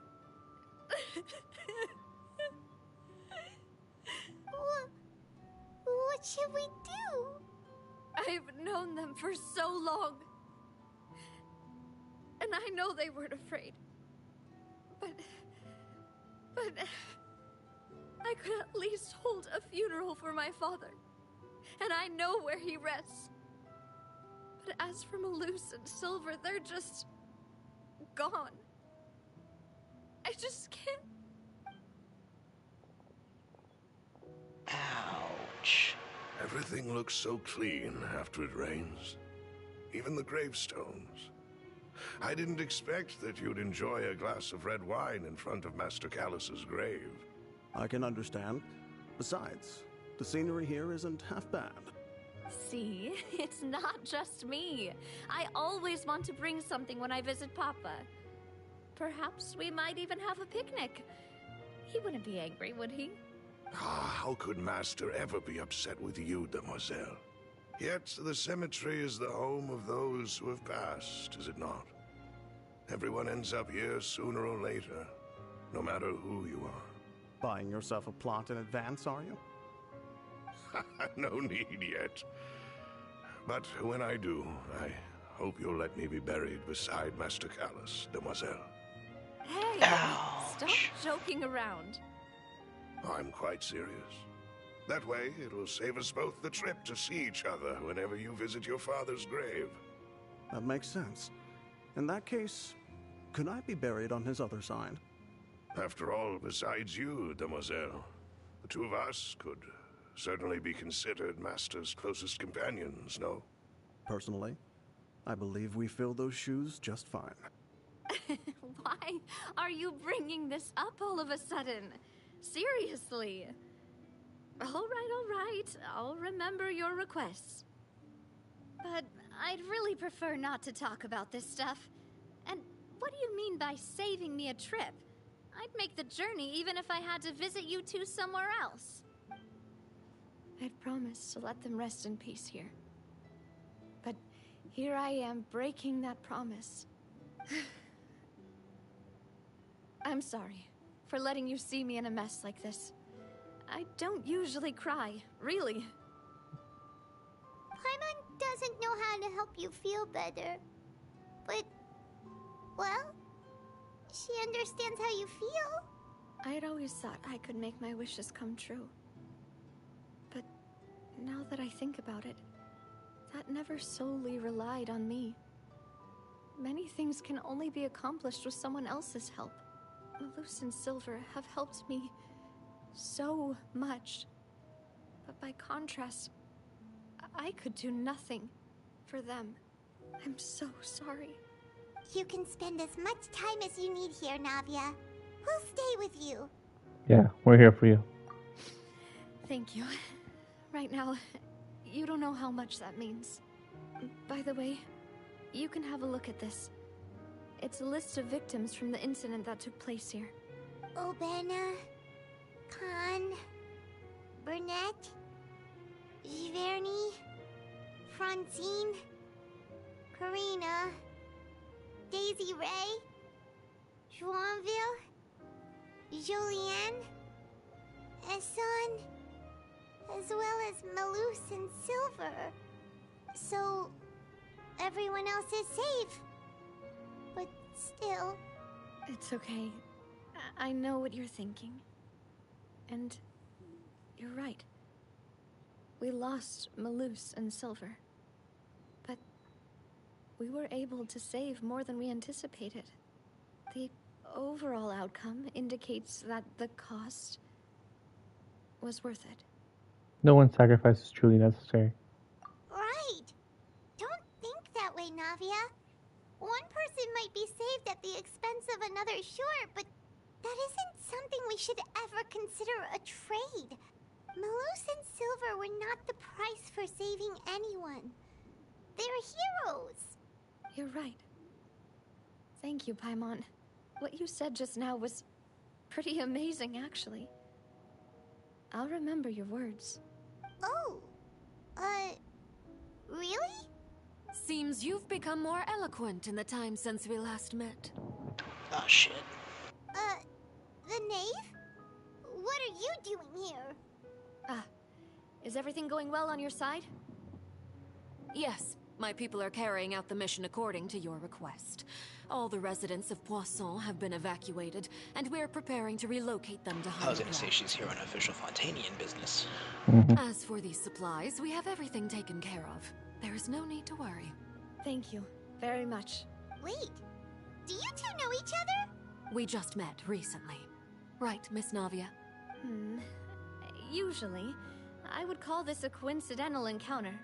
But that doesn't quite fit this time. Besides, it never even crossed my mind that a Fatui Harbinger would come looking for me. Thanks to the Knave, Spina di Rosula received generous support from the Fatui, which allowed us to complete the rescue and evacuation work so quickly. Mutual aid is essential to fostering positive developments. We were already in the area, in any case, so it was nothing. That said, I must say that you're a lot sharper than you let on. I'm sure you understand what I mean. I apologize for all the ways in which I tested you previously. We've never worked with a Fatui before, and it's extremely important for us to know who we're working with. My subordinates have reported that Fatui soldiers have been observing water levels and taking head counts in various locations. I hear that they've also prepared a large amount of emergency supplies. I'm quite surprised.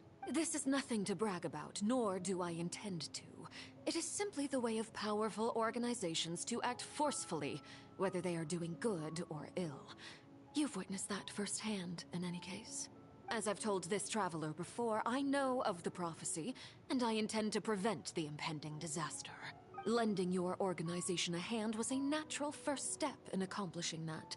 As such, do not be troubled by this token of our sincerity. Perhaps one day, you'll also be able to help me in the same way. Without your help, there would have been many more casualties. I won't forget your kindness. Furthermore, I sincerely regret what happened to Malus and Silver. I only wish that my people could have arrived a little earlier to prevent this from happening. Don't say that. You and your subordinates did everything you could. As Paimon said, Malus and Silver didn't choose to sacrifice themselves for any specific person.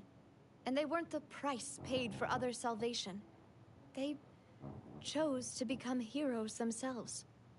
I've never liked hearing people put it that way. It's like trying to relieve pain by saying some noble-sounding words. But right now, there's nothing more suitable. They really did become heroes. You're right. I'm sorry for your loss, Miss Navia. Water is life to Fontaine's people, and it also spells disaster.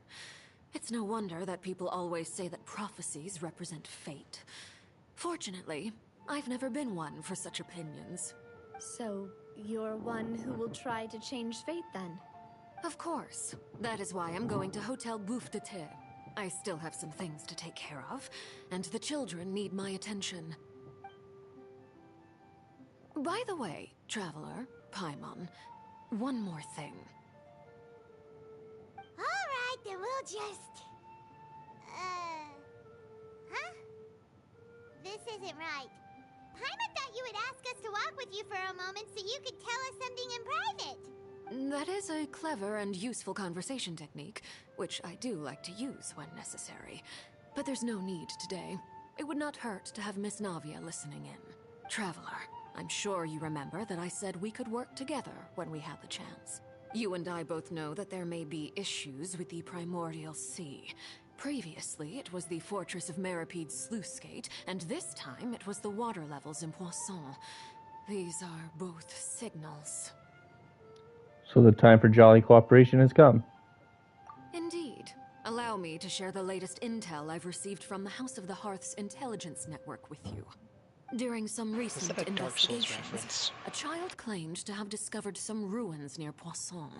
The ruins date back to ancient times, and seem to be worth investigating in many ways. Is that a Dark Souls reference? The jolly cooperation? Yeah. I have no idea. Judging by the dating of the ruins, they may be related to the prophecy and the coming crisis. The situation is becoming more urgent, so any pertinent information will prove extremely precious. My people initially came to prepare for ruin exploration. Unexpectedly, this disaster struck. And at present, we're all busy prioritizing the rescue effort. So that's why the Fatui were already in Poisson. I wanted to take the children along, but unfortunately, Linny, Lynette, and Fremine have all been dispatched to higher ground to assist affected residents. Linny told me that outside of the house, the person they trust most is you, which is why I want to give you this task. Oops, I didn't see that. You said, "Are you sure this will be okay?" And I said, "Can you trust an outsider like me?" The House of the Hearth's members see each other as family, but Linny, Lynette, and Fremine said that they also see you as such, even though you are not from the house. I'm I'm sure you already understand how earnest they consider their friendship with you to be. Oh, that somehow makes Paimon feel kinda happy. The intel I just shared about the ruins could fetch a high price. But since the children consider you family, it's only natural that I freely share it with you. Got it! So all we gotta do is go to some ruins, right? We can handle that. Excuse me, but may I tag along? You wish to join, Miss Navia? But are you sure you're up to exploring some ruins? You need to rest. Well, I'm sad, yes. But I can't just go back and plop myself into a chair by the roadside and do nothing. There's no point in being depressed while we still have a disaster on our hands. As my father's successor, I must live up to the hopes he had in me. Besides, I'm also doing this for myself. I need something, a distraction, to keep my mind off Yeah, the I loose was and gonna so say she wants to be helpful, but she also wants to avoid thinking about what just happened. Mm-hmm. Navia is strong, but she needs company right now. We can be that company she goes to explore the ruins with. We can be that company if she goes to explore the ruins with us. Since you put it that way, I have no objections. What do you say, traveler? We'll go to the ruins together. All right. The ruins are to the south of Poisson. Here's the map. Okay, the three of us will handle it. Come on, let's pack up and get going.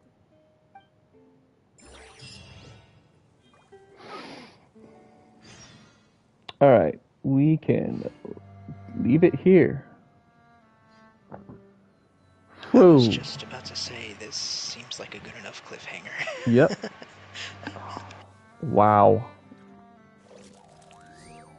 Yeah, this week was much more eventful than last. Holy shit. Shit's heating up. A lot to take in. Chu Inazuma.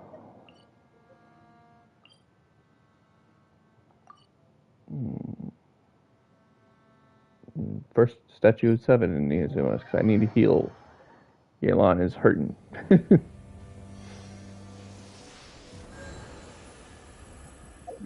Okay, now back to Inazuma City. Was that all from fall damage? I died, so it was actually from using the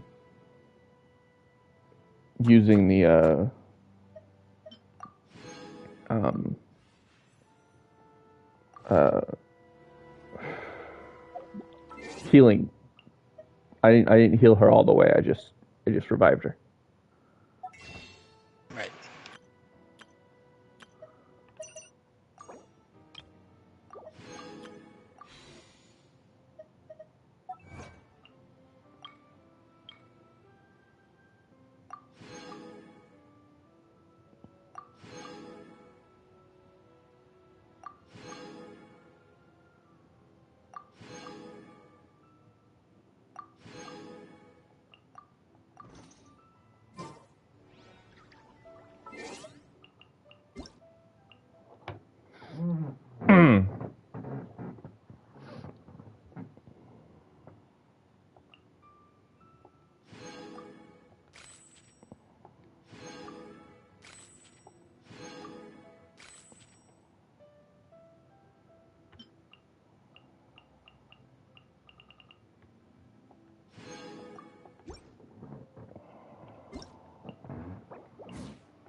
Don't regret or regretting.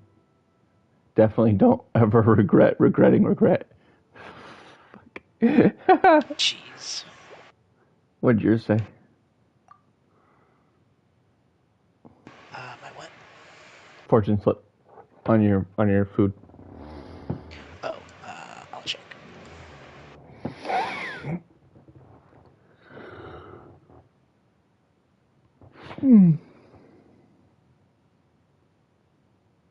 Remember, it's over in precious items.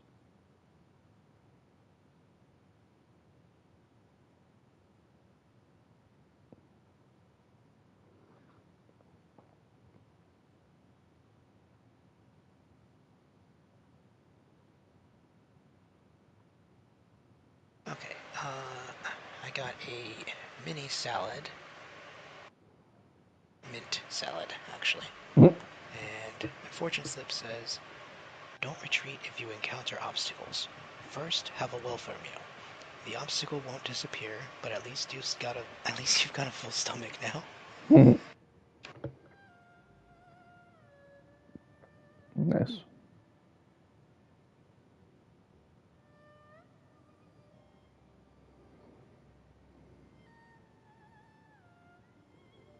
Alright, so I don't know if we'll be streaming next week. It depends on my family's Christmas plans, Christmas, New Year's plans. So we'll see. But most likely it'll be in January. Alright, see you next year. Yep. Merry Christmas and a Happy New Year. Merry Christmas, Happy New Year, Happy Holidays, and take care. Ending broadcast.